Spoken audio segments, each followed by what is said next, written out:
Good morning, everyone. Morning. Good morning. Before we start, I do want to pull item 17, which is file 26-471 from the agenda.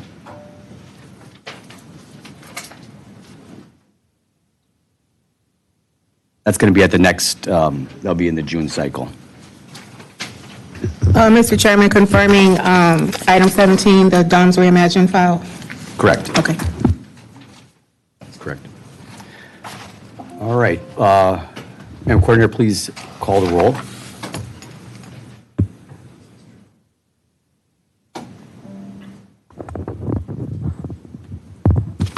Supervisors Rowland, Here. Johnson Jr., Here. Martin, present. Martinez, Here.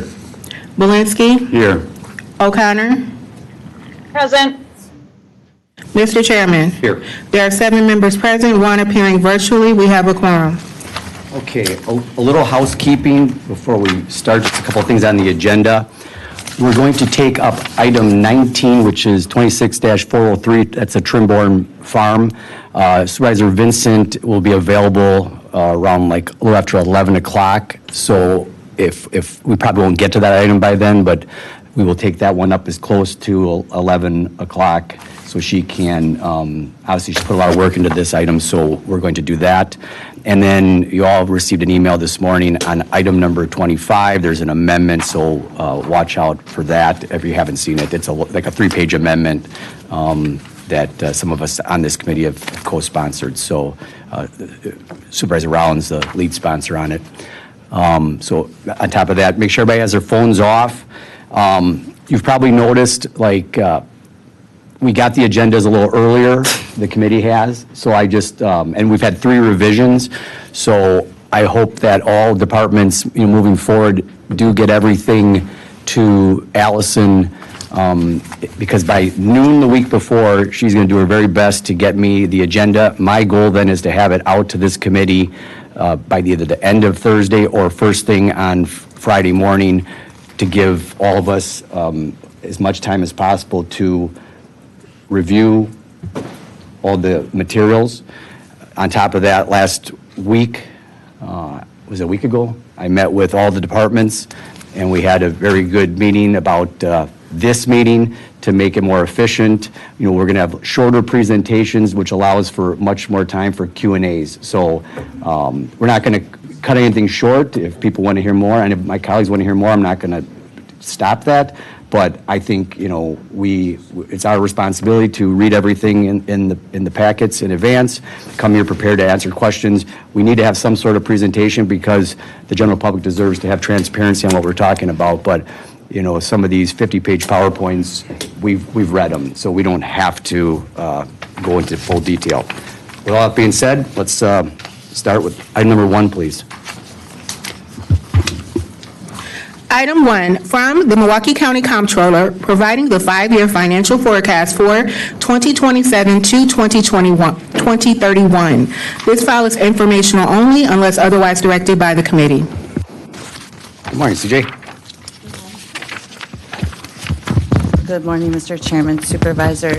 I do have a PowerPoint, which I typically provide with our 5-year forecast, if that's okay. Great. Perfect.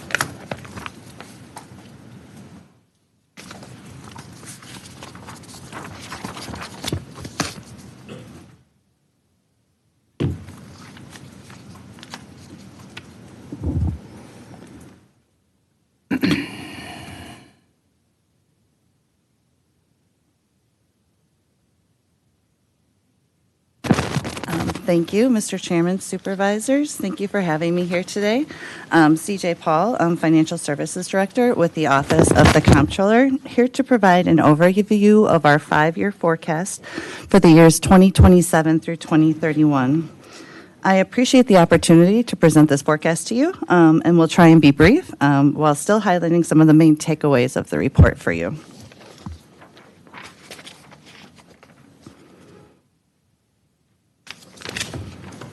So the county has really benefited in recent years from extraordinary one-time financial conditions, including substantial federal stimulus allocations, favorable investment earnings, temporary savings in wages and healthcare, and the addition of the 0.4% sales tax.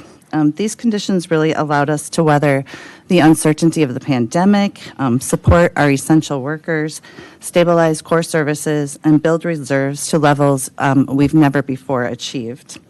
So our key takeaway is that even with the recent state law changes, our expenditure growth continues to exceed our revenue growth.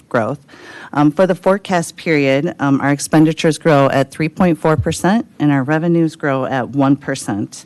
Outside of increases to sales tax, shared revenue, and property tax, there's really little ability for the county to raise significant revenues annually that match that expenditure growth rate. Our average structural deficit over the next 5 years is $33.7 million, which is down slightly from last year's projection of $34.3 million. And for 2027, the projected budget gap is $50.8 million. In 27, property tax levy is expected to go up by $12.3 million. This includes $9.1 million in debt service levy coming online for the Center for Forensic Science and Protective Medicine, as well as bonding for projects that have been previously approved but not yet bonded for. The remaining 3.2 million dollar increase is available for general operating expenses. So the transit fiscal cliff, which we first signaled in our 23 to 27 forecast, was then expected to be about $32.9 million. Since that time, the county has partially mitigated that fiscal crisis by approving tax levy increases of $17.8 million in 2024 and $3.5 million in 2026. With federal stimulus funding likely exhausted this year, transit is forecasted to need $15.7 million in additional tax levy funding in 2027. For 27, our 0.4% sales tax fully funds our ERS unfunded actuarial accrued liability, also known as our UAAL. $8.8 million of our ERS normal cost, which is the same as 26. $21.7 million of our pension obligation bonds, which is also the same as 26, and has a remaining $2.3 million that would be made as an additional payment to the UAAL in 27. And lastly, some of the other major drivers in this forecast are wages and benefits and stagnant revenue growth, which I will explain in a few slides.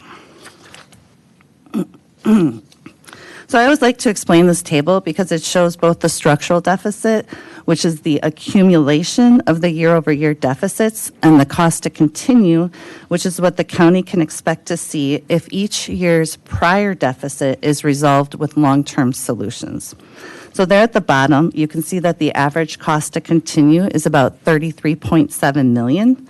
You can see that if we only use short-term budget fixes, the county could have a $169 million problem by 2031.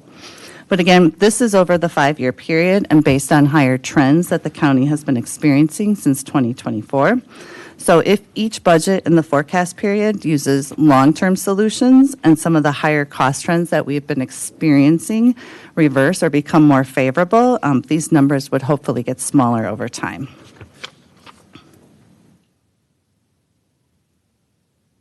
Oh, I'm sorry, that's a little small. Just quickly go over it.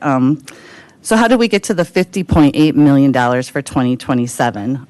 This slide shows basically the major components that are driving that amount.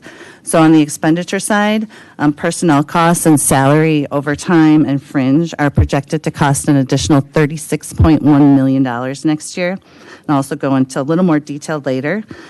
Cost to continue is really across the board in areas such as commodities, services, utilities, and is projected to grow by $12.5 million.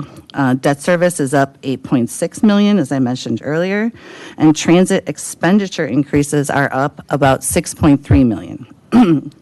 Jumping over to revenues, transit is also losing revenue of roughly $9.4 million, which gets us to that $15.7 million deficit. We had $10.8 million in one-time revenue in our 2026 budget, which we back out. We do have some additional sources of revenue coming in next year. We see small increases in investment earnings, employee health contributions, and our odd-year unclaimed funds. We are also projecting about $6.8 million between state shared taxes and our 0.4 and 0.5% sales tax. We did get a big bump from miscellaneous revenue in 2027, which is really across the board from parks to courts, where those departments' revenues exceeded budget in 2025 by larger amounts. And lastly, our property tax increase that I mentioned earlier, which is expected to be $12.3 million. So taken all together, that leaves us with a gap of about $50.8 million going into 27. So before I jump into this slide, I'd just like to share that 44.7 of our total projected expenditures in 2027 are personnel related. So any negative trends within these cost pools are likely to have a significant impact. Wages from 2017 to 21 only grew by 7.1%, which compares to 34.7% from 2021 to 2025. Overtime costs grew again in 2025 to $27.9 million. And based on early 2026 payroll numbers, it looks like those numbers are continuing to grow. So what has really changed? The compensation study has raised salaries for many current employees, and deputy and CO increases a few years ago are all contributing to a much larger salary base. Starting wages for new hires appear to be above previous levels. Of the 694 full and part-time employees that we hired last year, 60% were hired above the minimum. 90% of those actually brought in at the minimum were our deputies, our correctional officers, and our youth development officers. And it's also likely then that these elevated starting salaries are creating ripple effects throughout departments as they manage equity and compression issues. In 25 alone, there were 512 pay range advancements approved with an annual cost of $1.2 million. So based on these trends for 27 and beyond, we assume a 3.9% annual growth in salaries on a much higher base. Whereas both the base and the percentage increases were much smaller in the past. We also have a much higher overtime base now, as the cost of overtime is really driven by higher wages right now. So as you've all heard me say before, 25 was a rough year for medical and pharmacy costs at the county, where the county continued to experience a rather dramatic reversal from our prior positive trends. From about the end of 23 throughout 25, the county experienced some of our steepest cost increases in healthcare inflation, with medical inflation at 10.2% and pharmacy inflation at 19.3% in 25 alone. I do believe that our medical inflation was likely closer to 22% in 2025, but as you recall, we experienced a significant decrease in claims during the contract dispute with Ascension and United Healthcare, which lowered our overall costs. For 26, it appears that our trend is cooling a little bit and that we are likely to experience around a 5.5 medical inflation, but our week-over-week claims are really erratic, going from a negative 70% decrease when we compare week over week to a 155% increase when we compare week over week to last year. So it is difficult to assess right now where we will land. Pharmacy costs for actives and pre-65 is up again this year, nearly 25% over last year. And our post-65s are actually down 14% right now. I anticipate those savings actually, though, to be wholly offset by a reduction in rebates, which we have not been able to assess yet. So this change is largely due to the Inflation Reduction Act, which shifted from a rebate model to a point of sale savings model. So like I mentioned, our past history on medical inflation has been all over the place, ranging annually from a 10.9% decrease to a 10.5% increase.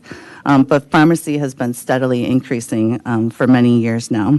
So this forecast assumes a modest 4% medical increase and an 11% pharmacy increase. Of course, if any of these trends we're currently experiencing change, then that overall impact on the structural deficit will also change.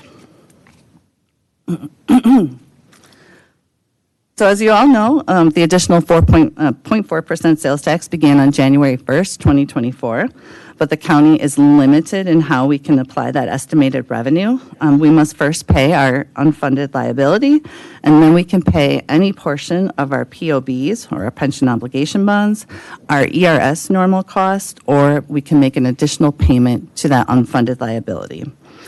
This forecast assumes the same allocation that we used in '26 is carried forward in future years, which results in our sales tax offsetting that UAA outpayment of $55.9 million, $21.7 million of our POB payment, and $8.8 million of our ERS normal cost.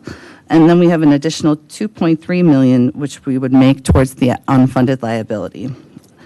Using this allocation method throughout the forecast results in about $81.6 million in additional payments going towards the unfunded liability over the 5-year period. So that 0.4% sales tax continues to lift a huge burden off the county's structural deficit. So as I mentioned earlier, the comptroller reported on that looming $32.9 million fiscal cliff in transit back in 2022 when we were reporting on our 2023 to 27 forecast. The county, as I mentioned, has mitigated some of this fiscal cliff over the past few years by investing $17.8 million in property tax levy in '24 and $3.5 million in 2026. So while original estimates suggested that the county would have federal stimulus funding through 2027, 2025 operations required roughly $9 million of that funding, which essentially used up any of that remaining funding that would have been available for 2027. It is worth noting that this forecast assumes a large contribution from 5307 funds. Historically, a portion of 5307 funds have been reserved for capital investments, most notably bus replacement. As operating pressures intensify, the county has been forced to draw down a much higher share of these allowable 5307 funds for operations. And while this strategy provides short-term relief, it also significantly reduces the resources available for capital purchases in the out years. So this expenditure increase and revenue reduction results in that 15.7 fiscal cliff that we had discussed.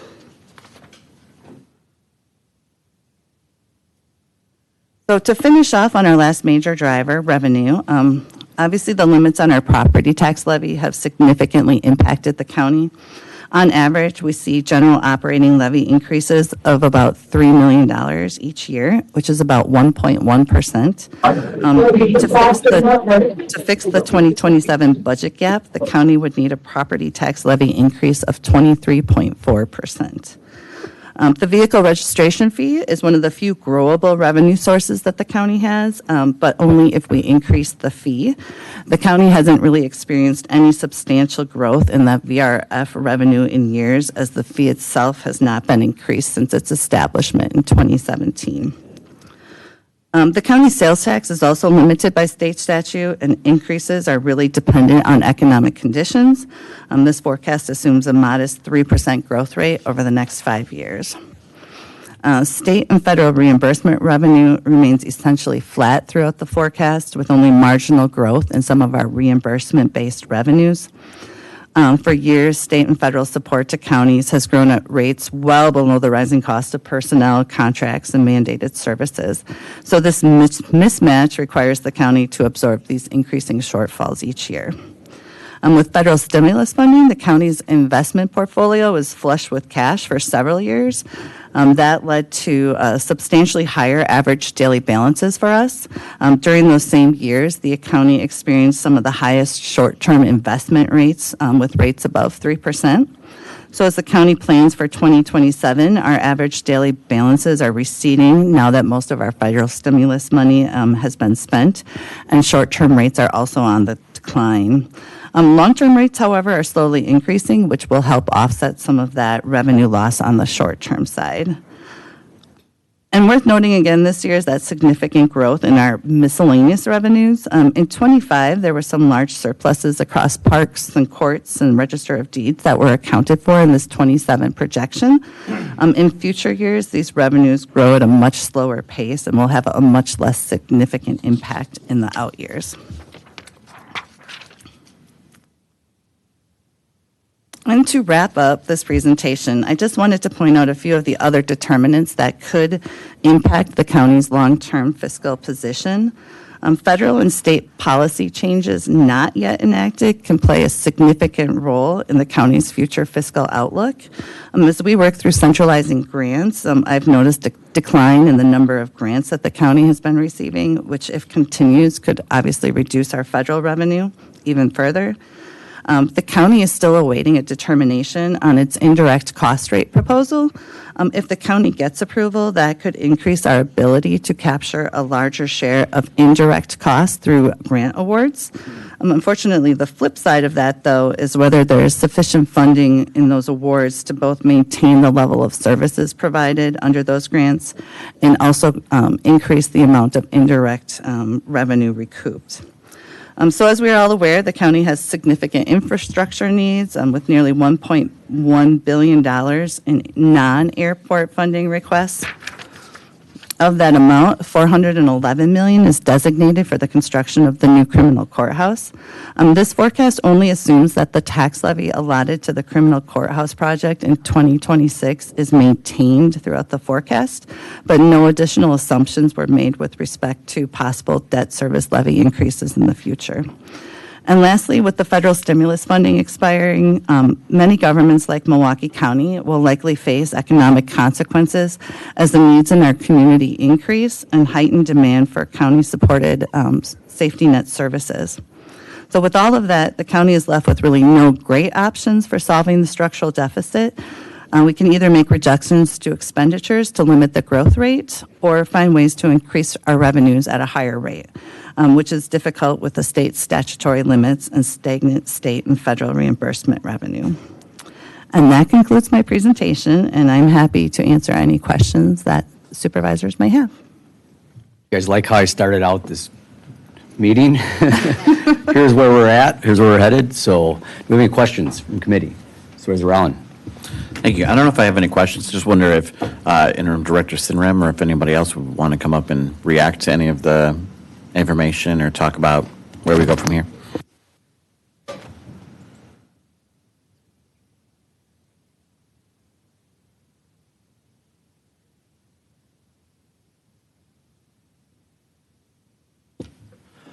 Good morning. Chair Taylor, committee members, Nick Sinram, Acting Director of Strategy, Budget, and Performance. First, I'd like to start off by thanking the Comptroller's Office for preparing the five-year forecast. The analysis is very well done. The challenges are real. This really is the situation that we face as a county, and we know that we need to take all steps to try to correct this five-year imbalance. So we're working with department heads to prepare budget requests that will be heard throughout the summer, considered by the county executive, and then brought to all of you for your consideration. The reality is that we need to find ways to reduce this gap while still preserving our services that are really critical to county residents and to preserve our infrastructure. So we'll be back with further information on how we close that gap throughout the budget process.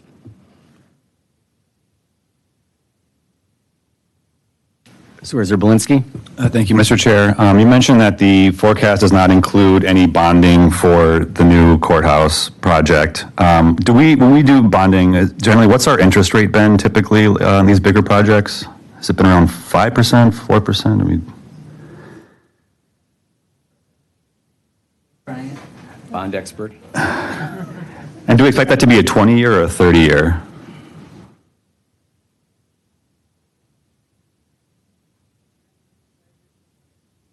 Thank you, CJ. Mr. Chairman, supervisors, in terms of the rate for this type of an issue, I know we were around 3 or 4% when we did for the forensic science. Now, that doesn't mean that will be the case when we do this project, but just to give you some reference point. And I'm sorry, I forgot what the other question was. Yes, it was a 20 or 30 year. The county is only allowed to issue GO bonds up to 20 years, so Okay. we don't have that option. And then we do that on level debt or level principal usually? Is it usually level debt? It depends, but it's usual level principal because that allows us to pay it off at a very fast pace, and it also looks favorable when we meet with the rating agencies. Okay, so if we're looking at like a $500 million bonding, that would be about 35.5 million annual debt service at a 4% interest over 20 years in level principal. So that's more than we spend on the tax levy for the entire bus system. All right.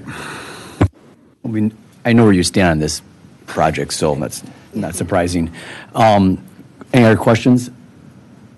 Real quick, on the property tax levy portion, it says 12.3, but 3.2 is based on the construction increases. What's the 9.1? You want to explain that a little bit? Because I see 12.3 and I see a growth. So like, what would the percentage increase be total? But maybe dial in on that 9, that debt service money. Sure, Mr. Chairman, Supervisors. So there's two pieces to our property tax levy, the increase in debt service levy and the increase in general operating levy. So our general operating levy is limited by net new construction. I don't recall the actual number. It was on average, though, we've been around 1.1%. So that's how we get to the 3.2. The 9.1, I don't have the exact details, but essentially it is for the new debt service that will come online in 27 for issuing the Center for Forensic Science and Protective Medicine for issuing that debt this year, and also for issuing debt for previous projects that have been approved by this board but have not yet bonded for because they weren't ready to go live. So all of those issues will be bonded for during 26 and result in a debt service payment in 27, which then the county is allowed to increase its property tax levy for debt service. So what's that percentage? I mean, if it's 1.3 based on the 3.2, is that what, 4%? Oh, in total? Yeah. Well, we're at about 300 million, I think. I don't know off the top of my head. I can get it for you, though. Okay, I can get you an exact number, so you That's know. no problem. All right, thank you. All right, item number 2, please. Item 2, from the Milwaukee County Comptroller, Office of the Comptroller, providing an informational report regarding the 2026 year-end fiscal projection for Milwaukee County.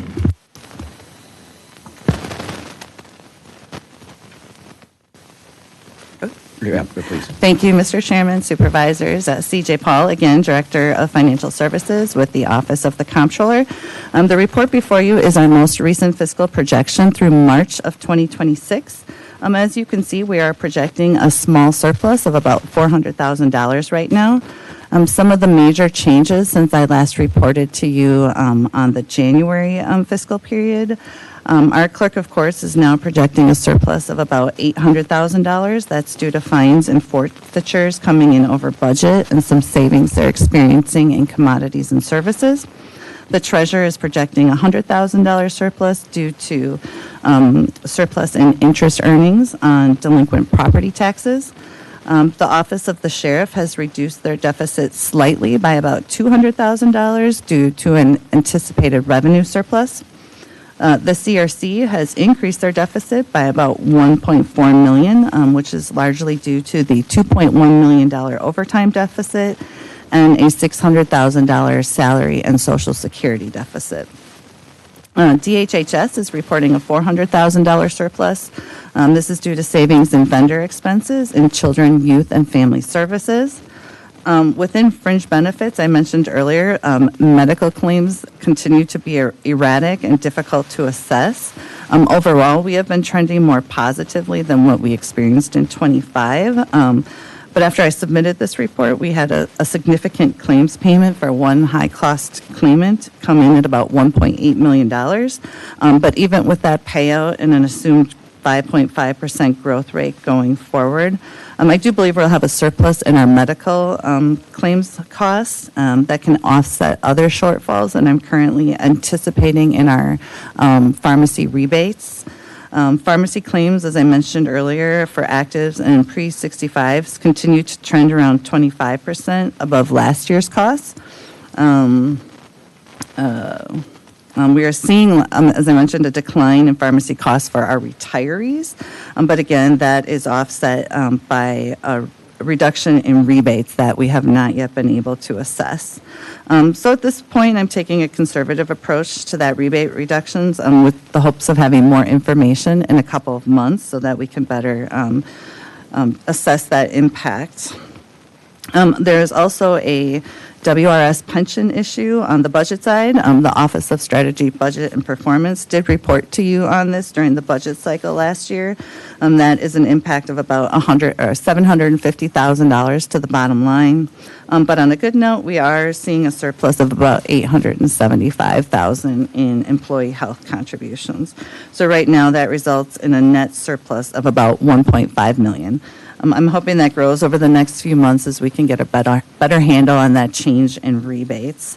Our central wage and benefits supplemental budget was originally budgeted with $1.86 million for final adjustments made due to the compensation study in December of '25. After the budget adjustments were processed, there's about $200,000 remaining that's available to offset deficits in other areas. Sales tax right now is on budget, but we just got a fourth payment yesterday. So we are right on budget, assuming we have about a 3.8% growth. And so we'll continue to monitor that for any impacts in the future. I did have a chance to review some additional information on investment earnings after I submitted my report. I'm a bit concerned right now that we might have a shortfall, but with only a couple months of data in, it's difficult to assess. So right now, we're assuming we're going to come in on budget for investment earnings.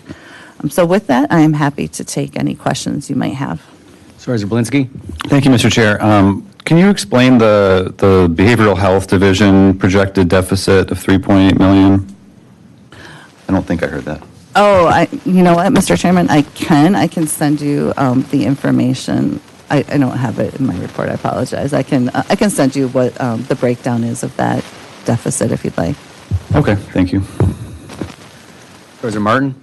If you would be so kind to disseminate that to all of us. Oh, sure, I can send it to everybody, sure. On the contingency, there's the 500,000 allocated. What's the 500,000 for? Mr. Chairman, supervisors, that's an interesting situation. When the budget was done, the numbers that came before you showed everything in unallocated, but the actual numbers in the accounts, there was 500,000 put in an allocated account.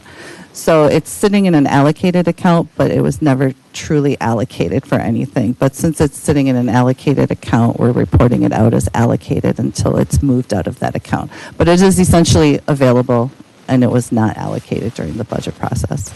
We have, what, $4,600,000, $4.6? You have the whole balance of the contingency, 4.6, yes. okay. All right.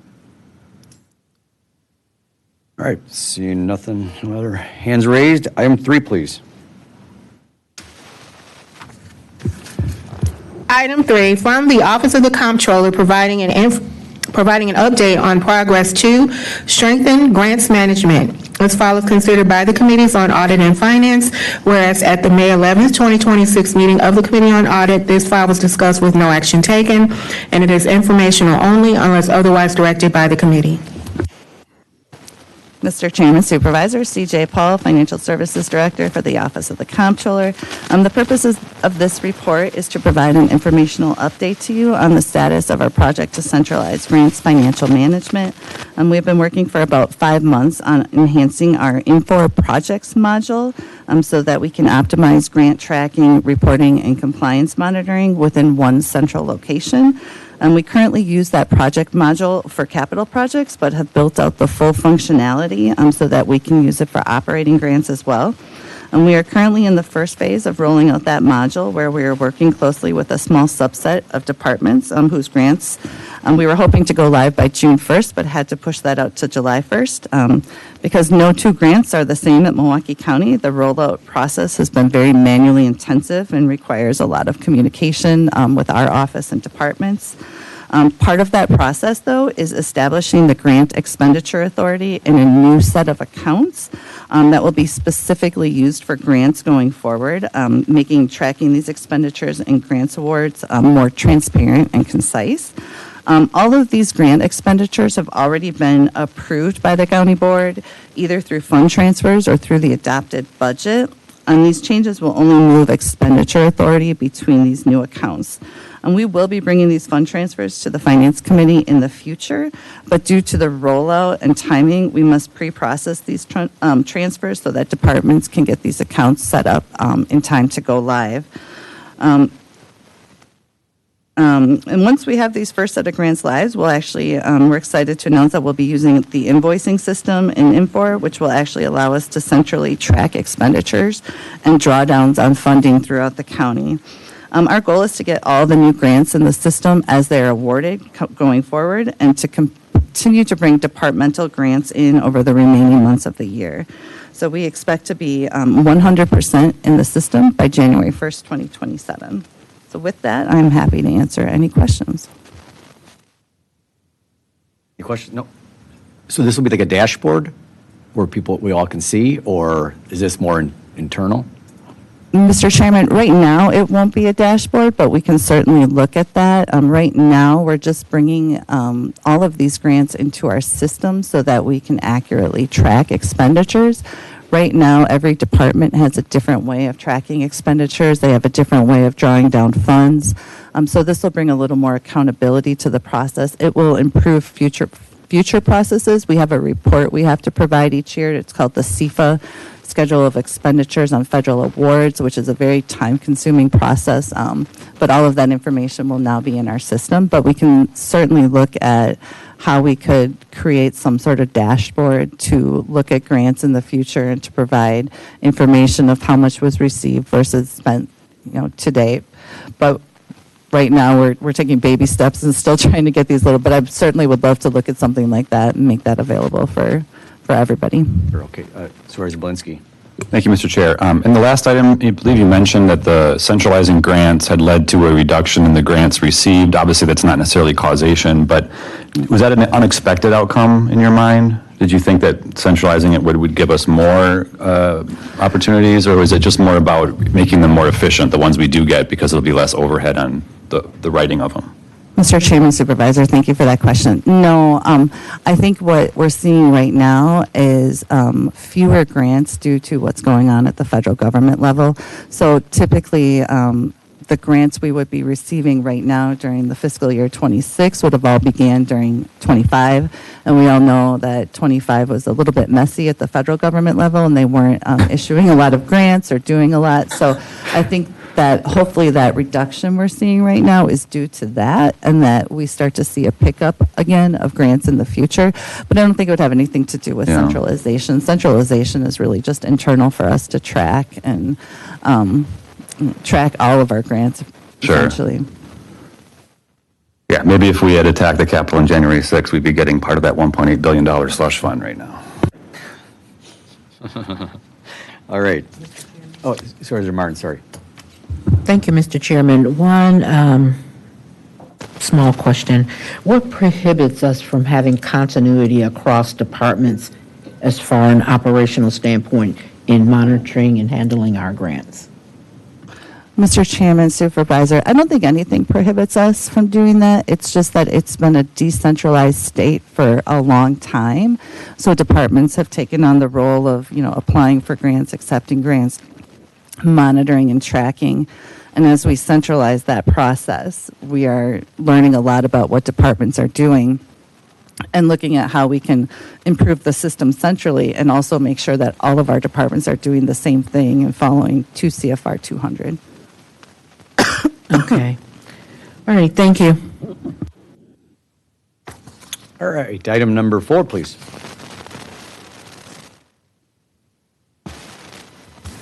Item 4, from the comptroller requesting approval of a waiver to the Milwaukee County Code of General Ordinances, MCGO, Section 9.05, Sub 3, Sub A, to allow a former Milwaukee County employee to work with a contracted provider for the Office of the Comptroller.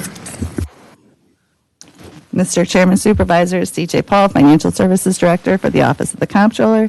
The report before you is a request to waive ordinance section 9.05 sub 3A in order to allow Sue Drummond to return on a consulting basis with us. As we are centralizing grants management, we have various processes at the county that are very nuanced and intertwined with our county's financial system. And prior to Mrs. Drummond's departure, she was working on these configurations, but was not able to fully implement these changes and did not have enough time to transfer that knowledge to other staff. Our goal is to just bring her back temporarily to assist with the remaining configuration and provide training on these job costing and programmatic tools so that our staff can make adjustments in the needed, as needed in the future. Like I mentioned before, we're hoping to go live with centralization of grants management, originally by June 1st, now by July 1st. But that's dependent really on how quickly we can implement and test these new reconfigurations and verify that they're working as expected. So bringing Ms. Drummond back is really critical to us meeting that extended deadline right now, July 1st. Our office has sufficient appropriations to cover the anticipated costs at this time. So with that, I'm happy to answer any questions you might have. Supervisor Rowland? I'll move adoption, but just kind of a broader question of, do we feel like we have enough backups, and succession planning, cross-training happening within the department?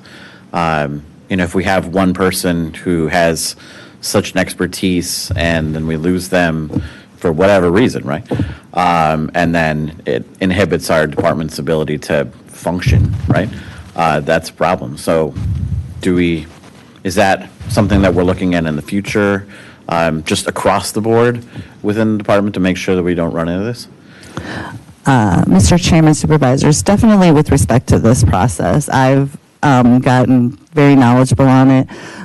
Ms. Drummond just knows the coding part of it, and so that knowledge wasn't, there was crossover. We did have Ms. Drummond working with our new payroll director for several weeks before she retired.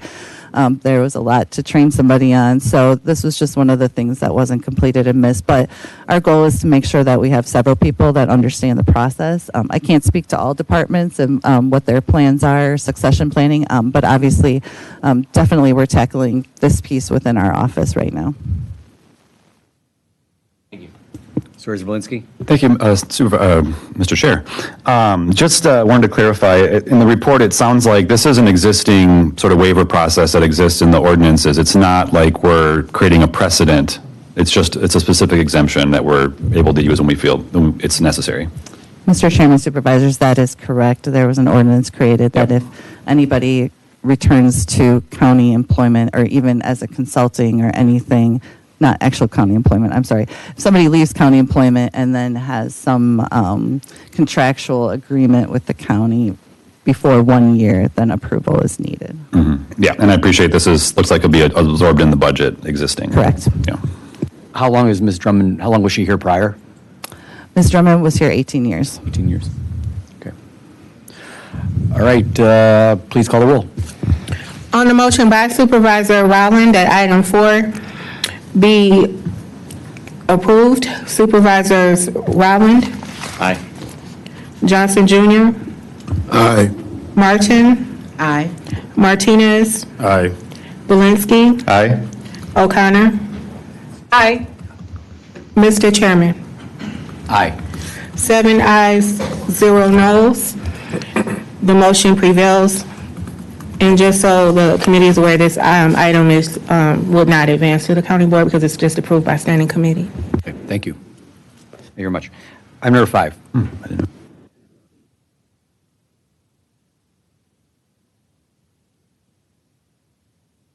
New one in the hot seat.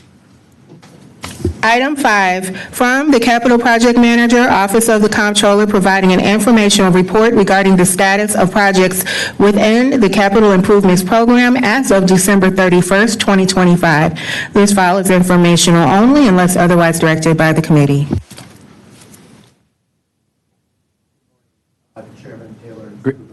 Green light. Green light. There you go. Thank you.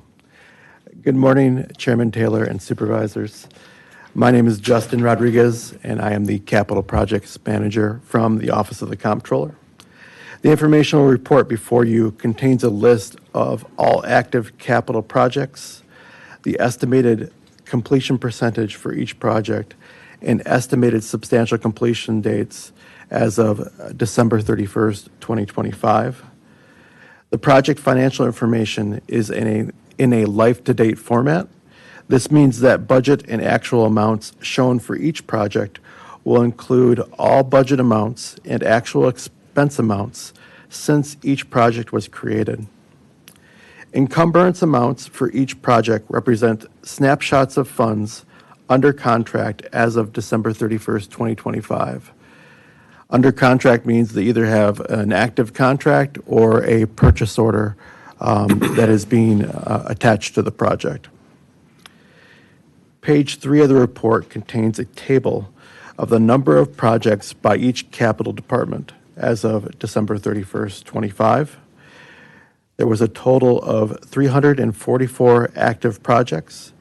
There was a total of $213 million under contract and $186 million of budget funds available. Attached to the report is a listing of all active projects. Chairman Taylor, if the committee has any questions, I'd be happy to address them. Any questions? All right, seeing none, thank you. You can stay up there. We'll get to item number 6. Item 6, from the Capital Project Manager, Office of the Comptroller, requesting approval to process an administrative appropriation transfer to reconcile surplus and deficits in projects that will be closed, listed on attachments A and B, and lapse the remaining estimated $241,758 of net surplus funds from lapsing corporate purpose projects to the debt service reserve.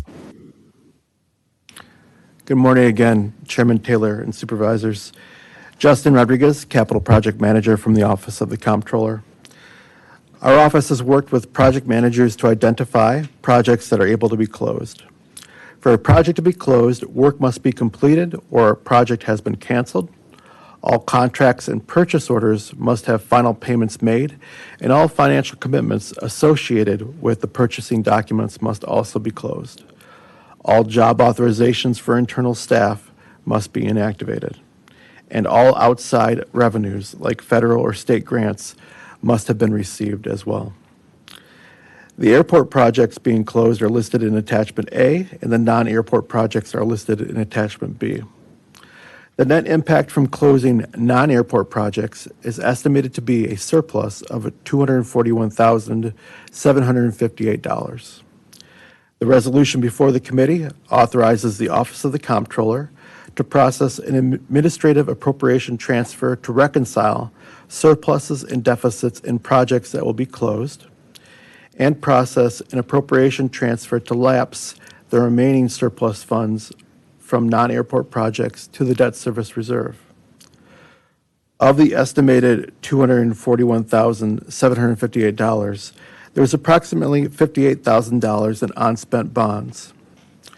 Our office will submit a report and resolution to the board that will recommend how these unspent funds will be reallocated. IRS regulations dictate the expenditure of tax-exempt bond proceeds within 2 years. Tax-exempt bonds that were issued prior to 2024 are out of compliance. It is anticipated that tax-exempt bonds will be used to pay interest costs associated with outstanding debt to the extent possible. Other bonds will be reallocated to eligible projects. Capital projects receiving the unspent bonds must be able to spend the proceeds in a timely fashion. In most cases, this would mean that only ongoing projects with shortfalls will be considered. Other factors, such as private activities and capitalization, will also limit which projects will be considered. Our office will be submitting a resolution for the June cycle that will request that lapse funds are reallocated to the reserve, from the reserve, to pay debt service, and also to allocate funds to projects with shortfalls. Chairman Taylor, this concludes my prepared remarks. I'm happy to respond to any questions the committee may have. Any questions? Do you, yeah, so- we have a motion to approve. So I'd like to talk about this a little bit. So that this 241,000, could we move that money into contingency? Mr. Chairman and supervisors, yes, that's an option, and that's something we have done in the past. After we go through and we review projects with project managers and the project managing departments, if there are remaining funds, the recommendation in the past has been to use those funds and put them in contingency. We typically do this in a two-stage process to give the opportunity for supervisors to kind of digest, like, hey, we do have these surplus funds that are being allocated to the reserve. It gives us the opportunity to confirm the dollar amount and to confirm the source of those funds. And then we come back in a subsequent cycle. We'll be coming back in June to say, we've talked to our departments, we've talked to these project managers, we have identified these projects that have shortfalls, and if there's anything left, we typically recommend that it goes to contingency. So that should happen at this step, or that would happen in June? That happens in June. So this doesn't, I would like the county board to have control over this money and not just go to, like I said, debt reserve. So if we would adopt this today, you'd come back in June. Because I think a few of us have met with our public safety officers. I did this week. And, you know, like something like bulletproof vests, something that they've wanted, you know, there's 28 of them. And to me, you know, though off duty, we lost one recently. They're the face of when you enter this building, other buildings, and there's a need. And I'd rather like put it towards something. We also have a list of capital projects that haven't been done. We have shortages in transit. I mean, there's a number of things that we could do. I don't know what we're all eligible to use these dollars for, and that's why maybe Pamela's jumping up here to chime in if she wants. But you get what I'm saying is there's other needs, and just it's a small amount of money, and we can handle some of these projects potentially. Mr. Chairman, you will have another opportunity at the June cycle to make changes to any recommendations that we submit. We will definitely be splitting it out between what is bonds, what is cash. Okay. So that you know whether or not there's any limitations on what those funds can be used for. Okay, that's good. Well, then I think the motion is germane to continue forward. If you are we all on the same page on this, what we're thinking? Okay, all right. Seeing no other questions, please call the roll. On the motion by Supervisor Martinez, that item 6 be recommended for adoption, Supervisors Rowland, Aye. Johnson Jr., Aye. Martin, Aye. Martinez, Aye. Belinsky, Aye. O'Connor. Mr. Chairman. Aye. 7 ayes, 0 noes, the motion prevails. Item number 7. Item 7, from the Director of Capital Finance, providing an informational report on the Capital Finance Division, budget, debt, and project oversight. This file is informational only unless otherwise directed by the committee. Chairman, supervisors, I also have a PowerPoint. Is that okay? Sure.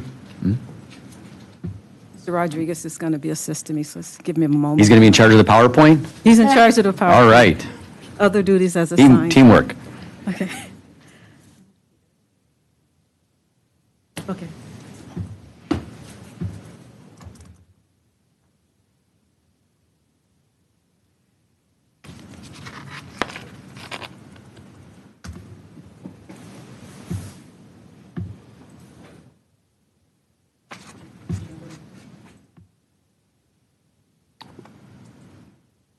Presentation explains the Capital Finance Division's role in managing debt and supporting capital projects, summarizes the financial impact of the IJCC project, outlines potential taxpayer implications, and provides key context regarding debt capacity risk and financial management strategies to support informed decision-making.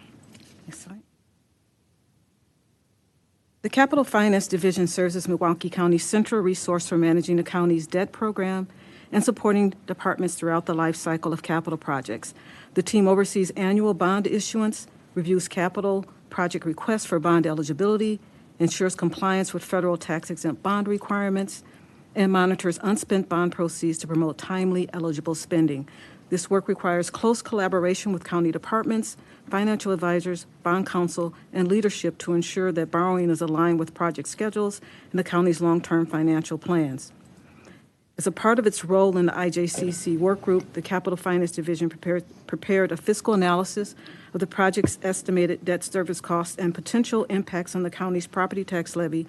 Because the project is expected to require one of the largest bond issuances in county history, its debt service obligations will materially affect annual levy needs and the county's overall outstanding debt.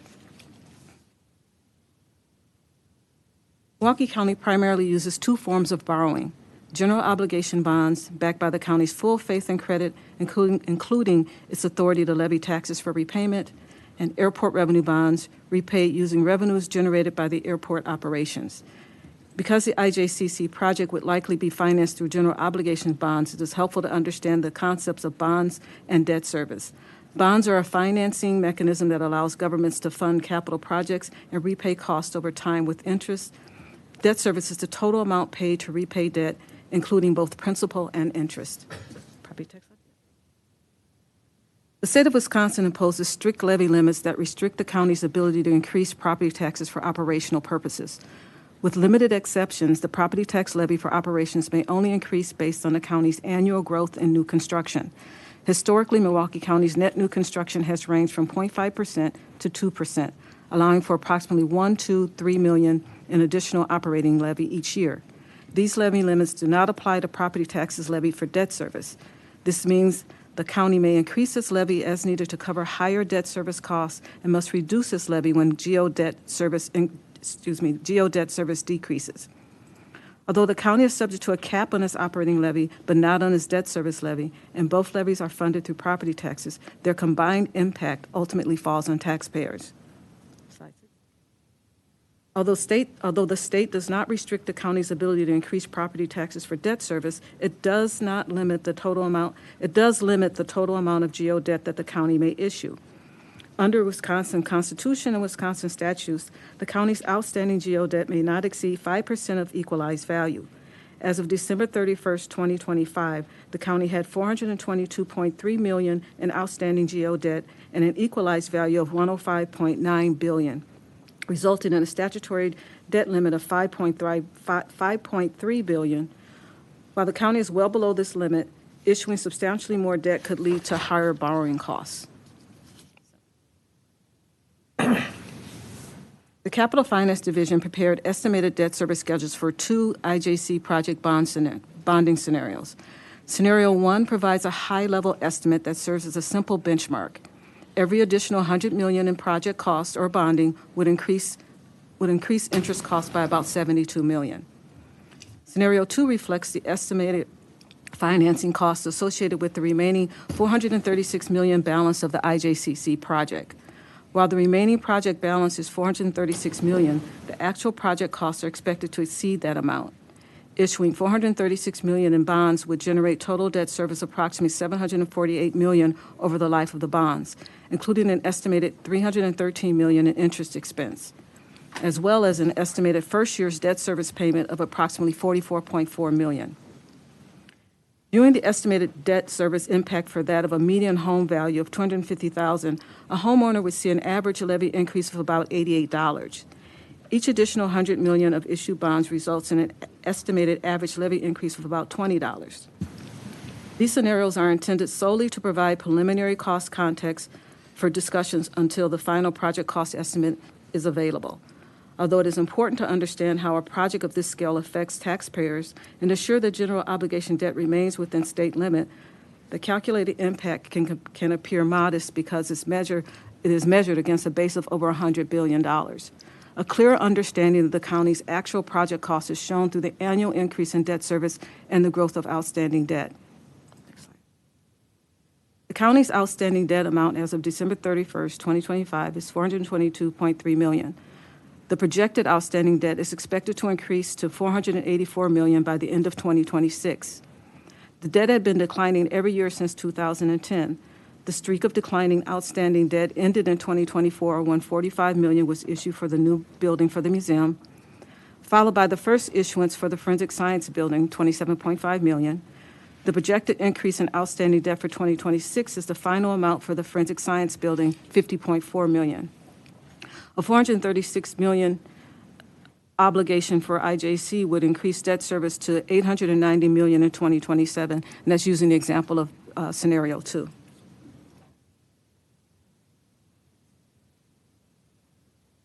This slide demonstrates the effects of increased bonding and anticipated rise in outstanding debt explained in the previous slide. So just showing you where we were, no, I'm just going, showing just where we were in 2003 and then projected into 2027. Next one, okay. You can go to the next slide, okay, thank you. In 2009, Milwaukee County issued approximately $400 million in pension obligation bonds while simultaneously taking advantage of the federal Build America Bonds program to secure lower interest rates on bonds issued for its capital improvements program. Because the Build America Bonds program was only available for issuance in 2009 and 2010, the county consolidated its plan for the bonding for the 2009 to 2012 capital program into those 2 years. As a result, the county did not issue general obligation debt in 2011 or 2012. This accelerated financing strategy allowed county's outstanding debt to resume its downward trend beginning in 2011, several years earlier than would have occurred had it continued issuing bonds annually. Similar actions can be taken if the county decides to move forward by issuing bonds for the IJCC project. The county could have a 2-year moratorium on issuing bonds for 2027 and 2028, allowing outstanding debt to decline starting in 2029. Takeaways. The IJCC represents a historic capital investment with significant long-term financial implications for Milwaukee County. While the county currently remains within statutory debt limits, its capacity to take on additional borrowing is not unlimited. If the project proceeds, it will likely increase debt service obligations, which could require a larger share of future property tax revenues to support repayment. As a result, long-term fiscal sustainability should remain a central consideration throughout project planning and decision-making. If pursued, the project should also include strategies to minimize adverse fiscal impacts and to preserve the county's long-term financial flexibility. Chairman, this concludes my presentation. Thank you very much. Could we get that PowerPoint? Yes. And in the future, could we get it prior Yes. to the meeting? So we have it, and then we do need the PowerPoint for item 1.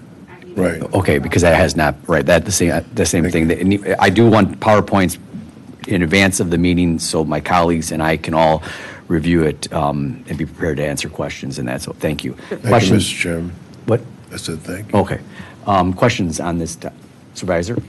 Thank you, Mr. Chair. So the final year for the Forensic Science Building is this year for paying it off?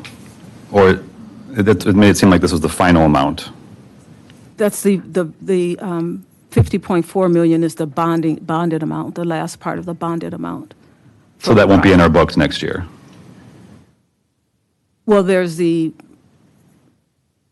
when you're saying on the books, you're going to have to pay debt service over a term. Yeah, how long does the debt service last on that project? It hasn't been issued yet, so. Oh. 50. Yeah, it hasn't been Got issued it. yet. It's going to Got be it. issued this year. The Okay. 27.45 was already issued. Okay. Thank you. Is it possible to pull the presentation back up? And if you could go to the slide, I want to say it was like second or third from the end. The outstanding debt slide, Maybe? like a table.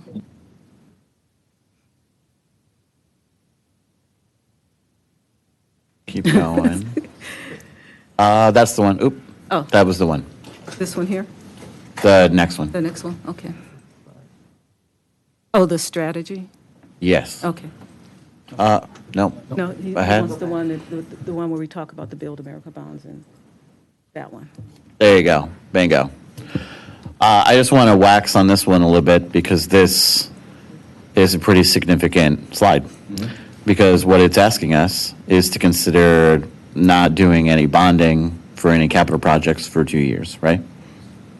It's not asking, it's giving It's you a an option. consideration that's been done in the past. And can you talk about what what would be the financial impact of if we paused that for 2 years? Like, talk about, like, what does that ultimately do financially for us? Sure, I can, if, Mr. Yeah, Chairman, please. supervisors. Yes. I guess the best way to answer that would be to talk about what was done. And so back in '09 and '10, when we did the consolidation and then didn't have an issuance for 11 and 12, we had a backlog of projects that allowed us to do that, and to a certain extent, not unsimilar to now. And so you were able to go 2 years to kind of get yourself caught up, and then you would resume the programming. So that's basically how it happened. And there was no impact on the operating budgets for the departments that are dependent upon capital at that time either. So it's an option. Okay. If I may, what it's really trying to get at is if you're going to issue that amount of debt with that amount of debt service, you want to have some type of a plan or that will help you mitigate the cost of that versus issuing that and then continuing to issue with part of your normal program, just providing some type of fiscal stability or something to make that that big bite taste a little bit better, I guess. Okay. Yeah, I guess if it's possible if that's being offered as a consideration, if it's possible to just get that as, I don't know if there was a report that was done at that time, or if we could request a report, just understanding, like, I can understand the cons of it, right? That's pretty clear to me, right?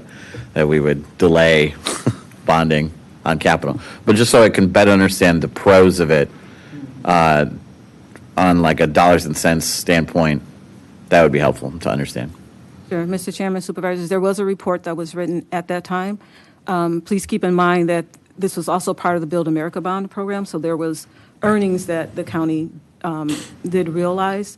But yes, we could provide that report, work with also A&E and update to provide a up-to-date report as well. Yeah, that'd be great. Again, if it's consideration, I'd just like to really understand Sure. the details of it, and just like have it in a report so I can kind of absorb it and sit with it. And I just wanted to add one thing, Supervisors, Mr. Chairman, and that is that it doesn't have to look necessarily like a pause. It could be a modification to your self-imposed debt limit over time to Right. kind of, you're adding a large issue, pretty much more outstanding debt than we currently have outstanding. And the question is whether or not we want to do anything to mitigate that. So whether that is, doing a one-time reduction in the bonding cap and then a percentage increase off of that lower amount, or potentially doing a lower percentage increase annually. There's a multitude of options you could consider. It's just, will there be anything to offset the likely increase in property tax levy that will come with the amount of borrowing that's being considered? Thank you. Yeah, I guess if we can especially if there are multiple roads that we could head down, right? One being this 2-year pause, one might be like over an extended period of time, a shrinkage, I guess, without a complete pause.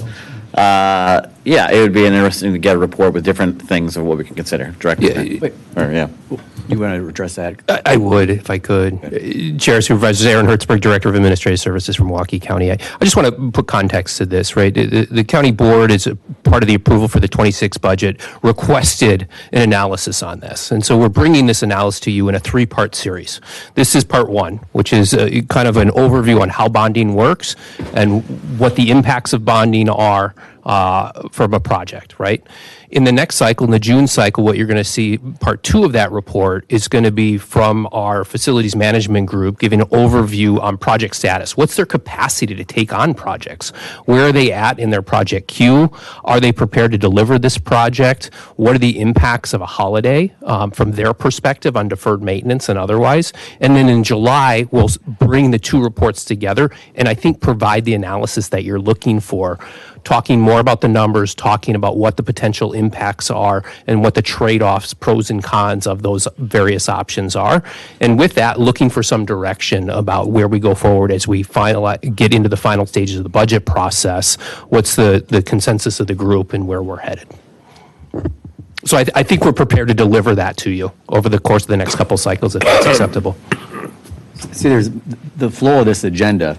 You can kind of see where this is all going. You can see what the next item is. That wasn't initially referred to this committee, what we're going to take up next, but I asked it to be here because this committee is the one that's going to be making the initial decision on the new facility, whether it's a standalone item or in the actual budget. That has not been determined yet.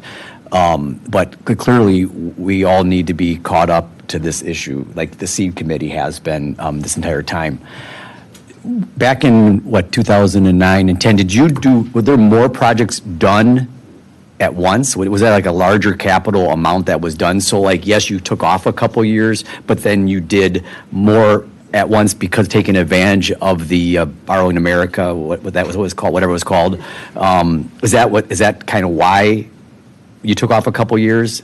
Mr. Chairman, Supervisors, yes, we looked at the capital program because the reasoning for this was to take advantage of the program because you were going to get a reimbursement on your interest cost. So that was the reason for doing it. So it was a look at that time, the 5-year plan or the first 4 years of the 5-year plan. And because the program was only for 9 and 10, you took your projects from 2009 to 2011 and moved them into those 2 years. Right. So that's the reasoning for that is obviously different than the conversation we're having here. The point of me bringing it up as a part of this report is to show that there was moratoriums done in the past.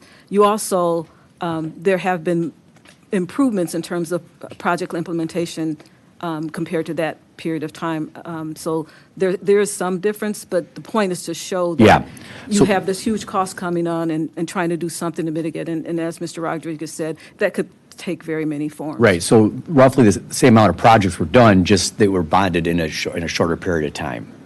Mr. Chairman, Supervisors, I wouldn't say the same amount because we did have a capacity issue. Just like we do now. It was budgeted, Okay. kind of similar to now where things are budgeted, but how they're implemented is based Right. on our Well, ability we have to- 344 projects, and we know that some take longer than others. And I mean, I'm just thinking of, we think it's going to be done the next year, actually constructed the next year, built the next year, and then we find out we're only at 80%, design, which means it's going to be the following year. So like, it's not always next year, but we've had turnover in those certain departments, and the board was obviously adopting more projects than could be taken care of. Okay, I appreciate that. I think the more options that you give available will be helpful when we put everything together in July. That would be helpful. Any other questions? Supervisor Belinsky.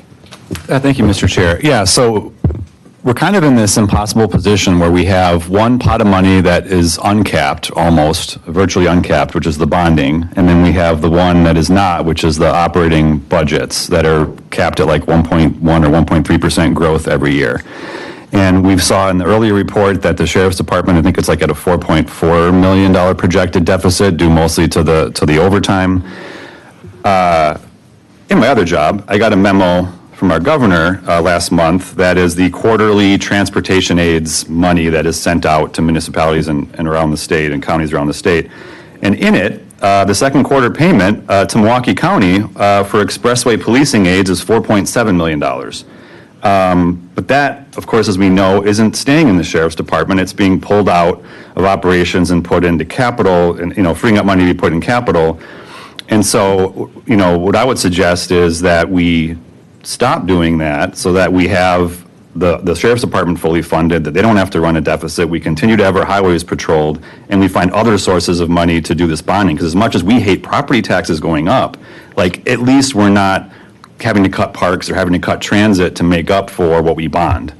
And the idea of taking 2 years off of bonding altogether for one particular project that doubles our debt service in a year seems to be quite rash. And so the governor who was retiring, the two other people who were retiring in the legislature that negotiated this whole deal of shifting money around from the police department into a capital project, they're not going to be there. But even the one who is the governor now says this is for policing in Milwaukee County to offset the cost of expressway patrol. So to me, that's enough legislative intent. I think that's the way we have to be looking at this project going forward. Is that if we got to get this done, we got to get it done, but we can bond it, but we can't bond our way out of an operations budget crisis where we're underfunding our police. Or you stand on this issue clearly?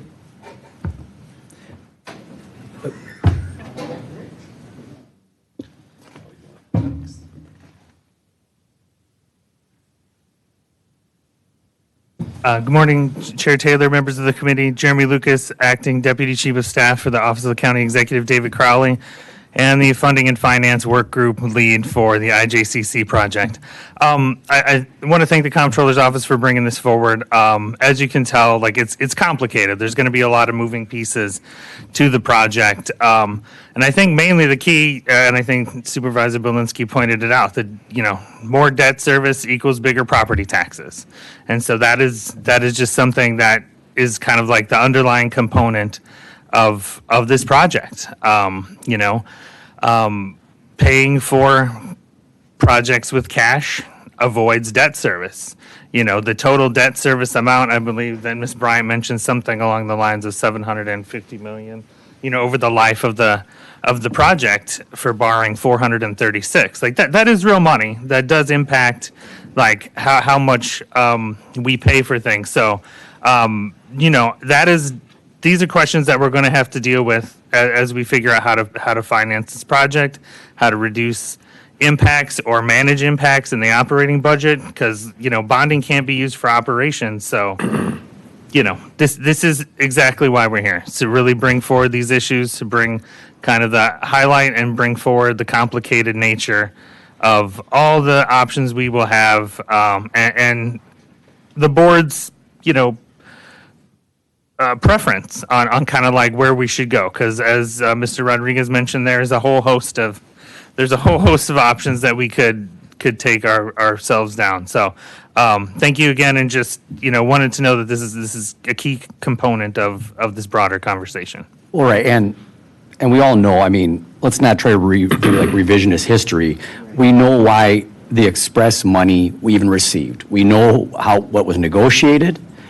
So I don't care what a memo from Evers says. We know how that money came here and what that money was intended for. Anything other than that, saying anything other than that is being totally disingenuous. Item number 7, or item number 8. What? Item 8, a report from the Department of Administrative Services and Office of Strategy, Budget, and Performance, providing an update on the Investing in Justice Courthouse Complex project. This file was considered by the Committee on Community, Environment, and Economic Development at their May 18, 2026 meeting and was discussed with no action taken, and is also referred to this committee and is informational only unless otherwise directed by the committee. Chair, Supervisors, Aaron Hertzberg, Director of Administrative Services for Milwaukee County. As noted, this presentation has been offered to the SEED Committee. We went through a rather productive and extensive conversation at the committee. I'll try to keep it brief here. I know you've got a long agenda. But want to give you an overview on the Investing in Justice Courthouse Complex project. As noted, a big appreciation to the Comptroller's Office for the report on the bonding. It's starting to help and stimulate the conversations, right? And for now, that's where we want to be. We want to be in a place where we're getting good ideas on the table. We're exploring what all the options are. And we want to continue to educate you all and share that information with you all and the public about what the impacts of bonding are, what our project capacity is, what are the impacts with deferred maintenance if we take delays in the capital program, and eventually bring that all together as we head towards the fall in making this big important decision about not only how we move forward with this project, but how we fund it as well. So, we've been through this a couple of times. I'll stay relatively brief, but the project it's driven by this vision. We talk a lot about replacing the public safety building. It is about that. We're also looking at the entirety of the courthouse complex, this historic courthouse, the criminal justice facility, yes, replacement of the public safety building. How do all those facilities work together? And thinking about the holistic needs of the criminal justice system. How do we not just replace a building, but replace it in such a way that we can help produce better, more efficient, more just outcomes for our community? So the challenge, the building itself, I believe all of you have been on the tour of the facility. If you haven't, feel free to reach out. I know I've got a new supervisor who's interested in taking a tour. Excited to bring him on a tour here shortly. The building does not meet current needs. It does not meet state Supreme Court standards for how courthouse should be designed and is functionally obsolete in a number of ways. There's a whole lot of risk to safety and security based on the infrastructure of the building itself. The building will be 100 years old next year and doesn't meet our needs, cannot be cost effectively retrofitted to meet those needs. So a whole host of impacts. There are a lot of delays in the criminal justice system. Those delays impact not only defendants and their families that are looking for resolution to cases, they impact victims and their families that are looking for resolution, witnesses, staff, and also add cost to Milwaukee County and Milwaukee County taxpayers as those cases get set back. We've talked a lot about the unsafe public corridors that we have. Right now, we do transport of in-custody residents to and from cases through public corridors. It creates a huge safety risk, also creates additional staffing concerns from our friends in the sheriff's office. We've had unfortunate incidents of negative interactions in those hallways. This is not a way a courthouse should be designed. We need to build towards a system where we can have three-way separated traffic based on those three categorized areas. The deferred maintenance, addressing that is not enough. The early estimate on this was around $300 million. It's likely higher now with inflation. But even if we were to invest in that deferred maintenance, replacing the roofs that are in really poor condition, tuck pointing the building bricks that are falling off the building, addressing those other things, we still have 60,000 square feet of space that is almost entirely unusable. It cannot be cost effectively retrofitted, which are old jails, 10 floors on one side of the building, 4 on the other side. We're heating those spaces. It's really, really poor condition space. So when we think about the future, we want to think about the balance of all of these things. How do we protect taxpayers and continue to avoid those Band-Aid fixes that add up costs over time? How do we address the significant safety concerns? How do we ensure safety and justice and efficiency and credibility in our criminal justice system as we move forward? So, one of our first approaches to this was talking with community partners, talking with folks in and around the criminal justice system to think about how can we design for system outcomes. We've been working very closely with Katoya Roberts from the Community Justice Council, bringing together people in and around the criminal justice system to think about how can we design for a future and improved criminal justice system. We've dedicated a floor for problem-solving courts where we think we can produce better outcomes in the system. We've talked about, there were early recommendations to add more floors to the building, more courtrooms to the building, to plan for future growth. We've pushed back. We've said if there's going to be growth in the criminal justice system, this is where we want it to happen in problem-solving courts. For low-level offenders, we think we can produce better outcomes. We think we can return people to being productive citizens within our communities at a lot less cost and a lot of great benefit for our community. Creating respite spaces, creating that three-way separated traffic, creating attorney-client meeting rooms. We've talked a little bit about the garbage can meetings we see in our facility today. Just totally unacceptable. We've got to create better spaces for people to have these cases handled in the serious nature that they deserve. And also thinking about that process improvement about court scheduling and courtroom configurations to help mitigate security risks that we see in our existing too small courtroom facilities. And we're working with the National Center for State Courts on a lot of that work along with the Community Justice Council. Again, a big push towards problem-solving courts, trying to produce those better and more productive outcomes at a lower cost for our community. Talking structure and timeline, we've got a whole structure set around this. You, as part of Milwaukee County leadership, will be the ones taking votes, particularly on the financial side of the project. We've got a project management office that's supporting it, an advisory council that brings a lot of folks together around the project. The chairwoman has appointed Chair of Finance, Steve Taylor, to be our representative from the board on the advisory council, and lots of work groups helping to move this work forward. A lot of goals that we've set for the projects and some prioritization attached to that. A lot of decision making. We talk about this Venn diagram all the time. How do we balance best practice with what's financially feasible, and what will our community approve? What our community approves is very much about the finance committee and the board itself, but it's also the public at large. And what is our community looking for in the criminal justice system and a new facility that we're looking at producing here? We talked about the timeline of the project, how we're phasing it. We're in this design phase. We're pushing in from completing conceptual design. We're starting to make some of the transitions associated to prepare for the project.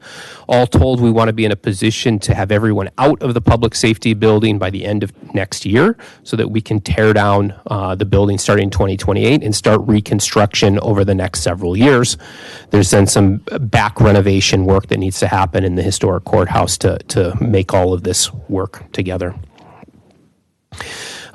We've been doing a lot of enabling work, working with partners in and around the courthouse, thinking about the move management of getting people out of the facility. We've got some offices, administrative offices that are currently in the historic courthouse that we're looking to move off-site. We're starting to look at finalizing some of those leases here in the next couple months to make sure we can keep the project on process and on the right timeline. And then starting to think about all the other people who need to come out of that building so we can start deconstruction and moving forward. We've got some big milestones upcoming. As it talked about, some of the board reports that continue to come forward, wrapping up conceptual design.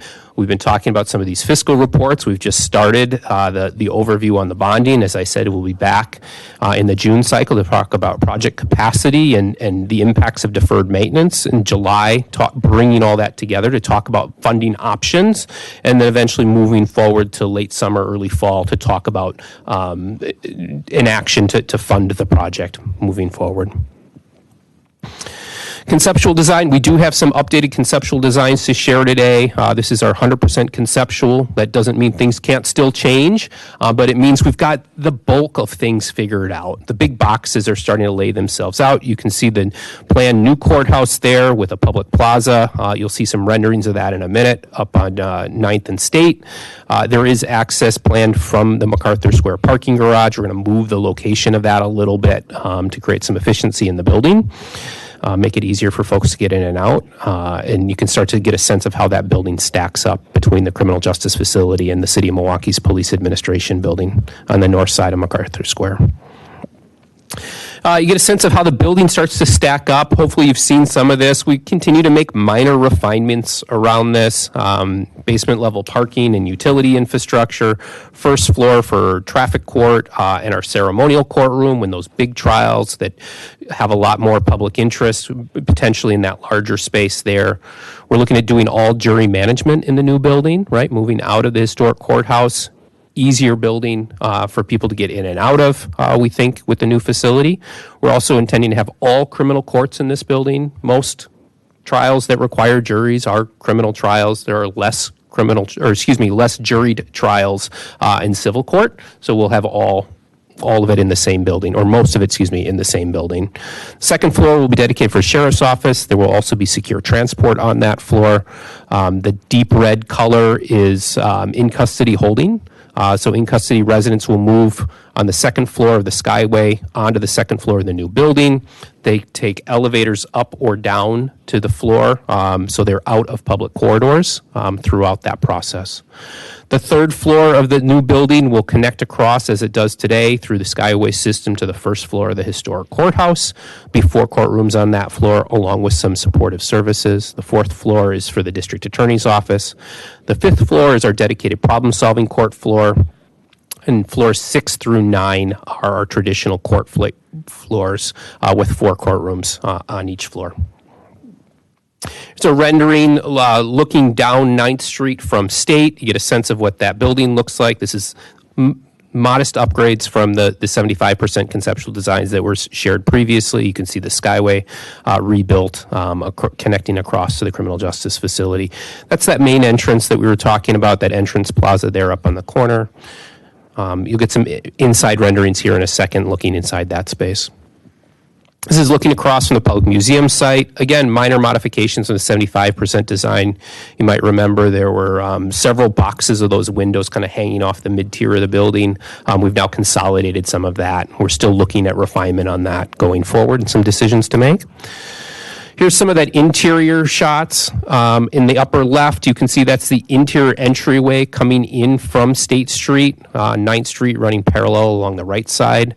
Below where it says entry, you can see what almost looks like a mural. That's actually carving from the existing public safety building. There are several of these on the building that we hope to reuse and repurpose, carry forth some of that history into the new building, recognize some of that fine craftsmanship. And to the left there is security screening going into the new building.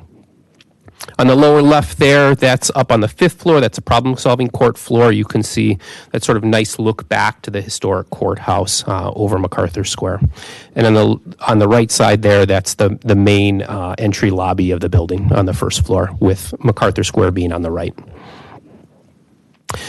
Lots of stakeholder engagement around this project. As we made the appeal to the state around the project, we had over 170 stakeholders sign a petition of support a letter of support for us in that effort. We're back out on the street now, talking with lots of partners in the community, looking for their support of the project as we continue to move forward. We've given over 250 people tours of the building, talking about the challenge we have here, asking for their input and advice as we think about how to build this new, better building. Continuing some of that media outreach and responsiveness to make sure all of this is out in the public realm as we work towards this big decision around funding the project. A lot of those materials are available online. There's tours available online, including in English and in Spanish. I'm happy to get links to all of that information for folks as well.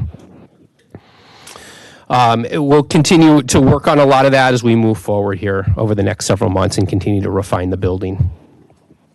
Funding and finance, the body has committed quite a bit of funding on the front side of this. It's going to be a very expensive project. I've said several times it will be the most expensive project in the history of Milwaukee County. We're using those dollars well, I think, working with partners, working with consultants to help bring together the materials that you're seeing today, help dive into what will be a very complex project to undertake here. So thank you for that support, and we're going to continue to use those dollars effectively to make sure we can keep the project on track. Again, we talked about this with the prior item. You've asked for this budget amendment item report to come back in July, helping to answer some of these questions that we're starting to work on today. You're going to continue to see that over the next couple of months. So appreciate the dialogue both in committee, and if you have follow-up questions outside, we're happy to try to resolve that and bring you the information you'll need to feel comfortable making a decision later this year. Capital budget requests, I think one of the challenges we're thinking about with this project is it's got an extensive timeline attached to it, right? So we're going back and forth, having some conversations. How can we think about what upgrades need to happen in and around the complex over the life of this project, right? We generally work on a 5-year capital plan. This project's going to take us through 2032 at least, right? What other items in and around the courthouse complex may need to be addressed as part of this project or may come up in between this project and then? Is it better to wrap that all into one budget request later this year?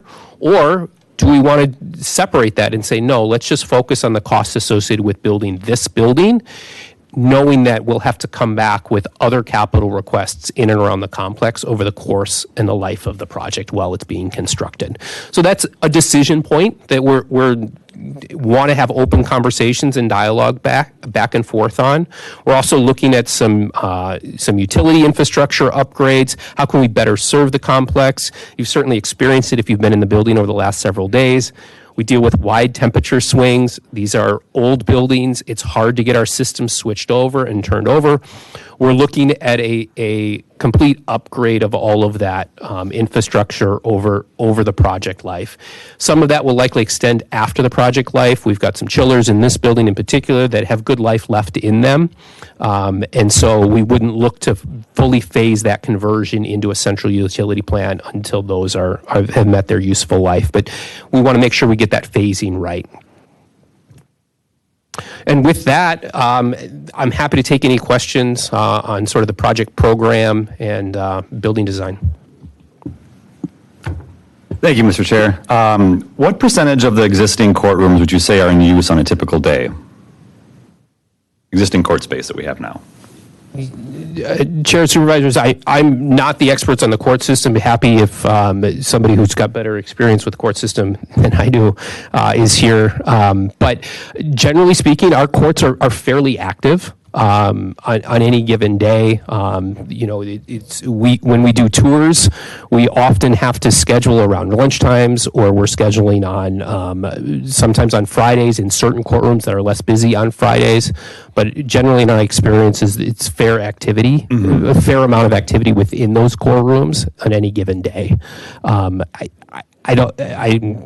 If you could help me understand where the well, I mean, just question's like for coming from, then instance, maybe we could get you some of the data. Yeah, for instance, have we explored using any untapped like municipal court capacity or federal courthouse capacity for days when they're not scheduled to do some civil things? You know, make it easier for people to get to the, to the court date, so that we wouldn't have to have as many courtrooms, used in this building. We could maybe shrink down the size of the project a little bit, or, you know what I'm saying? Like, decentralize some of the civil proceedings in rented space as opposed to having to have everything located here. We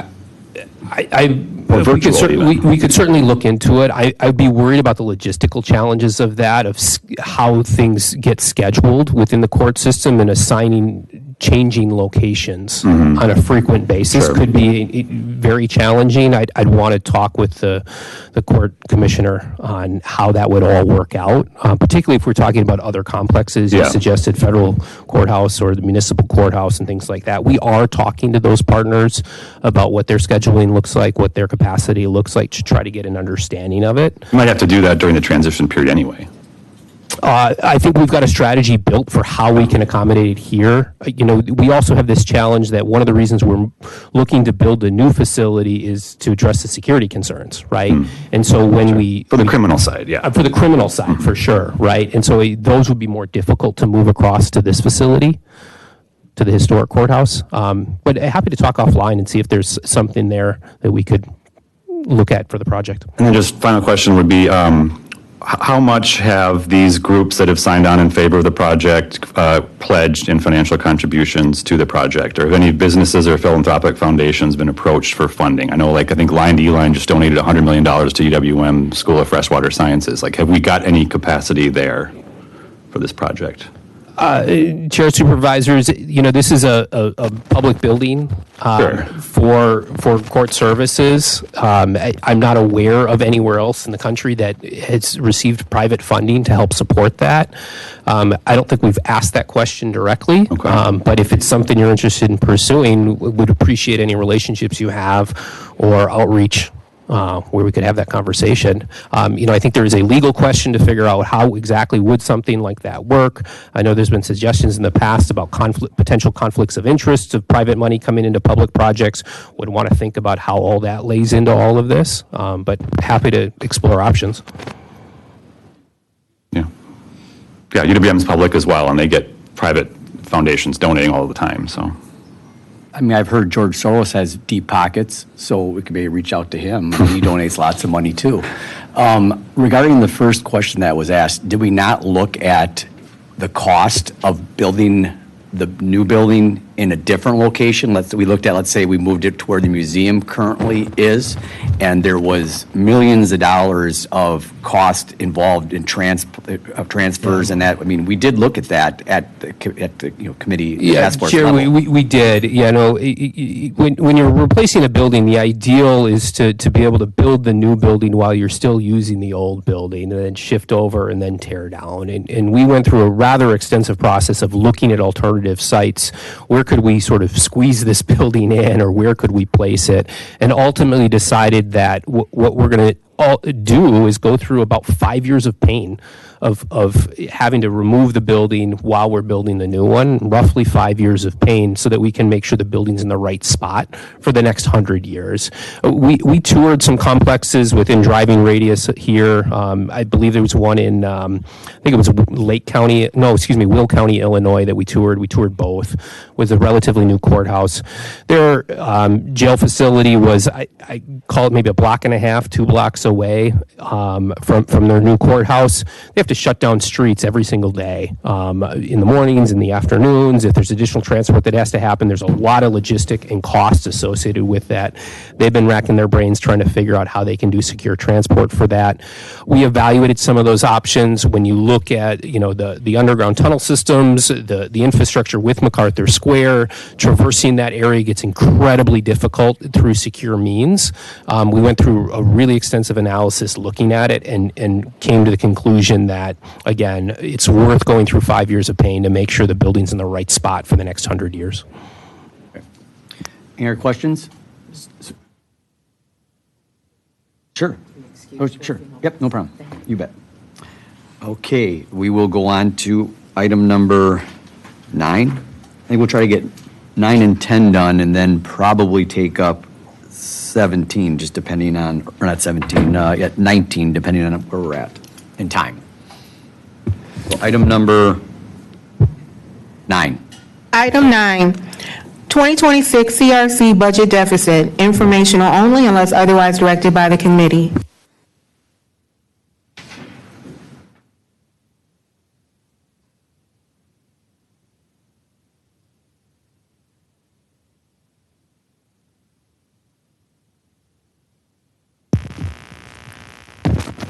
Good. Are you able to hear me? Yep. Okay. Green light's on. Good morning, Mr. Chairman and Supervisors.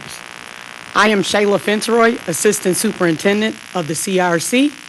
I am here with Lance Tardif, Security Director, and Karen Castenson, Public Safety Fiscal Administrator. I appear here before you this morning as required by the ordinance to report on a projected deficit from the CRC.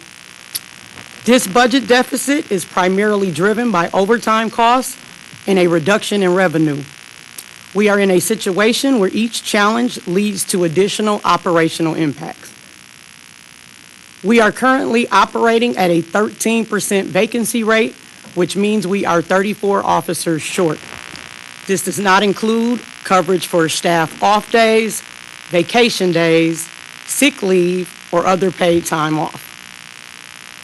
Currently, we are budgeted for 4.6 officers per dorm, when in actuality, we need 6 officers per dorm, considering relief factors.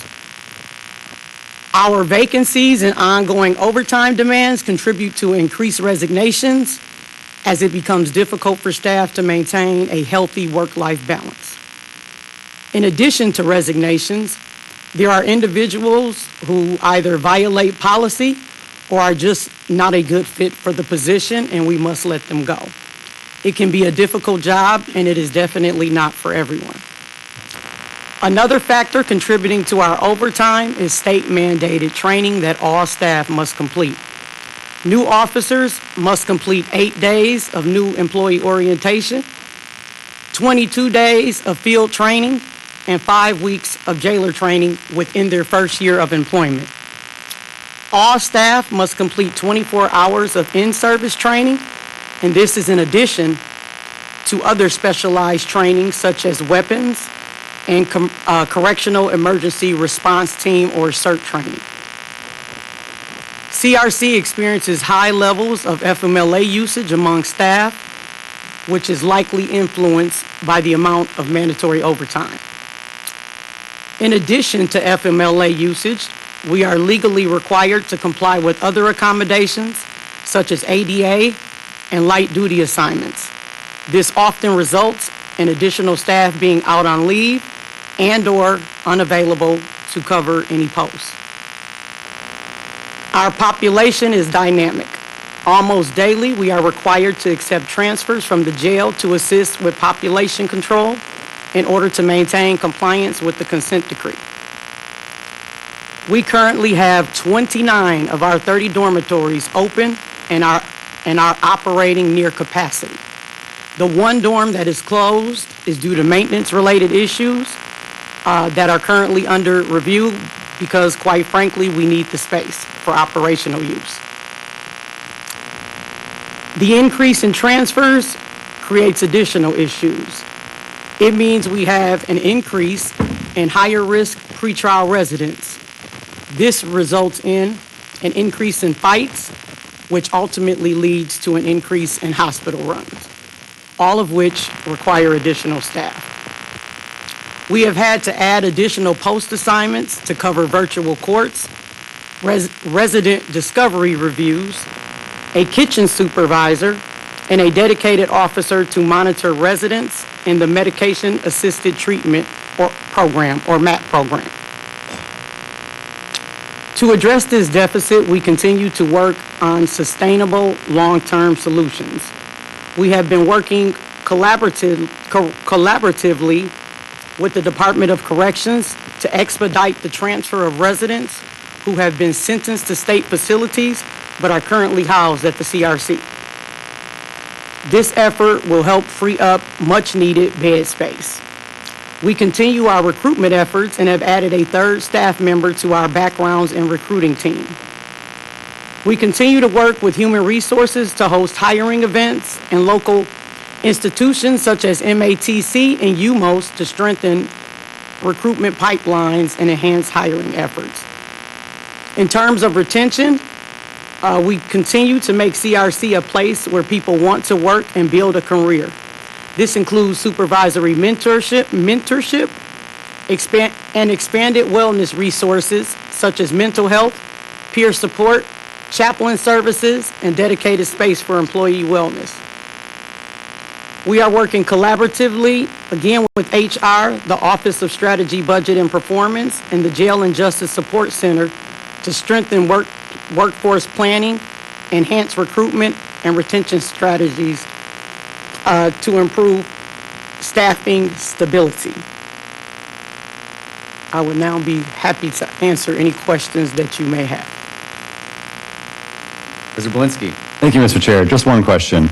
When the state DOC has, causes delays or that increase our costs here at the CRC because of things they can't get right on their end, do we get compensated for that at all? And if not, is that because of state law or is that because of just it's not budgeted for by them? I will, in terms of compensation, I will have to defer that to our public safety fiscal administrator. Thank you, Chairman and Supervisors. Can you repeat the question again? Yeah, so when it's mentioned one of the causes of the deficit is people being, having to stay at the CRC longer than they should to get transferred to DOC. And so when that happens, is there any kind of compensation the state gives us for the additional costs we incur? And if not, do we know why? I do not believe there is any compensation for that cost, and I don't have the answer for you today, but I will be happy to research that for you and relay that back to you. Sure, because if that's a state law change or something we need to do to enable, I'd be happy to help push for that. Thank you. Supervisor Johnson. Thank you, Chairman Malinsky. Assistant Superintendent Prince Roy, the statement that you have just read to us, may we have a copy of that statement? Absolutely. Thank you very much. Appreciate it. All right, thank you very much. We'll go on to item number 10, please. Item 10, Contract Amendment 2, Johnson Controls, Inc., JCI, for HVAC preventative maintenance services at the CRC facility. Again, good morning, Mr. Chairman and Supervisors. Again, I am Shayla Fitzroy, Assistant Superintendent of the CRC, here with Lance Tardif, Security Director, and Karen Castison, Public Safety Fiscal Administrator. We are here before you respectfully requesting authorization, approval of Amendment 2 to the existing contract with Johnson Controls for HVAC preventative maintenance at the CRC. This amendment will be effective from July 1st of 2026 through June 30th, 2027 and would continue our preventative maintenance services and scheduled service visits. The total cost under this amendment would not exceed $48,839. There is no request for additional funding, as the cost of this amendment will be absorbed within our current operating budget. And I'd be happy to answer any questions. Supervisor Johnson. Thank you, Chairman Taylor. I move to adopt the resolution for file number 26-364. I see no speak. Please call the roll. On the motion by Supervisor Johnson Jr. that item 10 be recommended for adoption, Supervisors Rowland. Aye. Johnson Jr. Aye. Martin. Aye. Martinez. Aye. Belinsky. Aye. O'Connor.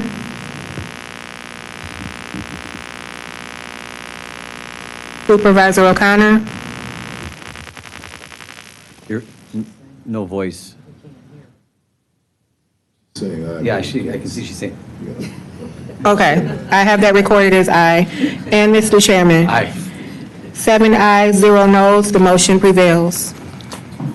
All right, we'll go to, we're going to do number 11. Item 11, 2026 MCSO Operational Underfunding and Overtime Information Report. Informational only unless otherwise directed by the committee.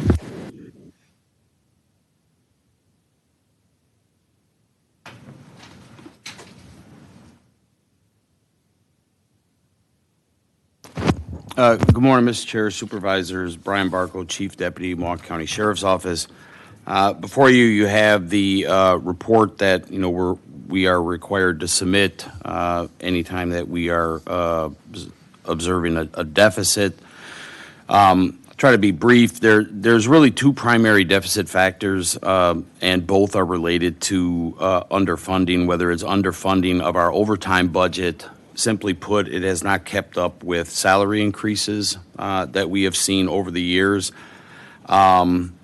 Basically, there are less hours in that pool of money due to the increase in salaries.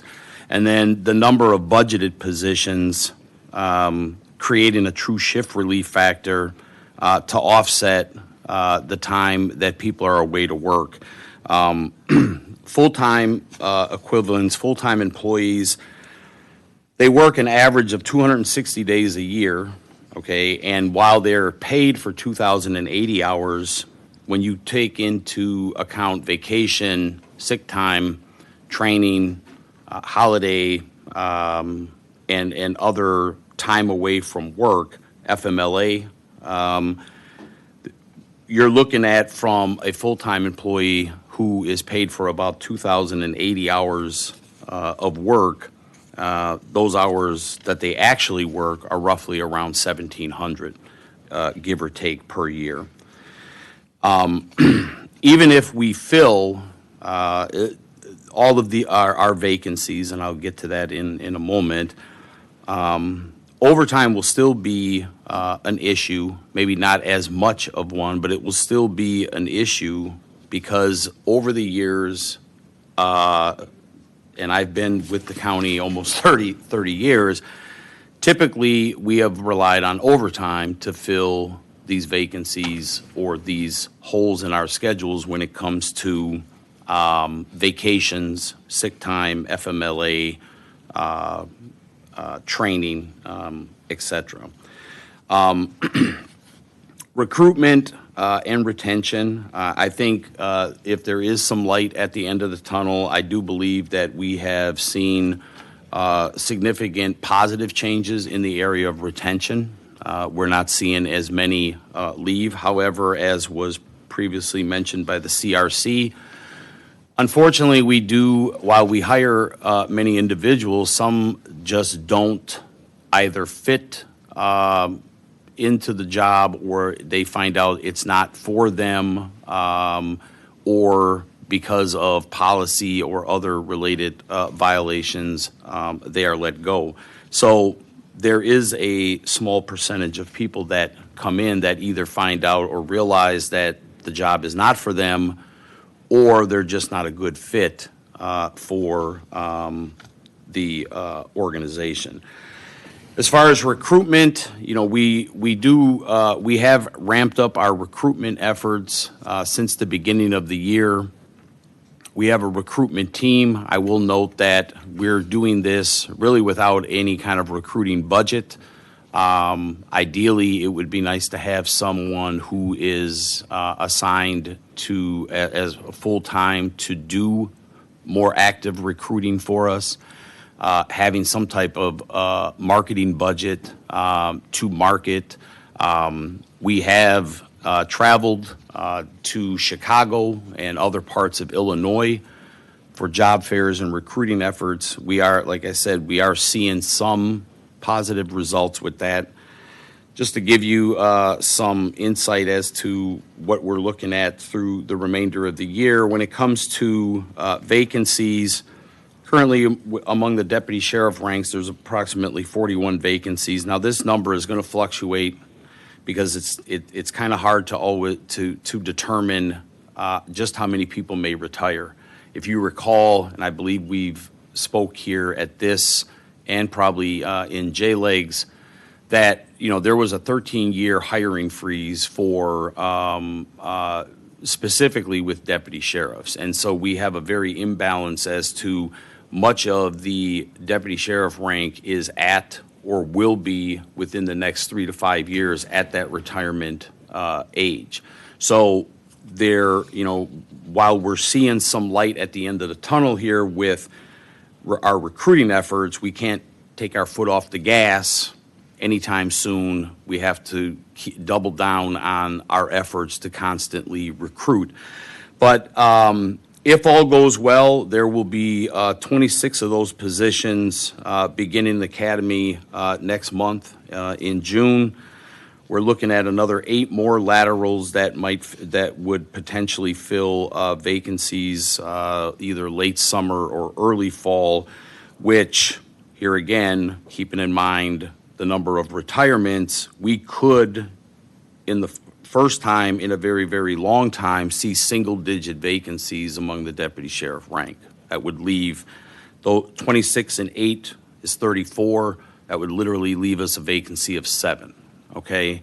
I just want to reemphasize, though, that that's obviously dependent on retirement. Within the correctional officer ranks, similar to what the CRC says, the sheriff's office in the jail deals with a lot of the same issues. We do have a consent decree that we are dealing with. Again, we hire a lot of people. Either they decide that the job is not for them. It's not an easy job. It's very stressful. Or we find out that or make the determination that they're not a good fit. Within the next 30 days, there will be 23 of the 57 vacancies being filled, fingers crossed. And as I mentioned, some positive light at the, a glimmer of light at the end of the tunnel.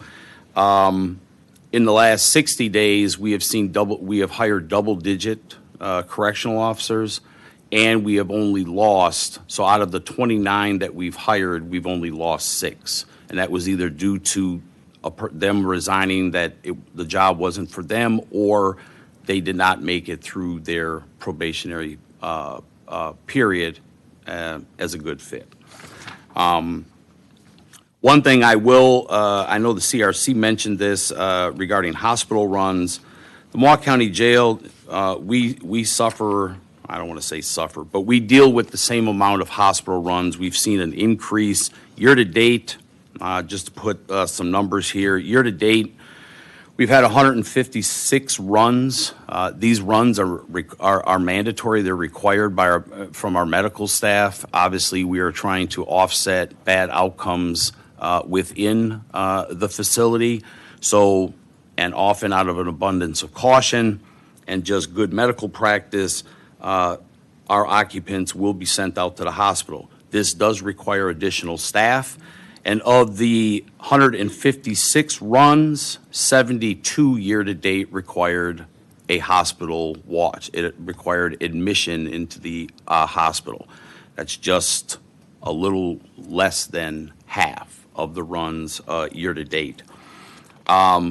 Typically, we can see in the area of anywhere from 7,000 to 10,000 hours of overtime, and as well as additional regular time that is that goes into these runs, which is a significant cost factor when you're looking at the overall deficit.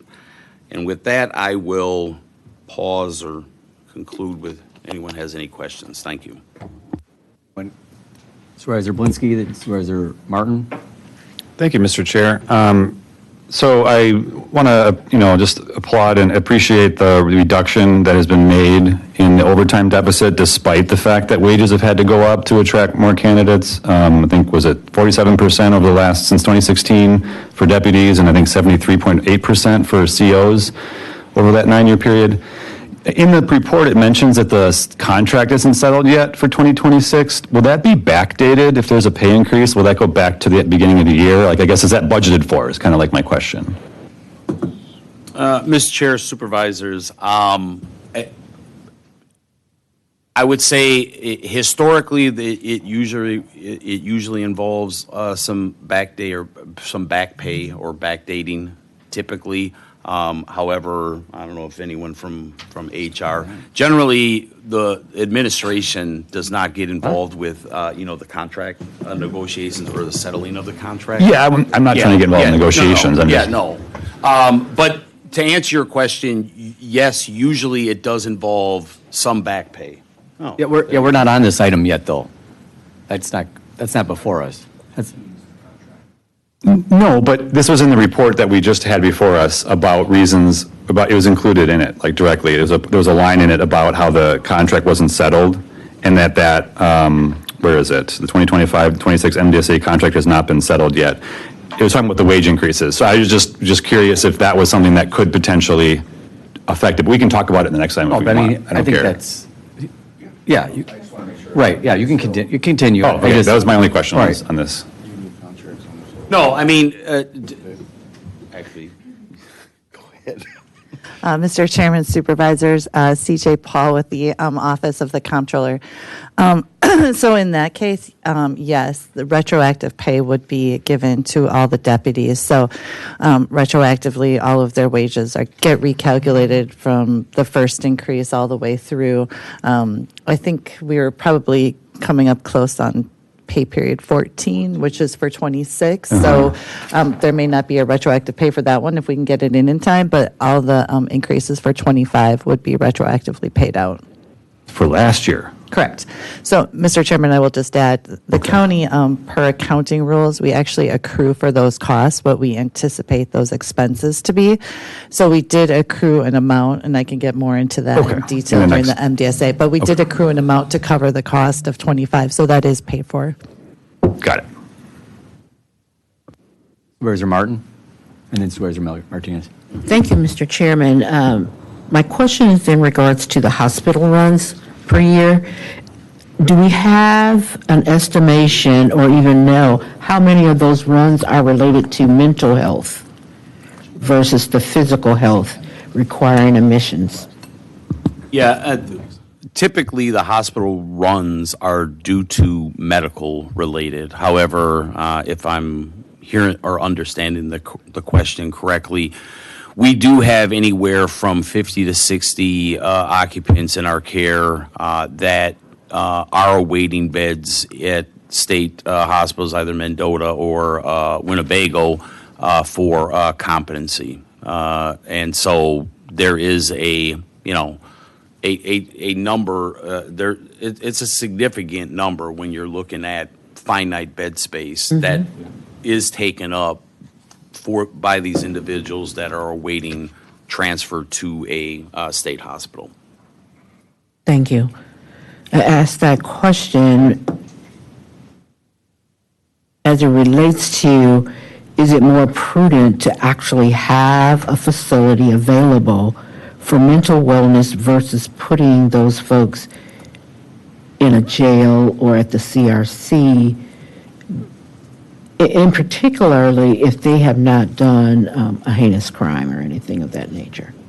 Yeah, I mean, one item that we have explored just simply because hospital runs and watches are becoming much more labor intensive for us, and I'll let Assistant Director Rugaber weigh in, but trying to work with hospitals where, as the county, and I say among county law enforcement, where we kind of share that, for someone that obviously needs, they're having heart problems and they need to stay in the hospital to recover from that, where, working with maybe local hospitals that would be willing to build, into your point, a wing or a set, not a wing, but an area within the hospital that could be utilized for that, and it could be staffed by more than just the sheriff's office, where you could have multiple occupants or prisoners that are in there, and Milwaukee County law enforcement as a whole tends to kind of share that lift. If I may, good morning, Chair, Supervisors, David Rugaber, Deputy Director, Milwaukee County Sheriff's Office, Milwaukee County Jail. Supervisor Martin, you did ask that question about how many or a percentage of those individuals who go out on hospital runs have mental health issues. This is an estimation, of course, but we would estimate about 10%. We have individuals, of course, that engage in self-mutilation, unfortunately. We have individuals who, we call it failure to thrive, where they just refuse to eat. We have a policy that if they do not eat within 3 days, after 3 days, they have to go to the hospital and they have to be checked out. And we do go over problematic individuals who do require hospital runs weekly with WellPath. We have an administrative meeting where we sit down with their mental health department, their medical department, and then our administration, and we go over those individuals one by one. Supervisor Martinez? I realize my question is germane to the next item, so I'll wait for the next item. Okay. So what we're going to do now, we're going to take up item number 19 regarding Trimborn Farm, because Supervisor Vincent's available, and this is something important to her district and that. So we're going to take this one up next, and then we'll continue on with the agenda. We will go then to item number 12 and then proceed from there.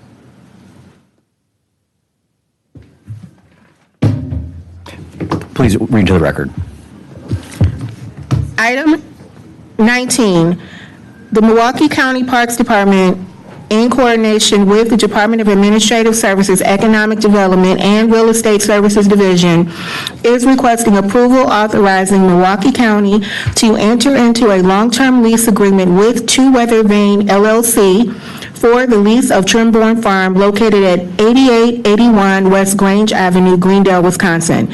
This file has also been referred to the Committee on Parks and Culture and to this committee.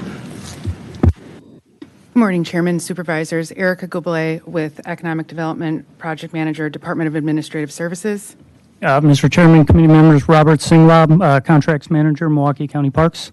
And we have a PowerPoint, if it pleases Yes, the committee. please. And as the clerk noted, we're here before you today to ask for approval to enter into a long-term lease agreement with Two Weather Vanes LLC for the lease of Trimborn Farm located at 8881 West Grange Avenue.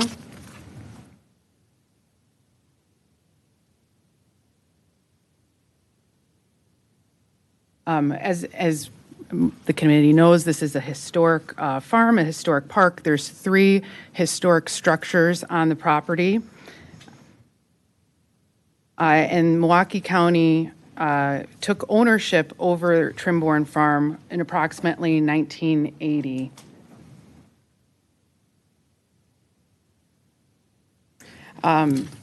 I don't think I need to tell you that we have a lot of deferred maintenance issues across the county.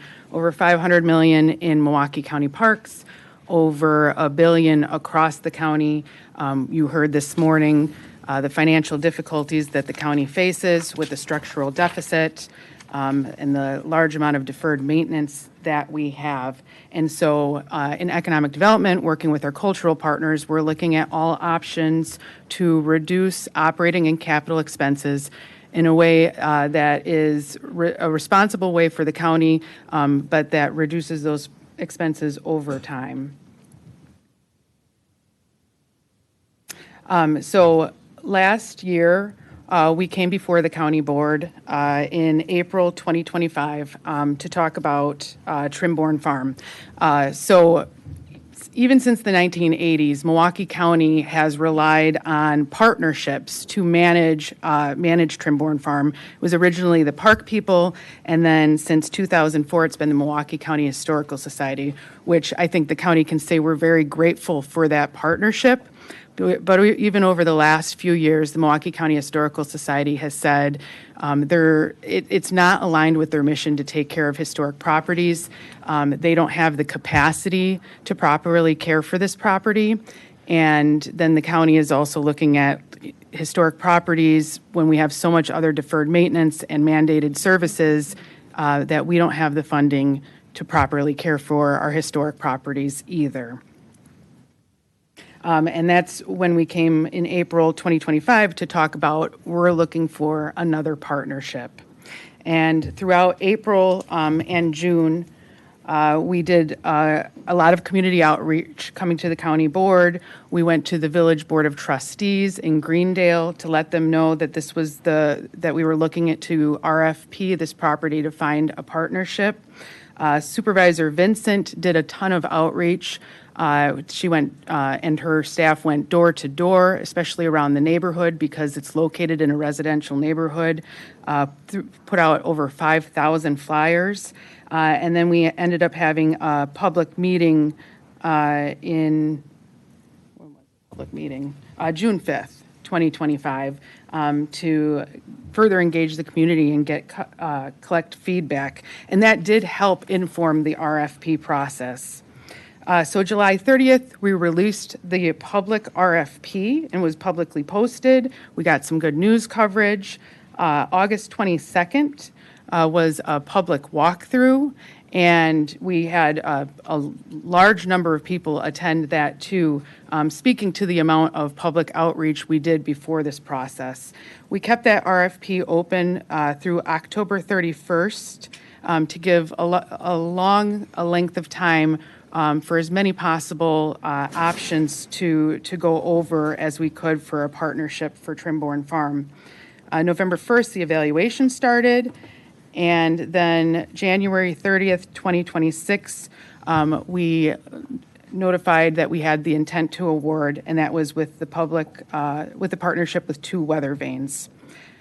February 26th, we brought this out to the public again with Supervisor Vincent and had a public meeting to discuss the next steps, which will be coming to the county board for approval of this lease, and to introduce 2 weather vanes. So the project objectives in putting this out to RFP is financial sustainability, preservation of the historic property, the public benefit, historic integrity, equity, inclusion, and then listening to the public and the Greendale, the neighborhood integration, and Greendale Village alignment, because we want the neighbors and Greendale to be in favor of this agreement. And that also impacted the proposal evaluation criteria.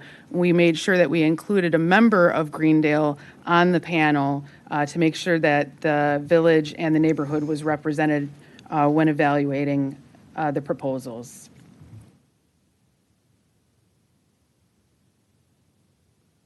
And then, of course, 2 Weather Vanes LLC was the selected partner.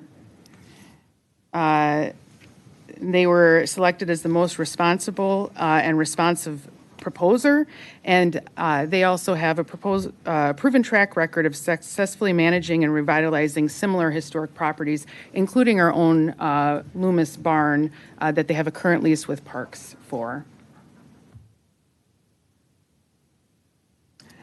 2 weather vanes, Virginia Emmons McNaught Dr. Virginia Emmons McNaught, I should say, and her husband, Brett McNaught, are here and available for questions. And at this time, if we want to go through the lease terms, I'll turn it over to Robert. Yeah, so just to talk quickly about the lease terms, so it's going to be an initial term of 5 years. This 5 years is kind of a evaluation period. So that way, at the end of 5 years, we can, determine the success of 2 weather vanes, and then at the end of that, terms are to be renegotiated. So that way, we can ensure they remain favorable to Milwaukee County and the community. Our biggest goal here is for them to be successful and maintain the property. But if they are successful, obviously we want to be able to revisit the terms, because right now the tenant shall pay the county $1 annually and also remit 15% of revenue that they generate from their business and management of the property, with 7.5% of that going to a maintenance reserve account for Trimborn, because obviously with the deferred maintenance, we want to make sure that they're successful and, it stays a successful historical site. And then also 7.5% will be paid to the county. And with that, the 2 weather vanes will assume responsibility for all capital improvements, building maintenance, and operational costs. With the caveat to that, Parks is going to help them while they're getting started. We're going to continue to mow and snowplow for the first year. And then, the biggest thing with this is public access to Trimborn Farms will be preserved. And then, based on that, we respectfully recommend approval of this to enter into a long-term lease with 2 weather vanes. Thank you. Before we open to any questions from a committee, I'm going to allow Supervisor Vincent to make some statements because I know she has a limited window of availability. Supervisor Vincent? Thank you, Mr. Chairman. And I really want to thank you, first of all, for your flexibility today, as well as those in attendance. I also want to thank Chairman Wasserman for the same thing next week when it goes before Parks on Tuesday. So good morning, Mr. Chairman and committee members. I want to thank you for this opportunity today. And I'd like to start by saying I'm speaking in strong support of this resolution authorizing Milwaukee County to enter into this long-term lease agreement with 2 Weather Vanes LLC for the future stewardship of Trimborn Farm. Over the past several months, I have actively engaged residents, stakeholders, and community throughout this process. Erica highlighted that just a moment ago. There have been very well attended public meetings. The most recent one in February, where over 120 residents and community members came out. I also I hosted both of these public meetings as well as a town hall back in the fall, and I spoke at several village board meetings to ensure that the community had opportunities to provide input and voice concerns regarding the future of this historic property. What we learned from clearly from the residents was that they want Trimborn Farm preserved, activated, and accessible to the public. They don't want it to continue deteriorating under the weight of deferred maintenance and limited county resources. This resolution provides a sustainable path forward for Milwaukee County and for the future of Trimborn Farm. The agreement before us ensures that historic character of the property will be preserved while shifting the financial burden of capital improvements, operational costs, and long-term maintenance away from taxpayers. And I think that's important to note. At the same time, the county retains public access and will receive a revenue sharing agreement that was just outlined. And it includes funding dedicated specifically toward the future maintenance of this site. Importantly, this proposal is not speculative. 2 Weather Vanes LLC was selected through a competitive process and brings demonstrated experience managing and revitalizing historic properties. I also want to recognize Dr. Virginia Emmons and her husband, Brett McNaught, of 2 Weather Vanes LLC for reaching out to all of the RFP applicants and inviting them to remain involved That is unheard of. She engaged all of them and asked them to be a part of the future of Trimborn Farm. They all had amazing ideas. I had a chance to hear from basically all of them. I attended a meeting with several of those applicants, and they shared a number of exciting possibilities and ideas for this site. That spirit of collaboration and inclusion demonstrates a genuine commitment to making Trimborn Farm a community-centered destination with broad public participation. And just this week, both the Greendale Village Board and the Greendale Historic Preservation Committee approved permitting that will allow livestock, including chickens, which is a big hot button topic in my community, at this site. This is actually an exciting step because it moves Trimborn Farm closer to becoming an active, interactive, educational farm experience for residents, families, and visitors throughout Milwaukee County. I also want to give my sincere thanks to Director Celia Benton and Erica Goublé, who have been wonderful through this entire process, and also those that have served on the RFP selection committee for their professionalism. Erica and Celia in particular have been just available to answer questions. They've been at all of these meetings, and they really do care personally, I believe, about the future of this site. Their efforts have helped ensure that there was a transparent and competitive evaluation that focused on long-term success and preservation of this important historic property. This project, I should say, reflects extensive community input, collaboration, and thoughtful planning. Like anything, it's not going to always have 100% support of everything, but the majority of those involved in this process are looking forward to the positive future.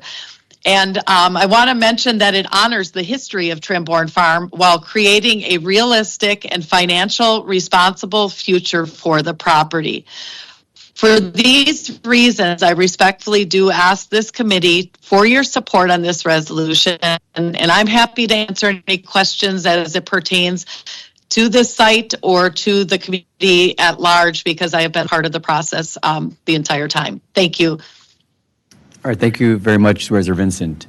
Questions for committee? Yes, Supervisor Martinez. I don't have a question, but I do like this project. I mean, there's something similar going on in my district, so I'd like to make a motion to approve. And we do, Supervisor Blinsky? Thank you, Mr. Chair. We get to public comment really quickly. So to get this straight, this is a for-profit enterprise leasing this for 5 years, and then the county would get 15% of net proceeds during those 5 years on a lease of a $1 per year lease, correct? That's correct. 7.5% would be revenue to parks, and 7.5% would go into a maintenance fund.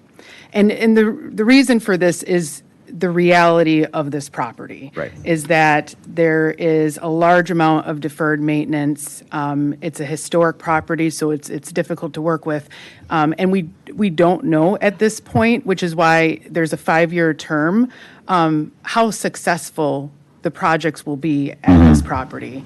The two weather vanes that they're here, they have a lot of ideas, and it's fantastic. And the stuff that just happened in Greendale, approving changing ordinance for the chickens, is stuff that they have been working on. So we hope that all of these ideas are successful, but it's going to take time to see what can pan out for this property. Sure. And there was at any point, there was no like nonprofit model pursued or approached.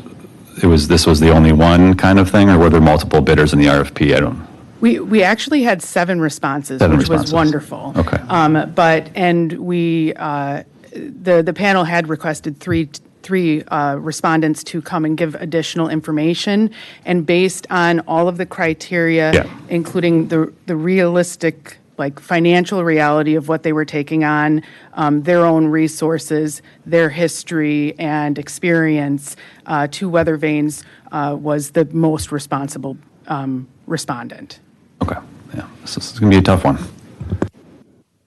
Well, yeah, because the alternate is to, with the, how much is, to deferred maintenance, $1 million plus in the, it would sit there and rot. So, we're going to put money into it. Supervisor Johnson? Thank you, Mr. Chairman. I want to congratulate everyone who had anything to do with this situation, particularly the principals for 2 weather vanes, and the fact that they want some of the applicants to also collaborate with respect to their ideas and anything they may have to offer. And I'm saying this as a member of the board member of the Milwaukee County Historical Society for a number of years. And I know that this has been somewhat of an albatross as it relates to this deferred maintenance. And so, again, I want to congratulate everyone and the Economic and Real Estate Services Division of our Administrative Services Department for their valuable work. Parks, anybody who has brought all this together, because this is actually the first time I'm hearing of all that's been going on, as was stated by Supervisor Vincent. So congratulations to all of you. And Supervisor Martinez has moved for adoption. I would have done that, and I would have said about what I just did say. Thank you very much. Thank you, Supervisor Johnson. So we do have a couple people here to speak in opposition. I believe they're one of them and his son. They're the applicant. They're one of the applicants for the that they applied to of the 7. Correct? Now that the process is done, yes, that is. Right. Well, I knew that. I read in I think Urban Milwaukee, a couple other places. So we have Ron Rosh and Rex Rosh. If you both want to come up, I'll give you each 2 minutes. Allison's going to time. When you hear the ding, your time is over. Please step forward.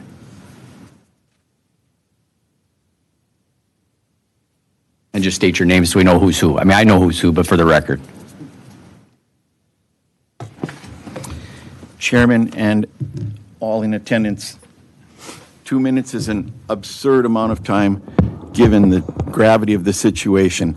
I would have to first, my name is Ron Rosh. I am a lifelong proponent and advocate of Trimborn Farm. I am in opposition to no individual, but this process has been very non-transparent. I have never heard back from the county regarding our proposal at all, in any manner. I was not told that I wasn't selected, my wife and I. To formulate a nonprofit friend group was the correct. proposal. And our proposal was to form an operating nonprofit, which could give up to, let's say, 70% of funds raised to the buildings. The amount, this 7.5% is an absurd amount to throw at in excess of, they say $1.5 million. There's estimates of over $1 million on one building. Is there a performance review been presented by 2 weather vanes as to their other Greendale property that they've had for over 2 years, renting a house and a barn, not restored to the Secretary of the Interior standards of rehabilitation? It's a maintenance issue. It was painted and they put a roof on it. It is not a restored structure to restoration standards. I have been a sole proprietor of a restoration business for over 35 years, award-winning many times. This is unconscionable that our supervisor said all the respondents to the RFP were called and met with Virginia. That is not true. I did not meet. I did not collaborate. I will not collaborate with this gross commercialization of a historic site that completely obliterates the atmosphere of a historic site. Good one. Please. Every barn. All right. Okay. Is my time starting? Sure. All right. My name is Rex Rosh. Thank you for your time. Very happy to be here. I also am an advocate for Trimborn Farm. I very much sympathize with the county's financial situation. However, I cannot in good conscience condone the proposal made by 2 Weather Vanes LLC. First and foremost, I am very concerned about the precedent of turning a public park over to a private commercial enterprise. In addition, I am concerned about the commercial enterprising having a poor business plan when the care of the historic buildings is reliant on said poor business plan. With all due respect, especially to my former fifth grade science teacher, Ms. Vincent, the RFP proposal at hand makes no sense. One detail is that the concept of making the stone barn into a craft market. I am a book dealer. I know antique malls. I understand vending events. Rentable vendor spaces is not a thriving business model currently, much less at the proposed $500 per month in a non-climate controlled space. A second issue, and then in addition to doing multiple craft fairs or craft events, you can only do so many events, otherwise you're going to start depleting the economic base very quickly. A second issue is the cost and effort of necessary to turn the first floor of the historic farmhouse into a coffee shop in the hope of renting said coffee shop. Both of these require altering historic buildings, and the cost to run said businesses are guaranteed. The costs are guaranteed. The altering of historic buildings is guaranteed. However, the ongoing success of the businesses in this economy seems highly unlikely to me. There's an over-reliance on commercialization. It feels like there's toll booths put up in every possible way. This was agreed to in the meeting in February. Ron Barbian and other village trustees said, well, we're going to have more outreach. We're going to have fundraising. This can't all be commercialization, and yet this just gets rubber stamped. Virginia Evans of Two Weather Vanes LLC claimed in February that this is only a short-term lease, which is not in the proposal, and the county will have oversight. I sympathize with the current financial situation and the county wanting to remove the historic sites from the books. However, I fear that rubber stamping the current RFP will not help the historic site and only cause more ongoing headaches for the county. Thank you. I appreciate you for your time. We got to think of a better ringtone, though. I mean, it's good. I do see Supervisor Vincent. I have a feeling I know what you're going to say. I'm not going to get into a back and forth, but if you want to make a brief statement, that'd be awesome. Brief.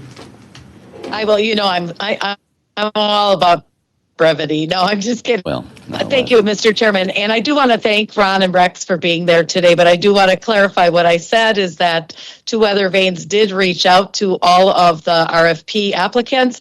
I personally talked to Rex and Ron about the fact that Two Weather Vanes would like their input and in their involvement. And I think there still are great opportunities for that if they're willing to work with them. So I understand that this is a hard thing, especially in Ron's case, because he has dedicated a lot of his life. His family lived on that farm at one point, and I do give him credit because he has a lot of the history of Trimborn Farm, and I really believe that there can be a partnership of working together here. So I won't get into a back and forth at all. No, we're not getting into a back and forth.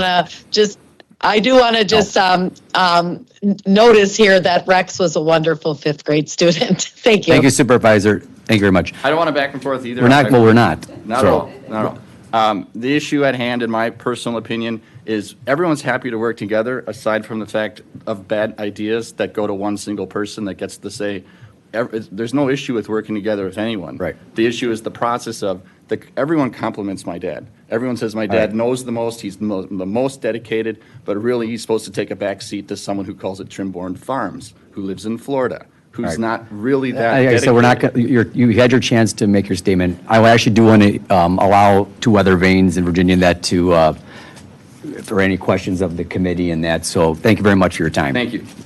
You guys want to step up? You're more than welcome. Consider we're going to be potentially, based on votes, partnering with you for 5 years. So I think it's fair to allow you to, make your case. And I have to say that both Celia and Erica, I have the utmost respect and confidence in the work that they do.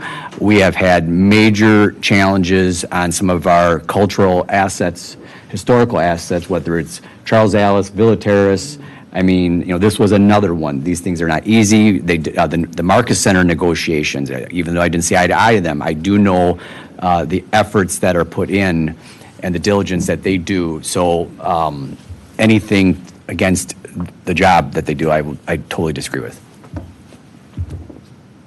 Good afternoon, or good morning. Thank you for having me. My name is Dr. Virginia Emmons McNaught, and I have never purported myself to be an owner of anything and related to Trimborn Farms. From the onset of this proposal, I have always talked about acting as a steward of this property, and my degree and my 30 years of dedication, starting as a Peace Corps volunteer and a nonprofit organizer and founder of several nonprofits, has always been the intent to create environments where people feel like they belong and can contribute, add value, and be valued. And so when I was approached with this idea that Trimborn Farms was no longer sustainable several years ago, I wrote a business plan even way before the RFP even went out, because it was important to me that the history of Greendale remains in Greendale. I'm one of the first, I'm an offspring of one of the first residents of the village of Greendale. I was born and raised there, went to all the schools, and my legacy and my family's legacy is tied to Greendale. So my intention is to act as steward. And when we say short-term lease, if you're in business, you know that 5 years is a very short-term lease if you're willing to invest a considerable amount of time and energy. And in those 5 years, if you review my proposal, it is our intent to see if there is already an established organization, nonprofit organization that exists that could take on this financial lift.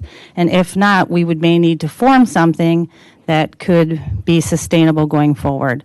If seeing none, we have other options, but it is our intent to work with the community to make sure that this is a long-term asset, not for any one individual or person, but for the entire community going forward. With that, I'll rest for questions. All right, do we have any questions at all, Supervisor Martinez? Okay, so I did move to adopt this, and I'm going to stick with that. But after hearing the Rash family, it just makes me think: is it possible that we could somehow form some kind of oversight committee for this in the future? Or may I respond? Yeah. Given the property and its historical integrity, it has many layers of oversight. It is under the jurisdiction of the Wisconsin Historical Oversight, as well as Milwaukee County Historical Society is intended to be a continued partner with ours. The Village of Greendale also has a Greendale Historic Commission, because Greendale is a historic community. They met last night, had to approve every single item that happens on the property, including the design of a chicken coop was their item of topic yesterday. And then all other activities happening on the property also need to be approved by Milwaukee County Parks, because this isn't an individualized project. It's a lease with Milwaukee County Parks. So Milwaukee County Parks will need to oversee things, as well as the municipality of the Village of Greendale and their building inspections department. So there's already about 4 or 5 different layers, and I know I can't speak for Supervisor Vincent, but I do know that she cares deeply about this project, and as long as she's serving, she will do her best to make sure that we're doing the right thing. And yeah, and I'm positive she does, and I know she's very diligent. But would you be willing to work with like a committee of constituents for additional oversight? The Greendale Historic Commission is a committee of constituents. Okay. I mean, I heard like, what, 4 layers? Erica, where did Erica go? Oh, there you are. What the fuck? There's enough over. Are you comfortable with, I mean, with the facilities, with the buildings and historic character, that changes that are being recommended, that for them to be approved, they have to go through whatever type of stringent oversight, whether it's state, Greendale, Milwaukee County? I mean, there's 3 right there, all historical. So are you comfortable with that?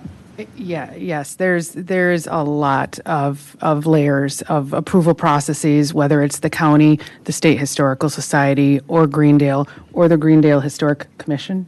Commission. And then also, Virginia has already reached out to all of the people that attended the public meeting to have them involved in the dreams and what the future of Trimborn is going to look like. And as she noted, it would be great to have a nonprofit formed, and that's what you would like to do eventually. And then she would have a nonprofit board overseeing the property as well. So there's a lot of oversight. And then, of course, we have all of the contractual terms in our lease, and then Parks will be monitoring the lease as well. Okay. Are you good? All right, and one last time, Supervisor Vincent, brief. That first statement was Yes, real thank long. you, Mr. Chairman. To go on what she said there, I believe there is a lot of oversight. I think it was a great question and thought by Supervisor Martinez.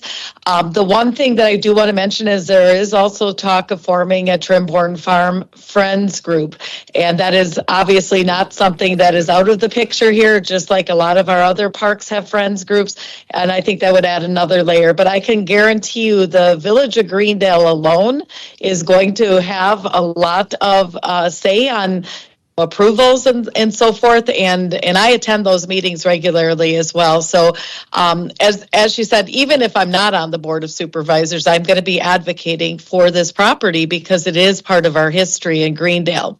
Thank you. Thank you, Supervisor Vincent. Last thing I wanted to say is, yeah, that's what I was going for, like a friends group. I think that would be great.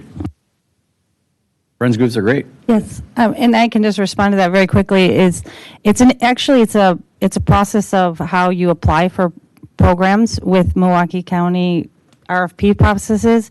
You can't apply as a non-existing organization. You have to have a qualified organization. So when we initially went through this process, I had first approached Greendale Historical Society, Milwaukee County Historical Society, the Greendale School District, and the Village of Greendale, the Greendale Lions Club, and asked them all if they would be willing to be the sponsor to apply for this, and they were a little bit scared of it. And so we used what we had, which existed, which is our 2 weather vanes project, which is what we used to restore the Loomis Barn. Sir. Which we've been using to work on with the municipality of Greendale to do restoration. And if I may, I just want to say too, I mean, a nonprofit could have been formed over this since 1980, to take care of this park, and it never happened. Sir, I don't want to hear from you out there, okay? Anyone that works with Milwaukee County Parks knows that anyone can form a friends group. And then if you get bigger and want to be more involved, then you need to have an agreement with Milwaukee County Parks. But a friends group can be formed. I also, before even going out to RFP and looking for solutions, I went to the Wisconsin State Historical Society because of the 13 locations, they don't have a location in Milwaukee County, which seems like it would be a good opportunity with maybe the Charles Alice or Trimborn, but they did not have capacity to take on this property. I also talked to the Village of Greendale because I know how important this piece of property is and the history to Greendale, but again, they do not have resources, just as the county is struggling with resources, and we have a partner that is willing to take this heavy lift and also work with the community, and I think that we found the best partnership to do the most with Trimborn and really activate the site and put money into the property to restore its historic nature. Thank you. Thank you, Mr. Chair. Just real quickly, my vote today does not necessarily mean it'll be the same as my final vote on board day. Okay, thank you. All right, we're going to please call the roll. On the motion by Supervisor Martinez that item 19 be recommended for adoption, Supervisors Rowland. Aye. Johnson Jr. Aye. Martin. Aye. Martinez. Aye. Belinsky. No. O'Connor.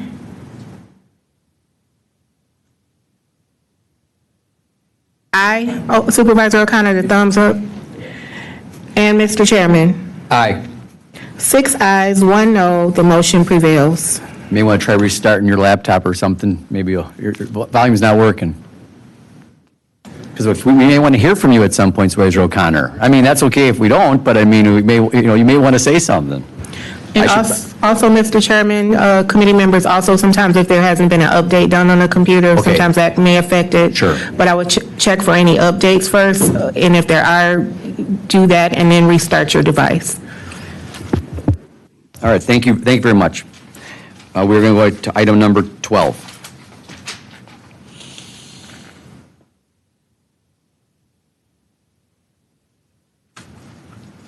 Item 12, from the Chief Deputy, Milwaukee County Sheriff's Office, requesting approval of Amendment Number 4 to the Inmate Calling Solutions LLC IC Solutions Agreement for Correctional Communication Services to act in accordance with the Federal Communications Commission FCC Order FCC 2575A 2025 IPCS Incarcerated People's Communication Services, implementation of the Martha Wright Reed Act adopted October 28, 2025. This file was referred to the Committee on Judiciary, Law Enforcement, and General Services for informational purposes only per Section 59.52, Sub 31, Sub D, Wisconsin State Statutes, and at their meeting of May 19th, 2026. This file was discussed with no action taken, and it is referred to this committee for action. Please. Good morning, Mr. Chair, County Board Supervisors. I'm Director Joshua Briggs, Milwaukee County Sheriff's Office. Jail Commander, I have with me the Deputy Director, David Rugaber, and Public Safety's Administrator, Rosario Estrada. We're here providing information to request approval to enter an agreement with Inmate Calling Solutions, or IC Solutions, for Amendment Number 4. Amendment 4 grants both the Milwaukee County Jail and the Community Reintegration Center to ensure compliance with what the County Executive and the County Board of Supervisors adopted in the 2026 budget for both the jail and CRC for revenue. The amount, if the amendment, if approved, would provide approximately $675,000 for the jail and the CRC in revenue. The current amendment does seek to increase the occupant resident voice calling amounts inside both facilities from 6 cents per minute to 10 cents per minute pending approval, pending the approval of Amendment Number 4, generating a 2 cent per minute revenue for the jail and the CRC and a 2 cent revenue for IC Solutions. The video visiting piece for this amendment would additionally increase from 11 cents per minute to 19 cents per minute, generating 6 cents per minute revenue for ICS and 2 cents per minute for the jail and the CRC. Additionally, both facilities would receive a 4% commission on tablet usage. Again, that totals around the $675,000 in revenue for both facilities. I did want to make a point of clarification for both occupants at the CRC and the jail. They would still receive their 90 minutes a week of free calling and 15 minutes a week in video visiting. Members of the MCSO, CRC, and the fiscal departments are here to answer any questions in regards to this proposal. Thank you. I'm sure Supervisor Blinsky has the first question. Thank you, Mr. Chair. So it seems as if one of two things occurred. Either in the 2026 budget, budgeted for this to be passed, and that's why the fiscal note is 0, or the usage so far this year has been lower, and that's why this is needed to make up the gap in the budget. And so do we know? And because there was sort of that one error that it said that the entire amount from the CRC was for the calling contract, but actually part of that was for the commissary. Do we know what the actual number is? If we wanted to keep the rates the same as they are now, the 6 cents or whatever, 10 cents, how much that would cost us to keep the rates the same rather than adopting this increase in the fees? You mentioned this is for CRC. I think Both, yeah, but. yeah, for us, you mentioned the commissary account. I have to explain the commissary account. It has nothing to do with this. A commissary account, people put money in the commissary account. They use the money from the commissary account to buy the time for the phone calls and the visitation time, for the video visitation time. So that's why the 2026 adopted budget said that the 600,000 was for commissary and calling together. Yeah, this is for the 'Cause they- CRC. I cannot answer Yeah. the questions for them, but I think someone from CRC are here, so they can Okay. answer that question. But to the question of how much would it cost to keep the calling rates the same? That we have to do an estimate. I don't have that answer for you right now. Okay, I did ask for that on Tuesday and today, so, all right.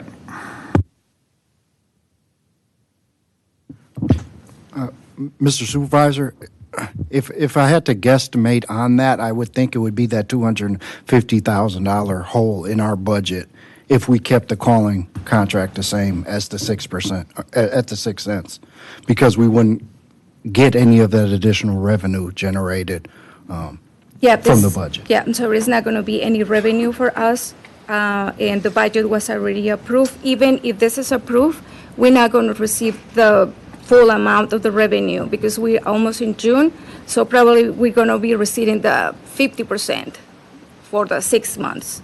So the For the fiscal rest of note the is year. not accurate of a $0 impact on the fiscal. Okay. So it just seems like this is something that was put in the budget that wasn't really explained. I should have asked more questions during budget time. So it's not your guys' fault.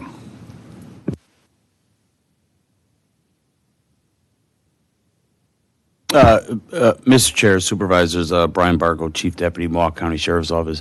Yeah, I mean, we could certainly do an analysis. I mean, obviously, it's very early in the year, so obviously a lot of this would be guesstimating use of, phone usage for, 2026. It also has a lot to do with length of stay. So recently, our length of stay has been slightly lower. So, the average time that someone remains in custody, that could also, impact phone usage, especially like video visitation or with the tablets. So we can certainly do an analysis of that. Unfortunately, it would require a little bit of time.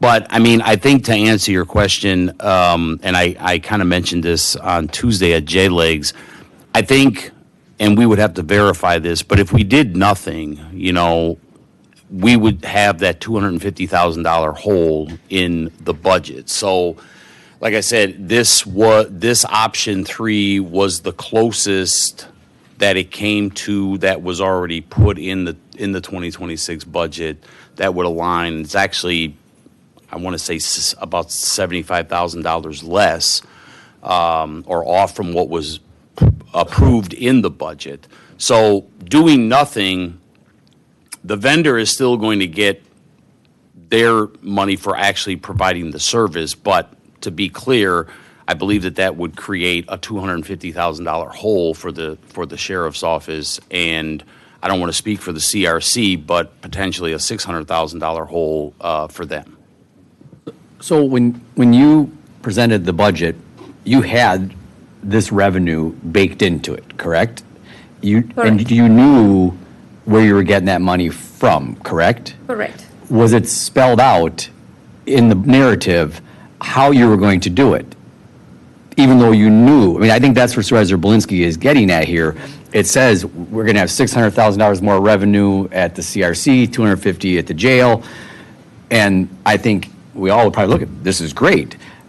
But why was it the method of how you raised that money not laid out? Yeah, I think this was presented in November. And I'm sorry, going back to your question, I would answer your question. I did the analysis for 2026, but the busiest time for us is in the summertime.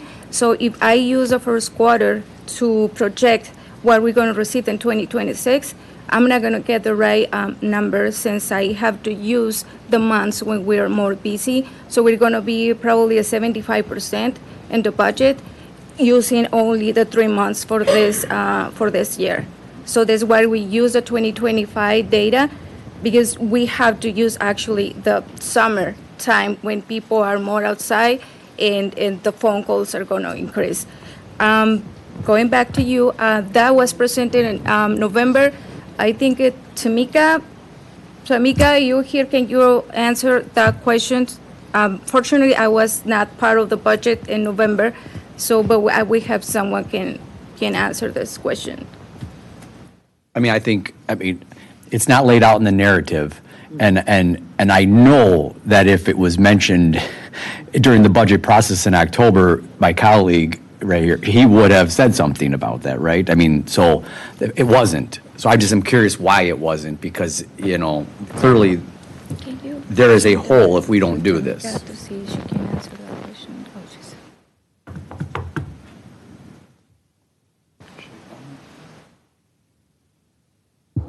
Mr. Chair, Supervisors, I'm not exactly sure like who made the ask or the request, I guess. And to Supervisor Belinsky's question, I mean, I don't know that was entirely the sheriff's office. I mean, I know it's in our budget, but how it kind of landed in there, we would certainly have to do some research on our end to determine that.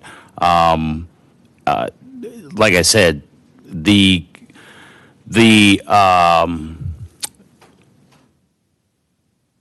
was the ruling, the FCC ruling, like late October.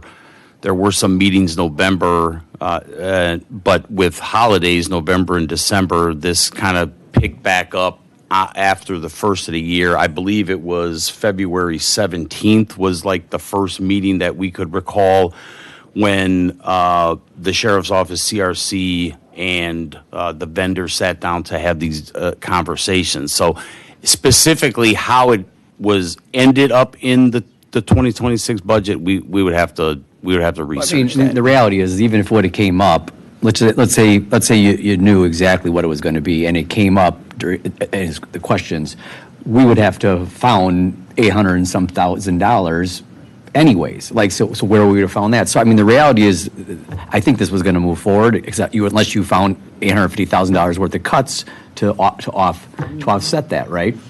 That's not going to happen. Not when we know we're going to be running deficits in both agencies. So, I mean, I think unless we have a motion or something, I mean, I support doing this. I don't want to create a bigger hole than we already have. But, Supervisor Rowland. Thank you, Mr. Chair.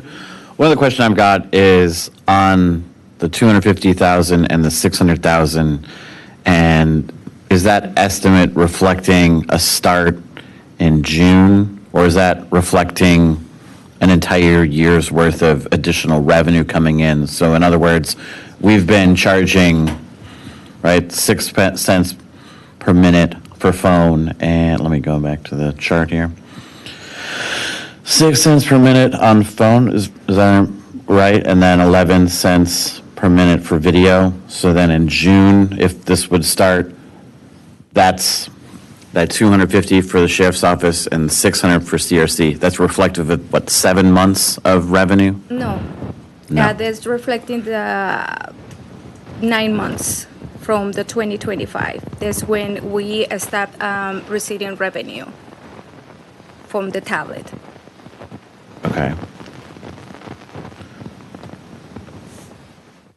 Okay. So what I'm just trying to understand like how big the holes really are, because I'm hearing like, well, it's like about 250, or it's like about 600. I'd like actual, like, what is the number in like an Excel file that I can understand instead of just like vibes or like we think it's about, you know? Like I'd like an actual number. Yeah, I understand. Thank you. We use the data for 2025, and this year we're not going to reach the amount of the budget because we are already almost in June.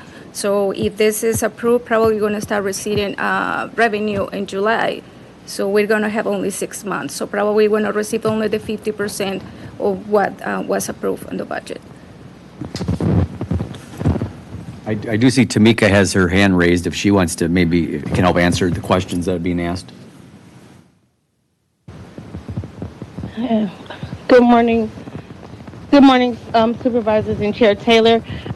So how this worked is we did analyze the data from 2025 which was 9 months worth of data in order to come up with what estimate was. When this was put into our budget during the budget season, it was based on calling rates going back to 16 cents a minute and back to 25 cents a minute for video visitation.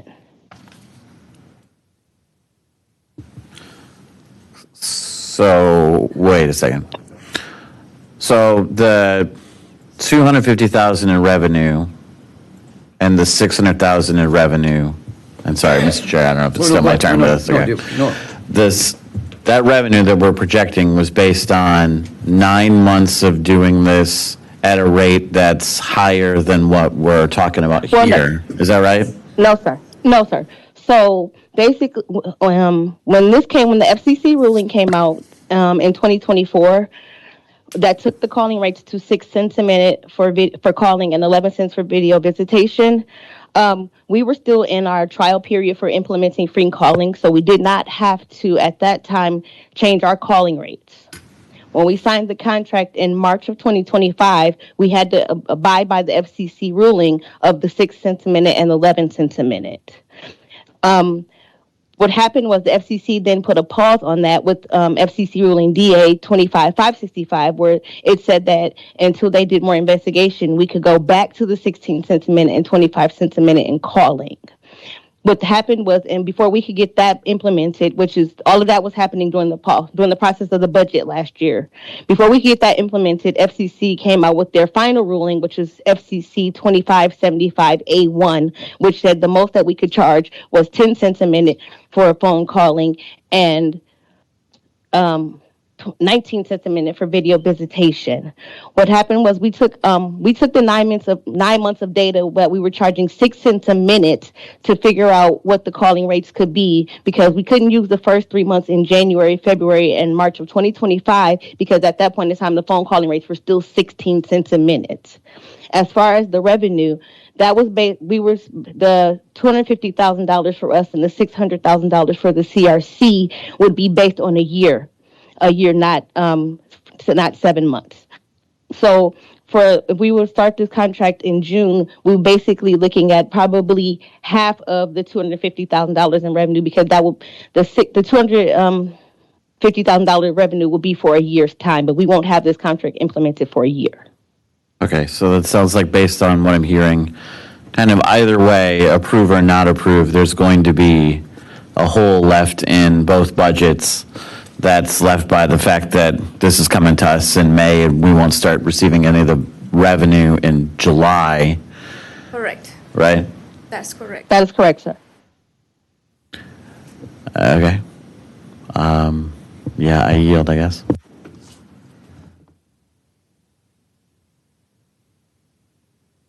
I guess one other, question, and maybe this was asked and I just missed it.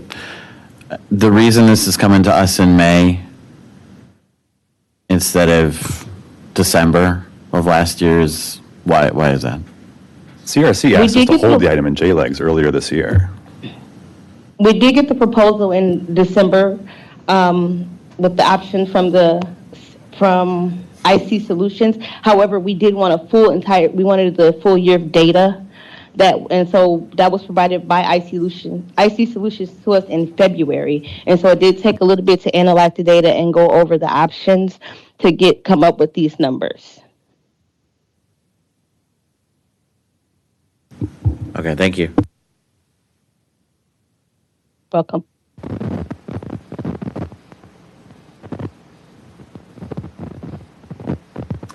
Well, what's the feelings of the committee? Supervisor Johnson. Thank you, Mr. Chairman. Chairman Taylor, I move to adopt the resolution. Okay. Please call the roll. On the motion by Supervisor Johnson Jr. that item 12 be recommended for adoption, Supervisors Rowland, Aye. Johnson Jr., Aye. Martin, Aye. Martinez, Aye. Belinsky, Aye. O'Connor,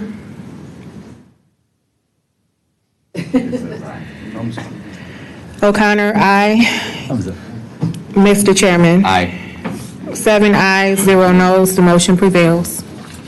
Thank you. Item number 13.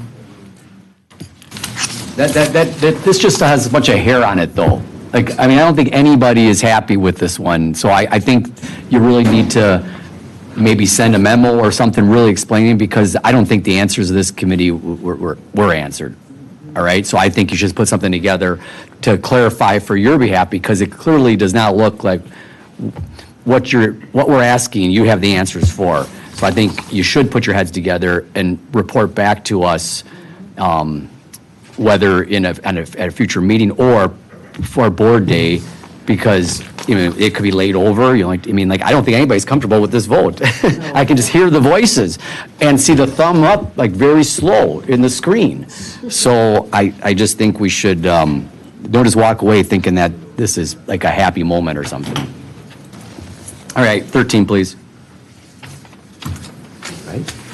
Item 13, from the Director, Office of Strategy, Budget, and Performance, providing an informational report on the county's health care contract and benefit actions. This file was considered by the Committee on Personnel, and at their meeting of May 20th, 2026, this file is recommended to be received and placed on file by a vote of 3-0, and it is referred to Finance, and it is informational only unless otherwise directed by the committee. Thank you. Nice. Good afternoon, Chair, Supervisors. My name is Isaac Rowlett, Strategy Director, Office of Strategy, Budget, and Performance. I'm here to provide an informational update about what we have done to improve our processes around contracting in recent months. As has been referenced, there have been opportunities for improvement identified in recent months, and we have leaned into those to make progress across the board. I will endeavor to be both succinct but comprehensive in this update, and I'm joined by my colleagues from across the County Executive's administration to help address any and all questions. First, OCC reviewed all contracts managed by HR Benefits Division to catalog and review for completion and legal compliance. Secondly, we engaged with existing contracted consultants to acquire documentation, ensure organizational awareness, and track milestone status. To this end, there have been meetings with Willis Towers Watson to get up to speed on in-progress projects timelines, participation in monthly meetings and annual recaps, identification of pressing issues, and coordinated data dissemination. Third, we reviewed and revised employee job descriptions to determine missing skill sets or capacity gaps, and identified opportunities for additional expectations related to collaboration. So, for example, the County Executive's Office reviewed the JEQ for the Total Rewards Director prior to the job announcement to ensure that changes were made to emphasize an understanding of fiscal issues. In addition, our team scanned the work area to determine if additional capacity is needed. I'm pleased to report that interviews for the Total Rewards Director are currently in progress. Fourth, we are revising the Contracting Administrative Manual of Operating Procedures, or AMOP 15.01, to reflect any updated processes or omissions and to more clearly define roles and expectations for collaboration and connection with impacted departments. The new AMOP includes greater detail regarding specific roles and responsibilities, which were agreed to by all staff and departments that collaborated on the AMOP. The AMOP also provides clear directions to department personnel on the contact information for questions. We collaborated with the Office of the Comptroller to make updates that align with their new contract reporting requirements and to build a list of contract processors and level approvers. Individuals on those lists and department leaders will be required to complete annual trainings per the AMOP in Milwaukee County's learning management system. Fifth, almost done, only 6. Fifth, we gathered information about the largest contracts across every cabinet department. We completed a review of the county's largest expense contracts across all cabinet departments to ensure clear visibility into major operational commitments beyond our benefits contracts. Most of these large contracts are multi-year in nature and are moving through a normal cycle of renewal or negotiation cycles, and all of these contracts remain active with one exception of one contract that's operating under month-to-month billing while IMSD and US Signal are negotiating terms of services. Sixth, we engaged with responsible departments to explore pathways to create a dashboard to track largest organizational contracts per file 26-297.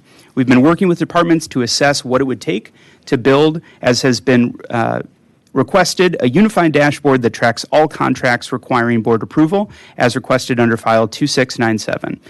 Because the contracts are decentralized, we have our foundational work ahead of us before we can support a fully automated countywide dashboard. And in the meantime, we're evaluating interim solutions, for example, sharing our top contracts list while we work on longer-term solutions. We look forward to sharing more on the options, feasibility, considerations, and timelines in the June board cycle. We'll be submitting that file today. Finally, we've created an interdepartmental work group with representatives from DOS, HR, OCC, and the Comptroller's Office and the County Executive's Office to continue managing this work moving forward. And we're looking forward to providing regular updates to the board.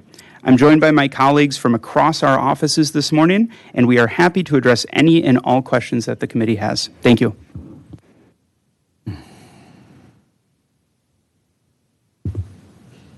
Rollin. Thank you, Mr. Chair. Thank you for this report and for all the work that's been going on. One question I've got in the report, it says, right, engaging with the contract consultants. Can you share a little bit more about the consultants, who they are, what their expertise is? Will they ever come to speak to us just about what they've learned, those kinds of things? Good morning, Chair Taylor, members of the committee. Jeremy Lucas, Acting Deputy Chief of Staff, Office of the County Executive, David Crowley. I think primarily we've stepped in discussing, getting up to speed with Willis Towers Watson, our authorized broker, on just a whole plethora of tasks to make sure that nothing kind of falls through the cracks as there's that vacancy there and we have staff stepping in, but of course, trying to manage two roles at the same time.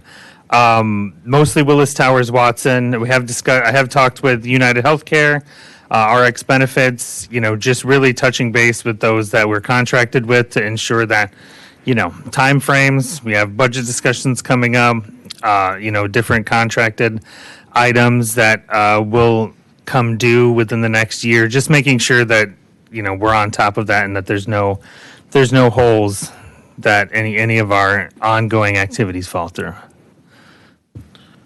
I guess just a follow-up. So with Willis Towers Watson, do they have like a blind spot at all or a bias towards the delivery of a model of healthcare? Like, are we, by just consulting with them, like missing out on a bigger picture? I don't know, but I just ask. Like, are they a healthcare consultant and would give us sort of that larger picture? Thank you, Chair, Supervisors. In my experience, I am not a benefits expert, so I have had a lot of questions.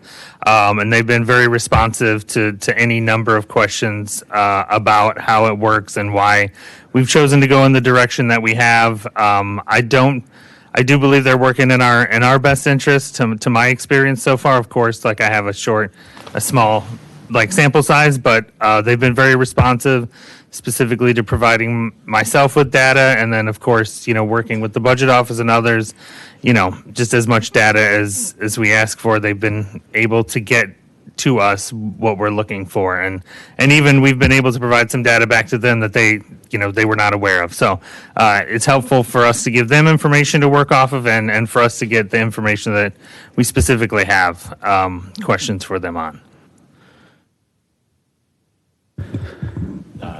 Sorry, Zablinski. Thank you, Mr. Chair. So this item is sort of listed as the update on the healthcare contract. So we have the current employee healthcare contract, administration contract, we have the prescription drug contract, and we have the retiree contract. Are all three of those contracts currently active and executed, signed and dotted right now? I would say that they're active. I would defer to Corp Counsel to talk more about the execution of those. But they are active.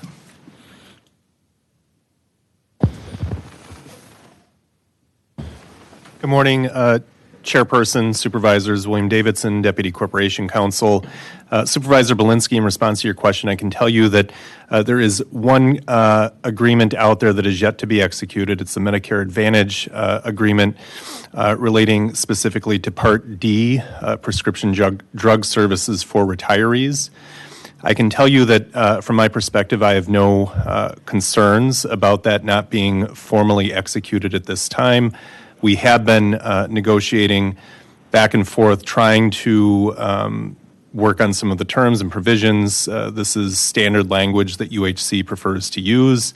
It is difficult getting them to move off of their standard language. However, I'm confident in saying that there is an implied agreement between the parties at this point. The parties are working together as if they are under an executed, formally executed contract, and services are being provided.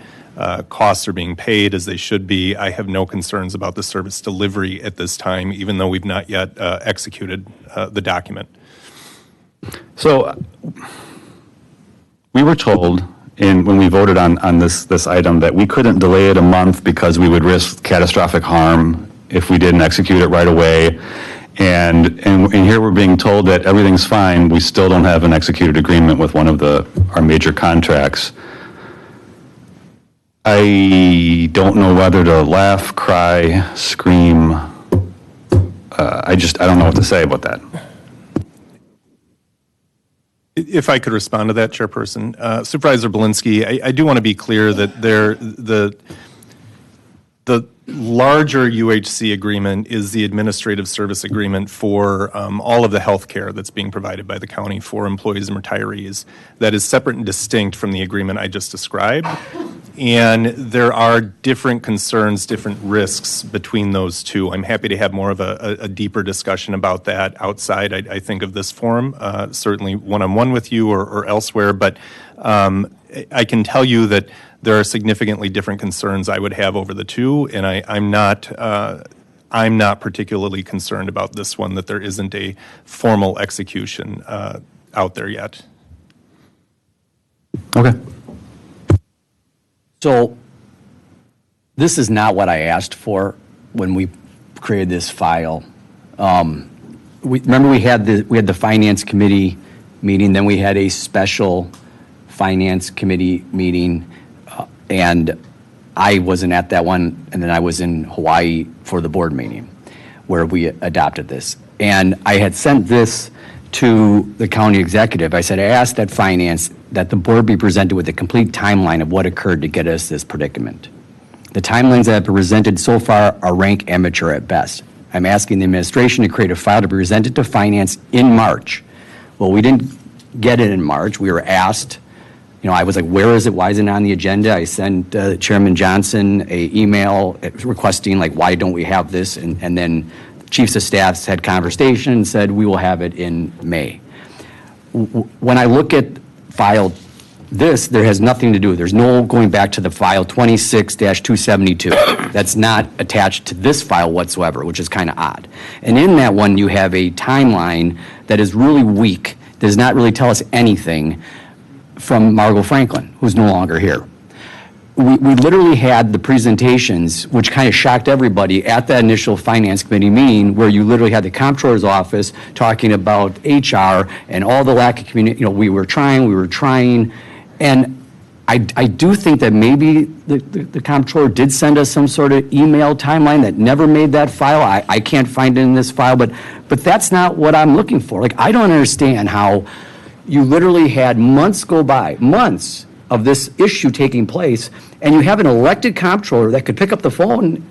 Did she call the county exec? Did she call Margot? I wanted a complete timeline. I wanted to still know how we got in this position. You're telling us now all the things that you've done to improve, which I appreciate. I think what you're doing, you've corrected a lot of the mistakes made, but we still don't really know how the hell we got here.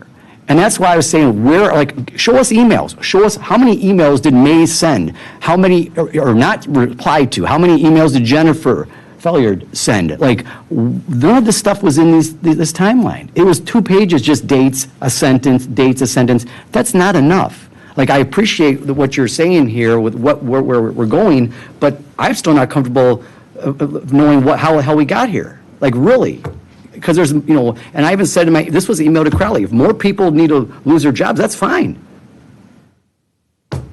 So can we get accurate timelines? Because that's what I did ask for. And it was clear, and it was a press release then. So what are we going to do to provide that information? I'm still not comfortable with how we got here.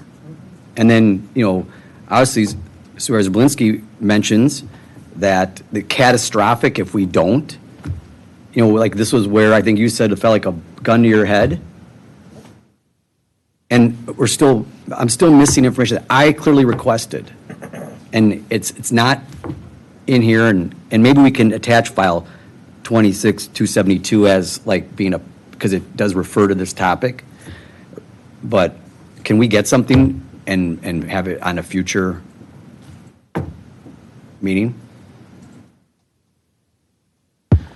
Chair Supervisors, I think, as we've noted, we're very focused on like addressing the issues at hand, ensuring that all of the systems are reflective of improvement, and ensuring that the AMOB has changed, that like staff is aware of what the expectations are across the county, improving the training, identifying all of these things to ensure that we, as we spoke in personnel, that systematically we're addressing the issues. The personnel can change, and it has, and we are working to ensure that no matter who's sitting there, that we are able to, ensure that the systems in place are available and appropriate to protect the county's assets and ensure the policy is being followed. I would say that we are not interested in delving back into the past on it. We're focused on the future and how to improve the systems. Well, that's a very telling answer. Go ahead, Supervisor Martin. Thank you, Mr. Chair. And I will say on the onset, I'm really trying not to go to Mars. I really am. I can appreciate you wanting to move forward. You can't move forward if you haven't taken a look backwards to see why and how you fell in the pit. And we're the ones who have to take the hit. Because now, continuously, we have to correct something that should have been taken care of on the front end. This back end stuff has to stop, and it will not stop until we do a critical review of how we ended up where we are, in particularly with healthcare contracts. I'm not going to say that. I'm not going to say it. But that's crap to say we're focused on the future. You can't focus on the future if you have not understood what happened in the past. So how can you say that to us? And as the decision makers for this, we need to know. I'm not comfortable making decisions blindly anymore. Moving forward, when this crap happens, my vote is always going to be no. It's going to be no, because you're telling me you're not worth having the information you need to make a thoughtful, mindful, and knowledgeable decision. And if I cannot have information to make a good, solid decision, then my vote is going to be no. Give me what I need to make an intelligent decision, or it's going to be no. Thank you. When we just dealt with I asked for this information from the floor, not once, but twice. What happened, and how can we correct this, and why didn't someone else say something between June and September? I'm always going to be on June and September, because that's when you're supposed to start looking at these contracts. We're coming up to a deadline. You don't wait till December to raise a flag, or January to raise a flag. That darn flag should have been waving between June and September. But from now on, when you come and you tell us, you don't need to know that, just make this decision to fix it for us. I'm saying no. Thank you. Supervisor Rowland. Thank you. And thank you for all of this. Thank you for the efforts to move us forward. In the spirit of that conversation, we heard a lot this morning about the 5-year forecast, right? And the fact that salaries and benefits playing a significant role of that imbalance between revenue and expenses. So as we're having these conversations with these different consultants and vendors, can you talk about the conversations we're having that are related to getting to some place that's closer to sustainable, right? That's the goal, is to ultimately have a budget that balances, and speak more about just like what we're doing there and where this is headed, what we should be expecting as to potentially resolve from those conversations. That would be helpful. Thank you, Chair, members of the committee. Absolutely. I think we are some of the things that are coming up in the very near future include the 2025 actuals results from all of our vendors. We should be receiving that very soon. As Director Rowlett mentioned, we have established an interdepartmental work group to talk about health benefits and frankly, really bringing in experience from the comptroller's office, experience from budget office, to take a broader view of our benefits, what it means for this year, but additionally for bigger policy issues for the county board. Unfortunately or fortunately, we've been able to work with our benefits on a year-by-year basis. We're looking for a broader strategy. Where do we want to be in the market? Where does our benefits fit in conjunction with compensation? Where do we fit with our peers? So, these are the questions that, broader policy questions that, frankly, I'm not sure that we've sat down as two elected bodies to discuss, where we want to focus on. So definitely those are things that are going to be coming up. This group is going to help discuss it. We had our first meeting yesterday. One of the major discussion points is where are we? Where are we actually in comparison to peers, markets with health benefits? Lots of discussions, but benefit plan changes are a possibility as we review this information. So there's lots of things that go into it. Different populations have different uses. I believe Director Paul mentioned, the disparity between prescription drug uses with retirees, actives, healthcare. There's a lot of different levers to pull to try to address the issue. And I think our work group and county executives certainly ready to sit down and try to make maybe a more long-term plan or some policy guidelines that we can stand behind as we start building the budget and maybe not have it be so reactive to our fiscal pressures year over year. Thank you. I guess one follow-up, in addition to looking at what is the marketplace, where do we fall into it, are we competitive or not? I think that's very valuable.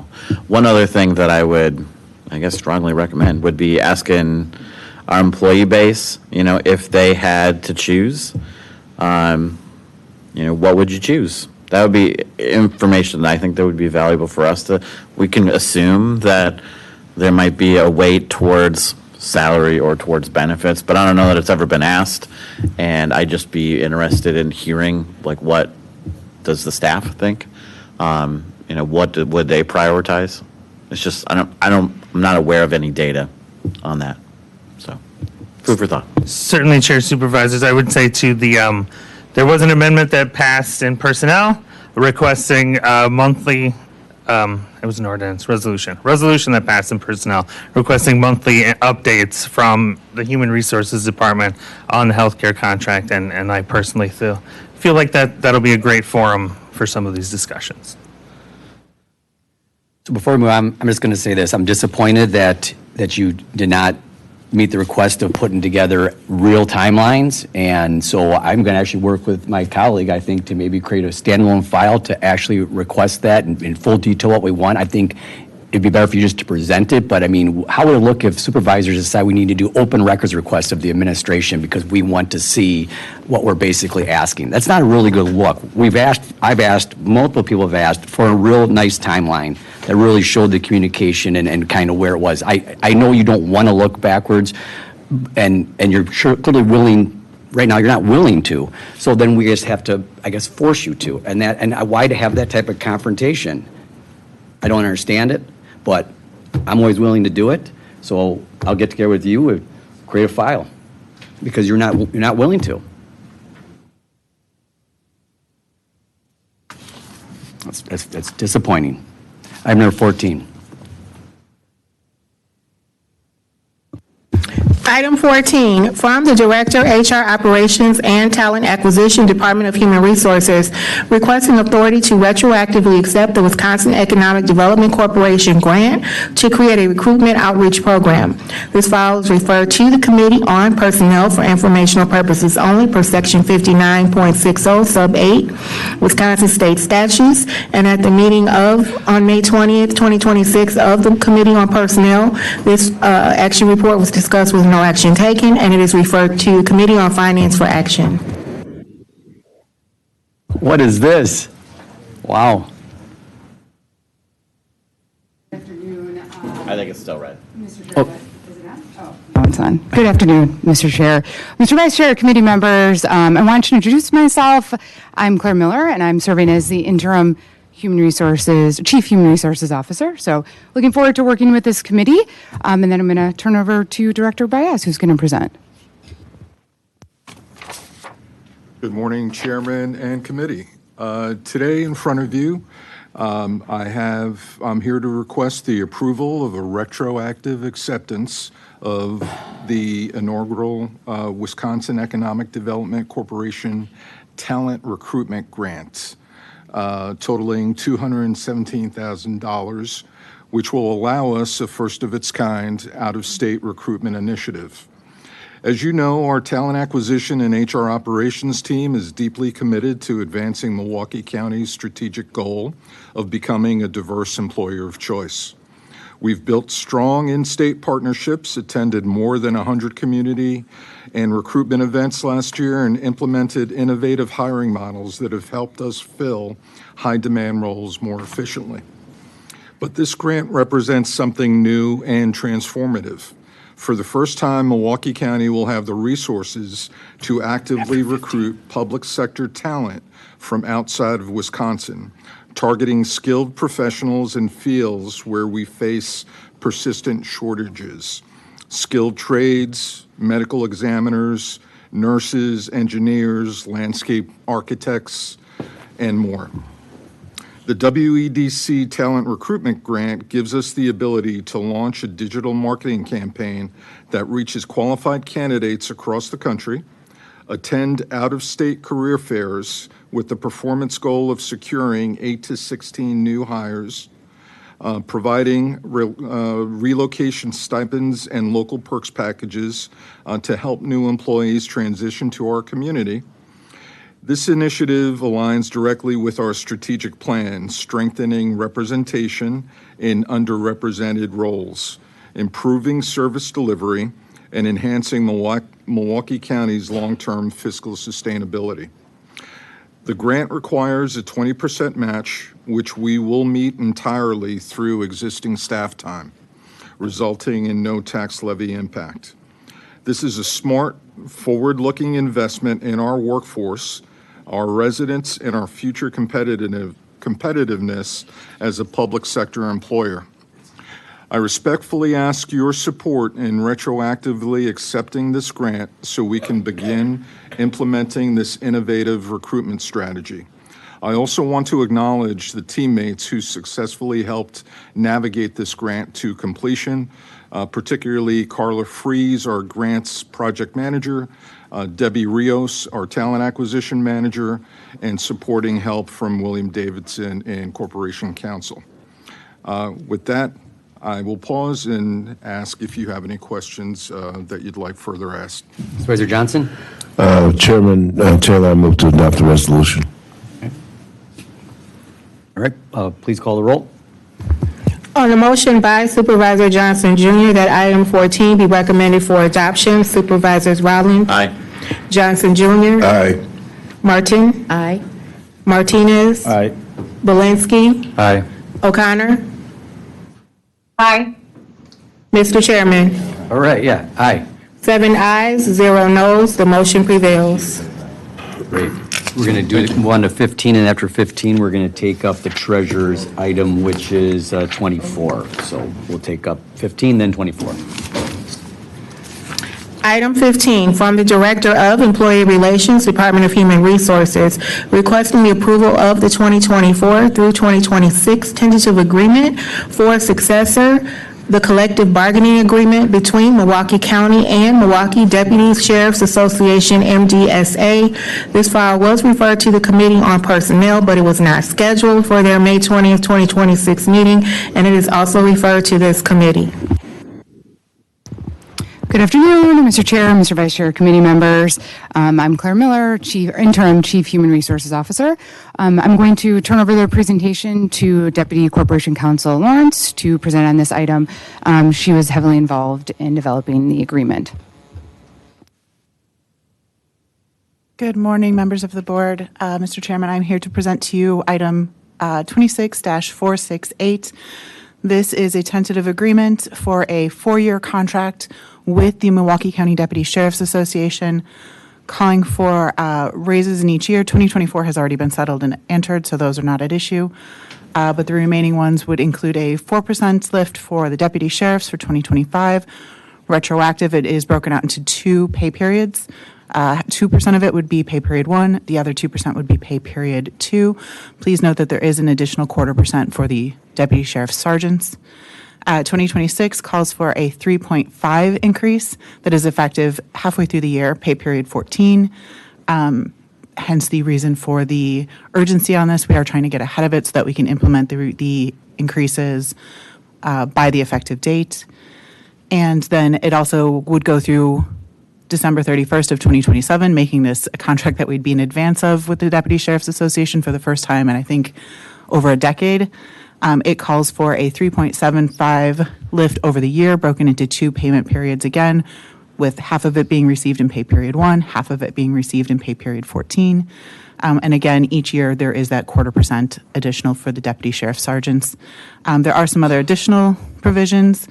Specifically, the retroactive language has finally been settled between the parties. This has been at issue and has been litigated between the parties over the past couple of contracts. We have finally settled on the county's terms, which means that anybody who leaves or is terminated prior to the execution of the contract will not receive compensation, only those who are active employees or active retirees. Beyond that, there are still we are closing out the operational pieces for 2024, which were left open, but there are operational pieces that are still open for 2026. With that, I am happy to answer any questions that you might have about this agreement. Supervisor Martinez. Thank you very much. When was this contract TA'd? I think it was signed this week, May 11th, When did the last contract end? December 31st of 2024. 2024. And that was a wages only with operational pieces open. So the last time we've had a full and complete contract was December 31st, 2023. Okay. What, is there any, well, this is exactly what I do when I'm not here, is TAing the contracts. And I mean, was there a reason for it to take like a full year for it to, for you guys to get to TA? Were like the goalposts being moved, or was changing hands, or why did it take so long? We have been bargaining in arrears with MDSA since long before my time here. I've been here since 2019, so about 7 years. Okay. My understanding is our contracts have been in arrears. When I look at them back through about 2009, I think was the last time we signed a contract before its expiration. Okay. It's just a back and forth process. Sure. All right. Yeah, I just wanted to know, I guess, I mean, this is just like a subject of interest for me. I'll move to approve. All right. Supervisor Belinsky. Thank you, Mr. Chair.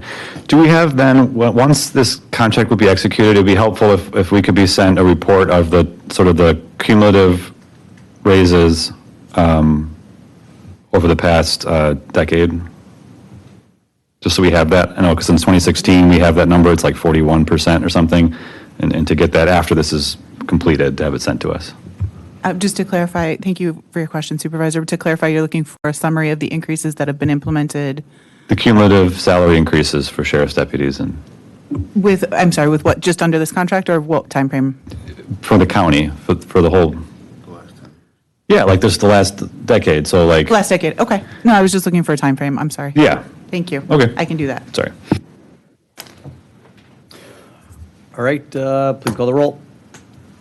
On the motion by Supervisor Martinez that item 15 be recommended for adoption, Supervisors Rowland, Aye. Johnson Jr., Aye. Martin, Aye. Martinez, Aye. Belinsky, Aye. O'Connor. Aye. Mr. Chairman. Aye. 7 ayes, 0 noes. The motion prevails. Thank you, Supervisors. Thank Have you. a good afternoon. Item number 24. Item 24, 2025 Annual Report on Public Funds from County Treasurer.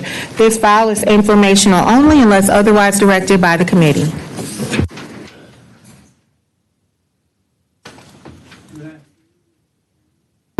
Afternoon. And thank you for taking us a little bit out of order. I appreciate that courtesy. You bet. I'm County Treasurer David Cullen. I'm here with Deputy County Treasurer Kathleen Hollers to present this report on public funds, which those of you who have been on this committee before have seen. Some of you may be new, but it's a report that we're required to file with you by county ordinance that tells what funds that different departments have that aren't under the control of the treasurer. And so the report is attached with the accounts, and most of these accounts are pretty straightforward. Sometimes a question arises about the Department of Aging account, and because of federal law, they have to segregate their money for accounting purposes from county money. And as you probably know, during the 2025 year, the FDIC still has a $250,000 insurance. We recommend to our departments that they have their deposits, if they're in non-securitized accounts, with banks that we have worked with to have security agreements. And one of those is U.S. Bank. That's the bank that has the county banking and state banking contract. And so we have a lot of accounts with them, or transfer to those that we have a collateral agreement with them. And at the bottom of the report, you'll see that there is a ranking of a rating system of all the financial institutions that's done under the Community Reinvestment Act. And we have been working now, they all have outstanding ratings. So if you have any questions about this report, I'm happy to answer them, or Deputy Treasurer Hollers can answer any questions also. Do we have any questions? Bless you. We have any questions? Seeing none. Okay. Thank you very much. Get Short out and before you sweet. change your mind. That's right, exactly. That's what everybody should do. Good to see you. Absolutely. I keep on looking at Juan, your shirt. It looks like it's like skin color. I keep on like, is he a shirt off or something? Item number 16, please.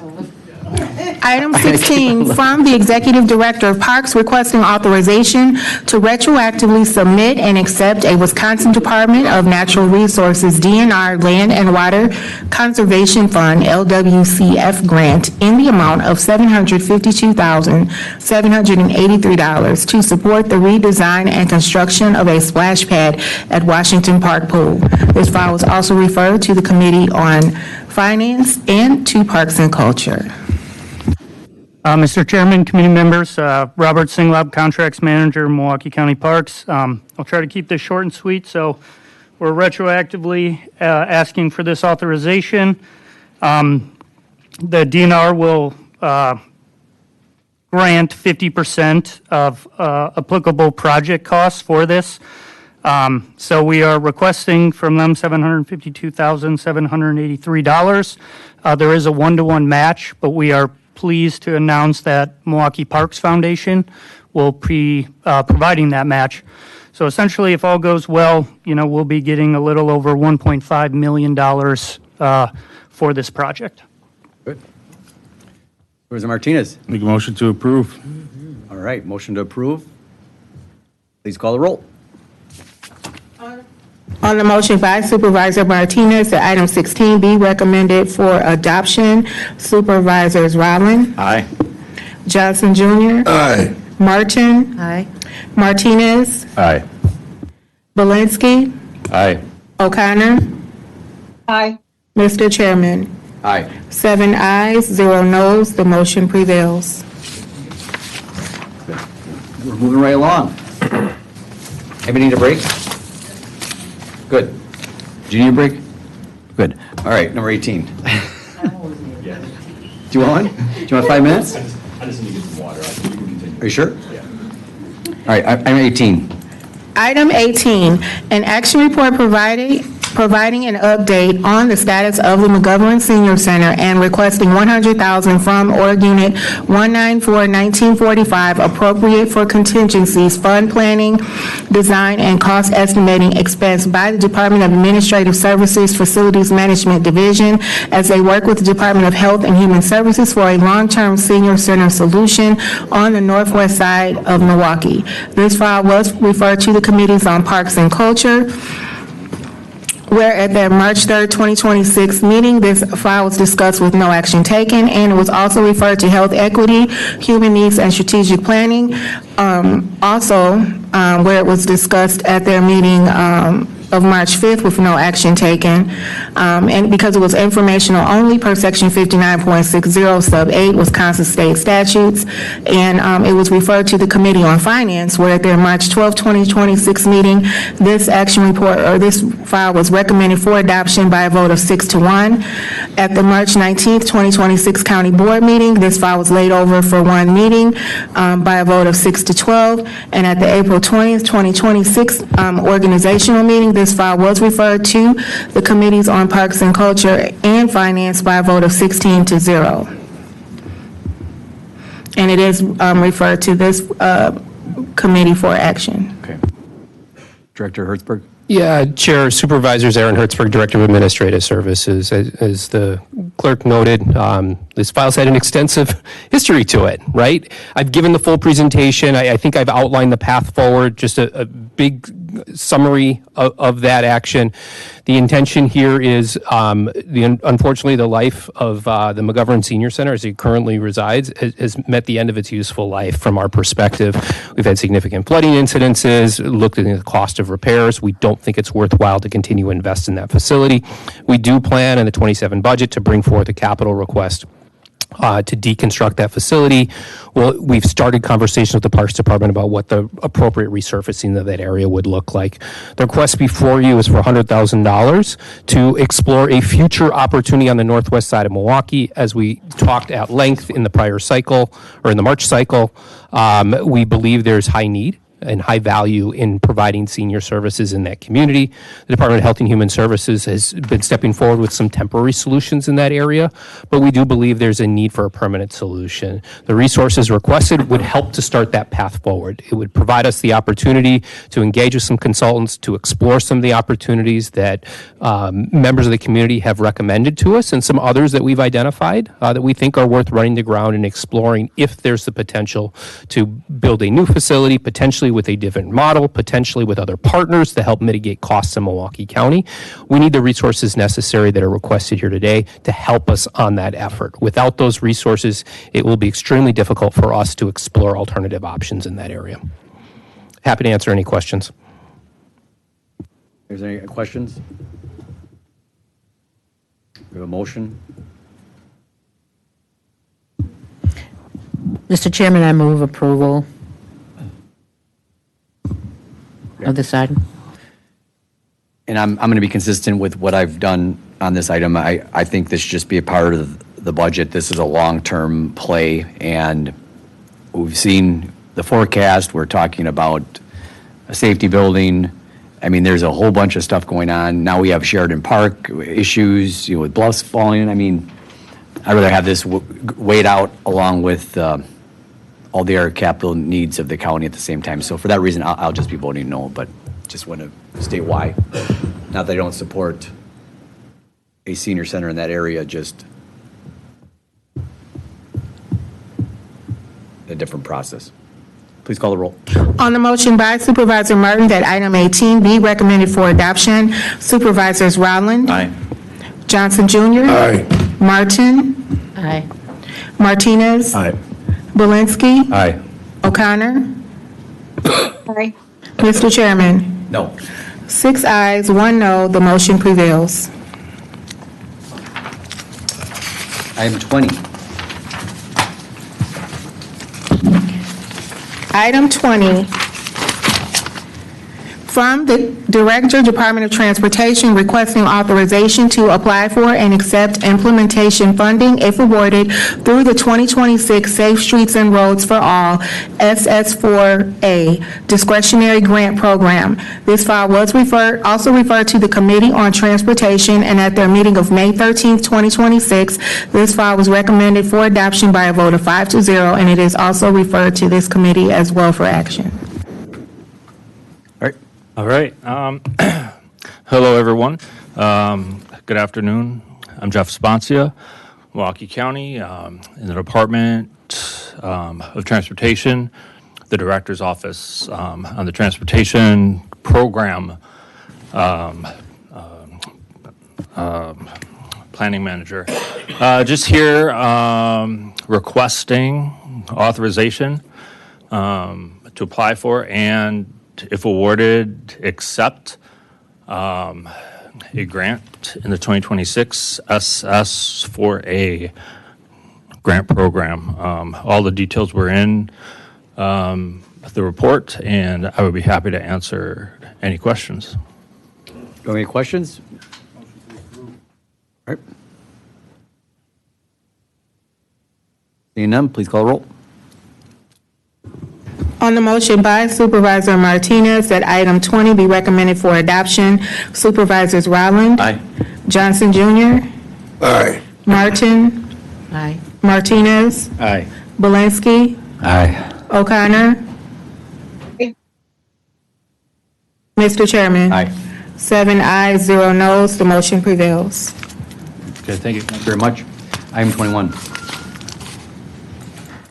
Item 21, a resolution/ordinance by Supervisor Belinsky amending Chapter 32, Department of Administration, Subchapter 2, Procurement Division, Section 32.40, General of the Milwaukee County Ordinances, MCGO, to include a disclosure of other governmental contracts and the information required in the request for proposals, RFPs process. Supervisor Belinsky. Thank you, Mr. Chair. I would like to move approval of this item. I almost forgot it was on the agenda. It was such a full agenda today. It is a full agenda. So the reasons I wanted to pursue this was a couple. One, this would give us, just more information to make decisions, and would give us a chance to engage other local governments or other units of government that may have experiences with a vendor. We could get some pitfalls out of the way on the front end. If for some reason, like, TransDev wasn't working out other places, maybe we would, be able to know that ahead of time. So that was one. Two, there are, unfortunately, the era we live in today, there's some mistrust between our state and local government and the federal government. And we just found out that one of the two bidders for our MMSD contract has financial ties to Peter Thiel and Palantir. And so there's obviously serious concerns with that. And we wouldn't want anything like that to happen here in Milwaukee County. And so just having more information, I think, is always good as we make these decisions on important government, contracts with private entities, with our government entities. So I just think this will be a nice, good government move. And at the worst it can do is no harm. And the best it could do is save us a whole lot of headache. You made the motion to approve. All right. Any questions? Oh, Supervisor O'Connor. Thank you, Chair. I just want to thank Supervisor Belinsky for bringing this forward. I have been hearing this discussed in other circles as well. I'm not sure I can do this according to our new ordinance change, but I would like to be added as a co-sponsor, please. If I can't do it in this moment, I will email the proposer. Thank you. Supervisor Belinsky? Yeah, thank you. I will make sure to note that. He can add her. I can add you. I will add you. Yeah, your request. Can I, by unanimous consent of the chair, can I add you as a sponsor? See no objections? Yep. Thank you. Done. So you say it was? Thank you. All right, so please call the roll. On the motion by Supervisor Belinsky that item 21 be recommended for adoption, Supervisors Rowland. Aye. Johnson Jr. Aye. Martin. Aye. Martinez. Aye. Belinsky. Aye. O'Connor. Mr. Chairman. Aye. 7 ayes, 0 noes. The motion prevails. Item 22.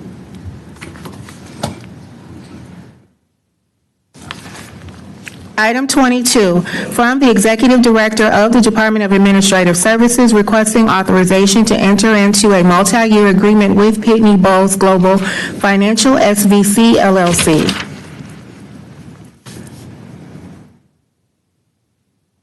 I knew you were on here one more time. I put your name right here. Sorry, Chair, committee members, Aaron Hertzer, Director of Administrative Services. We're actually asking for this item to be laid over to the call of the chair.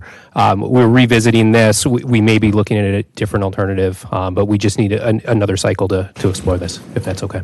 Can we have that motion, please? All right, we have a motion to lay over to call the chair. Any questions? Seeing none, please call the roll. On the motion by Supervisor Martinez that item 22 be laid over to the call of the chairperson, Supervisors Rowland. Aye. Johnson Jr. Aye. Martin. Aye. Martinez. Aye. Belinsky. Aye. O'Connor. Aye. Mr. Chairman. Aye. 7 ayes, 0 noes. The motion prevails. Okay, thank you. Thank you very much. Item number 23. We do have 3 people signed up to, if they're still here, speak in favor of. Okay, so item number 23. Item 23, a report from the Executive Director, Department of Health and Human Services requesting passive review of a purchase of service contract with Feeding America Eastern Wisconsin, Inc. for the Milwaukee Market Match Program. This file is passive review and is informational only unless otherwise directed by the committee. Go ahead, we'll let you present and then we'll go from there. Thank you. Good afternoon, Chair and Supervisors. So my name's Emily Kenny. I'm the Director of Strategic Initiatives and Transformation with the Department of Health and Human Services, and presenting the report on putting into contract $150,000, which was approved in the 2026 budget, for Feeding America to be able to provide that food funding for the Market Match, the Milwaukee Market Match program. This is a program that we started with ARPA funding, and this $150,000 would continue that and do more. Feeding America has gathered nonprofit food partners around this and has some good collaborative plans to be able to use this funding and some funding from the city and programming with the state to be able to launch this into an even larger scale program. The Milwaukee Market Match lets people with food share use their food share and get an additional benefit at local farmers markets for fresh fruits and vegetables. Excellent. Thank you. I have 3 people signed up. We'll start with Carrie. State your name and you're speaking in favor of this. Yep. Hi, my name is Carrie Hoy. I am the Farmers Market Manager for the Brown Deer Farmers Market. We see about 1,000 people at each of our markets. The vast majority of them come from the Brown Deer and the northwest side of Milwaukee. And we also have a very high SNAP use at our market. And this helps the people in that area to have their SNAP dollars go further, to be able to afford fresh fruits and vegetables, but also to meet with the farmers, who most of ours are also local, and to meet the people where their food comes from and to have those discussions, and to just have a better sense of their own health. So we thank you for the opportunity to have this program. Thank you very much. Dina? Is it Dina? Yes. Dina, okay. Good afternoon, Mr. Chair, Supervisors. My name is Dina Radke. I'm a longtime resident of Milwaukee County and have lived and worked in the city of Milwaukee for many, many years. I'm currently the market manager for Jackson Park. We primarily serve, the 215 and 19 zip codes, but have had individuals shop with us from 30 zip codes. So people coming from all over. We are also a market with a high rate of SNAP usage. We serve a very diverse population at our market, which I'm very proud to say. We have had many years of having the market match, and it has been wildly successful at our market. As a longtime educator, I can speak to the need for healthy food and serving people and knowing that our students, our kids, when they have healthy food to eat, also has a positive impact on their educational outcomes and for other individuals for long-term health outcomes. So we're very excited to be able to offer this again this year. And as Carrie said, thank you so much for allowing us to have this opportunity for the 2026 season as we are going to be opening up very soon. So thank you. Thank you very much. Matt?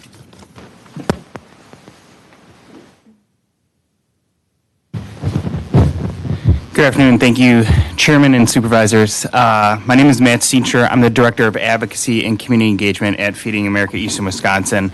We're located just up the road here on 17th and Fond du Lac in the 13th District. We serve more than 100 food pantry partners across the county from Brown Deer down to Oak Creek. And in the course of 2025, we saw our food pantry attendance jump by 61,000 people just in Milwaukee County. It is programs like Milwaukee Market Match that are critical to helping us serve our neighbors and community members, not just with food, but with fresh fruits and vegetables purchased from local farmers that they can go home and make real meals with their family. In the Milwaukee Market Match program, customers will come up to their local farmers market, they'll swipe their EBT card and get up to $20 of incentives in addition to the tokens that they already get from SNAP to be able to purchase. The incentives will be used for fresh fruits and vegetables. But really, what we're eager and excited about is the fact that we've been meeting already since December earlier with a group of Milwaukee market managers and other community partners, as Emily said, to be able to put together a program, not to, just for this year to continue to come back and talk to the county about continuing it, but really how do we put together a program that can be sustainable through other sources of funding, which we're really excited to be able to do. I've been proud to be able to partner with Milwaukee County in this effort, and we're all very excited to be able to get started with the market season. Thank you very much. All right, there's no action necessary. It's passive review. But you want to add? Oh, please. No, I just wanted to ask something. Yep. Sorry, thank you very much, Mr. Chair. So there's the farmers markets that I see, it's in Jackson Park, and I love that. And I would absolutely love for farmers markets to be able to pop up over in Clark Square. There's a new one working with a gentleman named John Guerrero. I'm sure if you working with him, he's putting one on in Risky Park, which is a city park, but it's in my district. But I guess I never realized like how much effort and work it takes to make a farmer's market happen. If there's like further collaboration with those parks with Clark and Risky and everything, it's something that I would really love to see. So. I know John well. John was part of our advocacy program called Food Leaders Lab. His idea in Food Leaders Lab 2 years ago was, I want to start a farmer's market in my own neighborhood. And so we worked with him on putting this together and worked with other sources of funding. I'm so proud to have been able to work with him on that. We want to be able to start the market first. So one of the first things that John had to do is think about how is he set up to accept SNAP at the market. And then the next step would be to enroll in matching programs. As we're moving forward right now, we have 10 markets that at the time, we just needed to focus on markets that have done this in the past, that have the accounting practices down, that have all that type of stuff set up. But we're absolutely going to be finding ways to partner with John and others to make sure that we can include more people.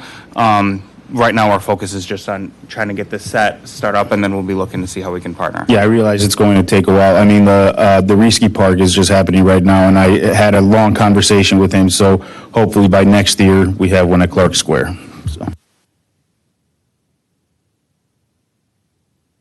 All righty. That's good. All right, thank you very much. We'll go to 25.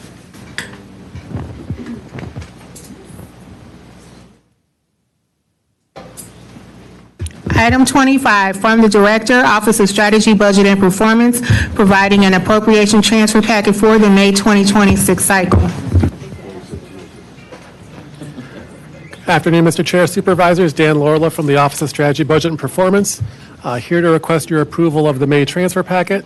We have 13 transfers this month, 6 operating receipt of revenue, 6 capital receipt of revenue, and 1 that goes in the other category. I'll give an overview of the major transfers, and I'm here to answer questions on any item in the packet along with the departmental staff. So 5 of the receipt of revenue transfers are for the Department of Health and Human Services, totaling about $2.5 million. The highlights there are B3, a $1.5 million transfer for the State Violence Prevention Grant and Youth and Family Services, and B5, $766,000 for the Elder Justice Innovation Grant. The other transfer, B6, is $880,000 in the airport to realign the revenue and expenses and also update some budget estimates. There are 6 capital revenue transfers. The 2 major items are D2 for the South Shore Rehab. This is a grant-supported project that has been substantially completed under budget, and we're returning the grant award in excess of the cost of the completed project. Then D5 is a multi-part transfer for zoo items. It reallocates $4 million within the African Plains exhibit to plan for closeout. It splits off some budget authority for the elephant water filtration work into a new and separate capital project, and also recognizes about $1.25 million of additional Zoo Society contributions for the Adventure Africa Rhino project, which reduces bonding on the front entrance project by that same amount. And the final transfer in the packet is a correction of $55,000. In a previous transfer, we inadvertently included the airport in funding for the compensation study. Due to their financial structure, we intended not to, so this is a minor correction. So once again, requesting approval. Oh, we have an amendment first, so I'm going to turn to Sean. So where's Raleigh, I mean? Yeah, so would it make sense to, what would be the right way to take this up? Mr. Chairman, Supervisors, there's a couple ways. Most important thing is you want to take separate action on transfer D5. So you could call out for separate action on that. You could either review and take action on the remainder of the file first, or just do the amendment first and then do the file as amended. I'll move adoption of everything except for D5 for now. Well, okay, before we do that, I do want to talk about H1. Okay. So what are the options? But before I do that, I do want to go to Supervisor Belinsky because he had his hand up also. Sure. I just wanted to note and applaud the county departments for. There would have been a great temptation for people.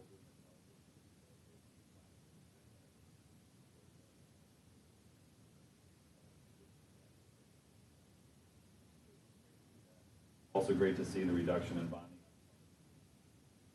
project in my district.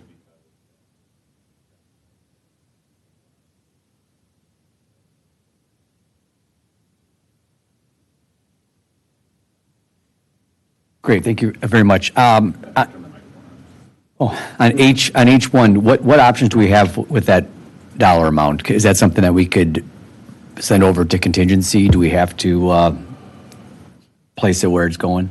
Yeah, Mr. Chair, so earlier today in the presentation from the Comptroller's Office on the surplus deficit for the end of the year, they mentioned there was some funding still available in the non-departmental account related to the compensation study. So this money would go back into that account as well and add to it. So then that would be there to offset any other potential deficits that are elsewhere in the county. So what does that mean? Yeah, it means it could be moved somewhere else, but it would not be available to offset deficits in other departments, so it would impact our gap if we were to spend it. What deficits are we talking about in other departments? It would be a potential deficit. If I remember the previous report from the Comptroller's Office, projected a small deficit. The current report projected a slight surplus, so if there were additional deficits, that money could go to offset it. Okay. I think we have enough to do with that, or 241. Let me think about this. We have a motion from Supervisor Rowland. I think if I want to pull it out on board day, I guess I could in a separate amendment. Okay. Supervisor Johnson? Thank you, Mr. Chairman. Chairman Taylor, I was a member of the Capital Improvements Committee, and with respect to this amendment, I see where $1,270,000 is, I guess, possibly broken up to go to different places. And I'm wondering if there's been any consultation with the zoo department with respect to this, zoological department, with respect to this? Should we wait on that question? Because what I asked for was kind of voting on everything except for D5, but that's part of D5. I mean, I can answer. Well, I'm talking, yeah, I'm referring to E5, so we're voting on everything else? Right. Everything else but D5. Okay, D5, right. Okay, thank you. All right, yeah, I'll please call the roll on the motion to adopt everything. Excluding D5. Excluding D5. On the motion by Supervisor Rowland that the balance of the May transfer packet, excluding Section D5, be recommended for adoption, Supervisors Rowland? Aye. Johnson Jr.? Aye. Martin? Aye. Martinez? Aye. Valinsky? Aye. O'Connor? Aye. Mr. Chairman? Aye. 7 ayes, 0 noes, the motion prevails. All right. Now we have item D5 before us. Supervisor Johnson. Thank you, Mr. Chairman Taylor. Yeah, there was extensive discussion in the Capital Improvements Committee, and at least the three of us were members of the committee at the time. And it looks as if, to me, that the $1,270,000 is somehow being broken up to do other things. And I appreciate the effort to do other things, but I'm asking, was there any discussion, since we had extensive discussions, deliberations in the Capital Improvements Committee with respect to the zoo front entrance and what was to have been done by that. And my question is, has there been any discussion with the zoo with respect to the changes that are being proffered here? Supervisor Rowland. Thank you, Mr. Chair. I can answer that and just sort of kind of explain the whole amendment here, and I'll go ahead and move the amendment formally before going in.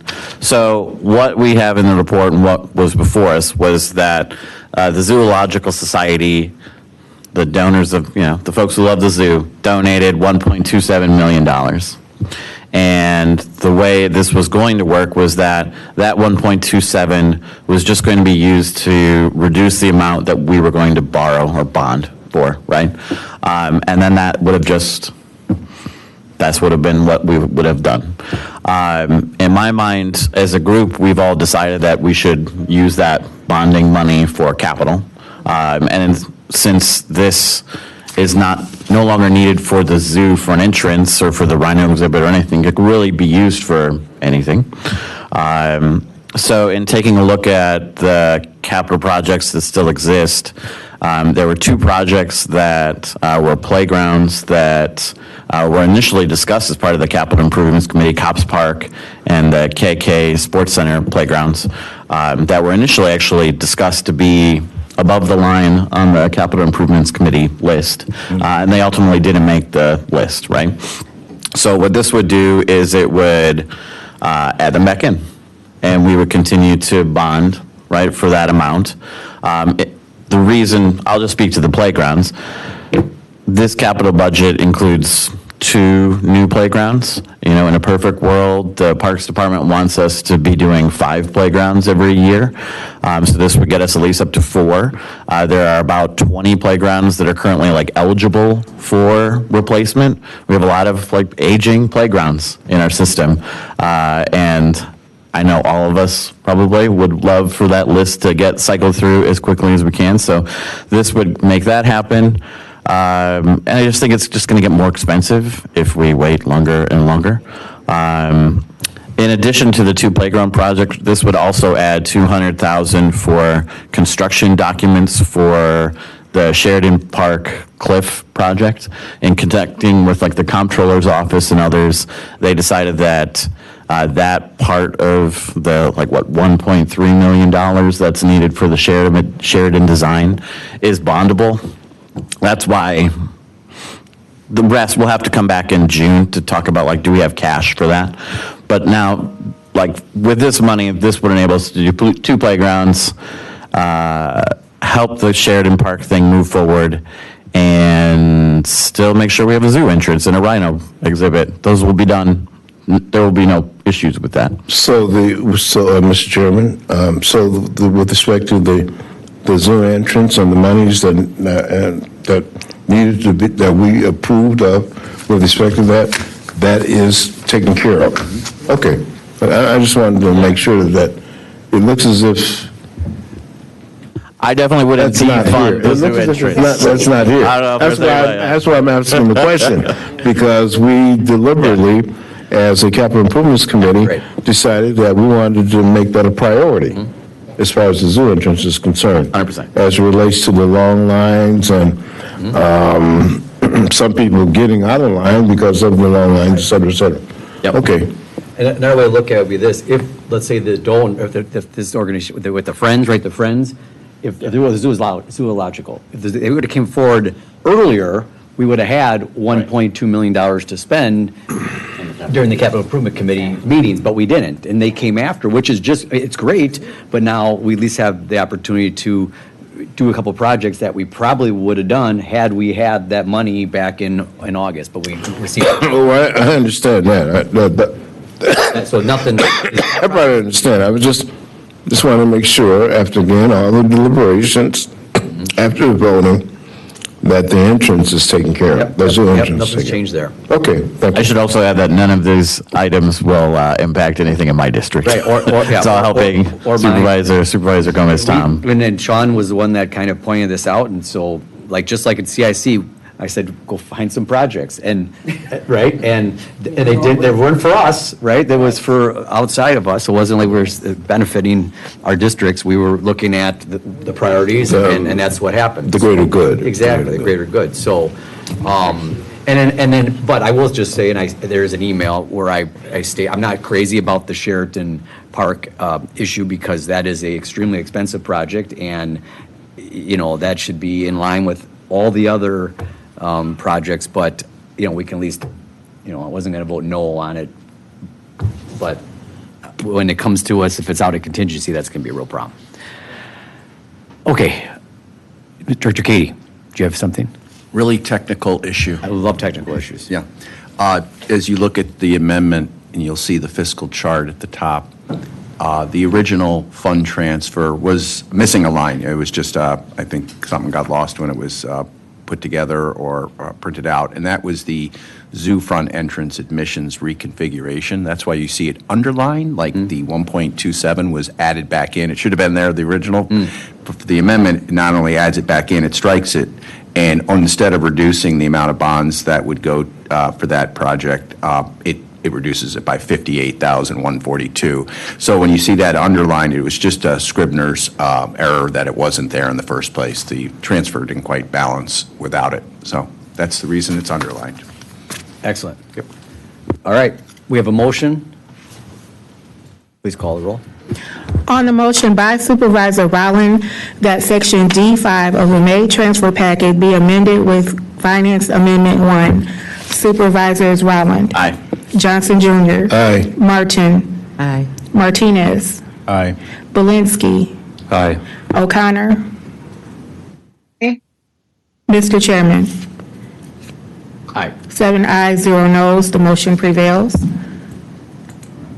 Thank you very much. Item 26. There's a move, you have to move on. Yeah, All right. yeah. Move as amended. Right, is that, yep, we have a. I'll do it. Okay, Sean.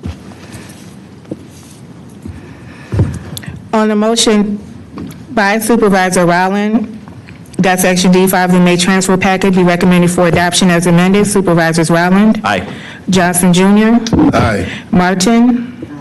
Martinez. Aye. Belinsky. Aye. O'Connor.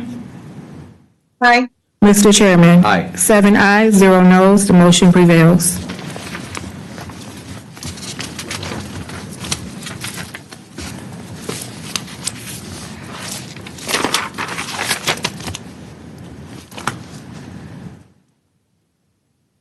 Item number 26. Item 26, a report from the Executive Director, Department of Health and Human Services, requesting authorization to correct a price per meal amount for Jimbo's Lodge Catering, LLC, a caterer which supports the Senior Nutrition Program from January 1st, 2026 through December 31st, 2026. This file was referred to the Committee on Health, Equity, Human Needs, and Strategic Planning for informational purposes only per Section 59.52, Sub 31, Sub D, Wisconsin State statutes, and at their meeting of May 14th, 2026, this report or action report was discussed with no action taken, and it is referred to this committee for action. Mr. Chair, Supervisors, Shakita LeGrant McLean, Executive Director, Department of Health and Human Services. We're just before you to correct the meal price rate from $6.25 to $6.50 for the period of January 1st, 2026 to December 31st, 2026 for Jimbo's Lodge Catering. I do have Dan Izakowski online if you have questions.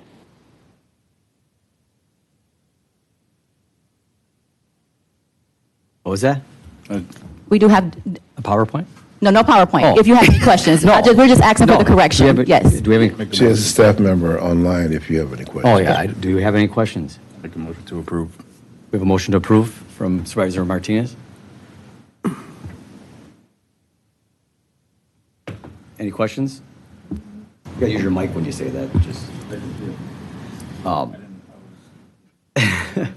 Who's gonna do it? All right, I was going to do it. all right, so we have, please call the roll. On the motion by Supervisor Martinez that item 26 be recommended for adoption, Supervisors Rowland. Aye. Johnson Jr. Aye. Martin. Aye. Martinez. Aye. Belinsky. Aye. O'Connor. Supervisor O'Connor. Aye. Mr. Chairman, 7 ayes, 0 noes, the motion prevails. All right, item number 27. Item 27, a report from the Executive Director, Department of Health and Human Services, requesting authorization to execute a contract with the Wisconsin Department of Health Services to operate the Aging and Disability Resource Center for the period of January 1st, 2026 through December 31st, 2026, and to accept $7,363,051 in revenue. This file was also referred to the Committee on Health Equity, Human Needs, and Strategic Planning for informational purposes only per Section 59.52, Sub 31, Sub D, Wisconsin State Statutes, and at their meeting of May 14th, 2026, this file was discussed with no action taken. Mr. Chair, Supervisor, Shakita LeGrant McLean, Executive Director of Department of Health and Human Services. This state contract for 2026 is a base award for our state general purpose revenue for $7,363,051 to operate our ADRC from January 1st, 2026 to December 31st, 2026. This allocation has increased from about $140,000 over 2025 due to the state of Wisconsin considering the current poverty rate in Milwaukee County. So we're asking for approval of this state contract. Supervisor Johnson. Thank you, Chairman Taylor. I move to adopt the resolution. Question by Supervisor Belinsky. Thank you, Mr. Chair. So what is there, is this typical process in terms of just the time delay between January 1st and now for approval? Obviously, we're not going to say no, but, just we've had a concern with retroactive contracts and just want to make sure is there any way you could have got this earlier, could get it earlier next year? Mr. Chair, thank you, Supervisor, for that question. So it is typical that we get the contract from the state around mid-January, and so we did receive it around that time. There was an error, so usually when the contract is completed in DocuSign, that contract is shared with our ADRC director, our budget and policy person, so that they know it's time for us to bring it to the committee for approval. That never was sent, and so those individuals were not on the email. And so once our ADRC director found out, it was like March when we found out the contract was completed, which is why there was a small delay. Usually we do bring it before the board between March and April of each year because of that DocuSign. So the state, we did notify them of everyone that needs to be contacted once the DocuSign is completed so that we can be timely in bringing it before the board. So our apologies. No worries. And we trust the state government to honor their word. So, but just wanted to make sure we had the question answered. I appreciate that answer. You're welcome. All right, please call the roll. On the motion by Supervisor Johnson Jr. that item 27 be recommended for adoption, Supervisors Rowland. Aye. Johnson Jr. Aye. Martin. Aye. Martinez. Aye. Belinsky. Aye. O'Connor. Supervisor O'Connor. Oh, I can't hear again, but. Can't hear you. Give us a thumbs up. There we go. O'Connor votes aye. Mr. Chairman. Aye. 7 ayes, 0 noes. The motion prevails. All right, 28. Item 28, a report from the Executive Director, Department of Health and Human Services requesting authorization to enter into community-based contracts funded by a state violence prevention grant awarded to Children, Youth, and Family Services, CYFS. This file was also referred to the Committee on Health Equity, Human Needs, and Strategic Planning for informational purposes only per Section 59.52, Sub 31, Sub D, Wisconsin State statutes, and it was not scheduled at their last meeting, and it is referred to the Committee on Finance for action.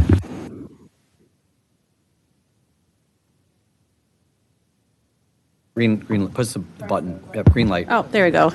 Good afternoon, Mr. Chair, Supervisors. Kelly Pethke, Administrator for Children, Youth, and Family Services. So before you is actually exciting news. We were awarded a state grant from the State Violence Prevention in the amount of $1,573,082 for 2026. So before you is request to authorize community-based contracts to serve kids who are in the youth justice system, as well as serving kids to prevent justice system involvement. And due to the timing of this grant, we got this grant about a month ago and have to spend the money in 2026. So because of that, we were not able to do an RFP or any competitive bid process. But each of the contracts that we are proposing, all the members, agencies are heavily involved in CBI work across Milwaukee County. And so just real quick, I'll go through them. We have $200,000 for Carlson Consultants, otherwise known as CC We Adapt. They're going to help our credible messenger agencies work through how to get into the comprehensive community services program in order to serve more kids, and that is to help sustain the credible messenger program. We also have $136,000 to the Milwaukee Bar Association to help fund the Community Justice Council and some work they're doing in the youth justice field. We have $255,000 with the Milwaukee Bucks Foundation to expand their rotational program, vocational program for individuals who are leaving a correctional facility. We also have $414,580 to Milwaukee Turners. They're going to then subcontract out to do a variety of work across Milwaukee County. And then we have $134,000 for InPower Solutions.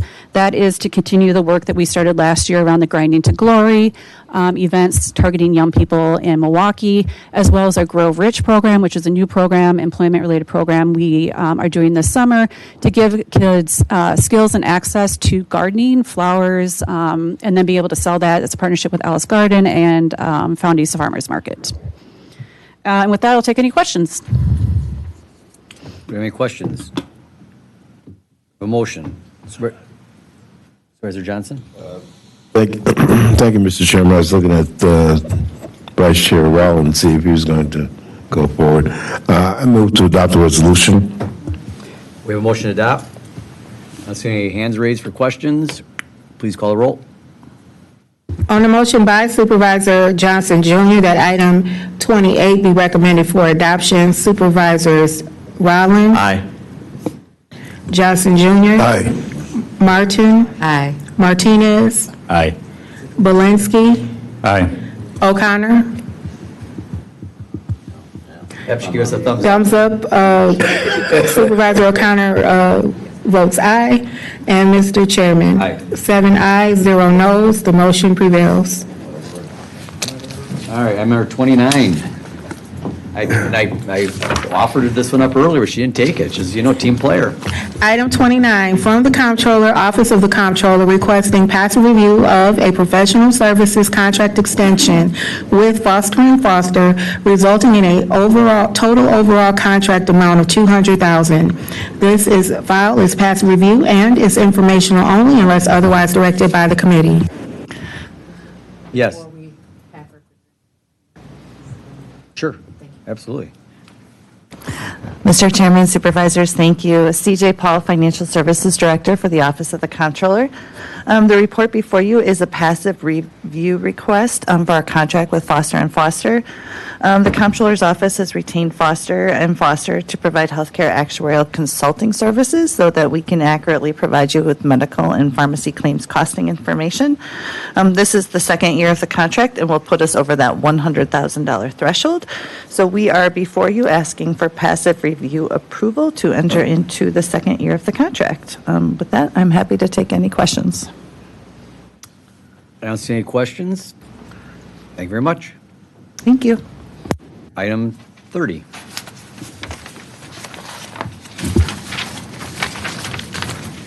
Item 30, from the Milwaukee County Comptroller, Office of the Comptroller, providing an informational report regarding contract notifications received pursuant to Sections 4409 Sub E, 4609 Sub 8, and 56.30 Sub 8 of the Milwaukee County Code of General Ordinances.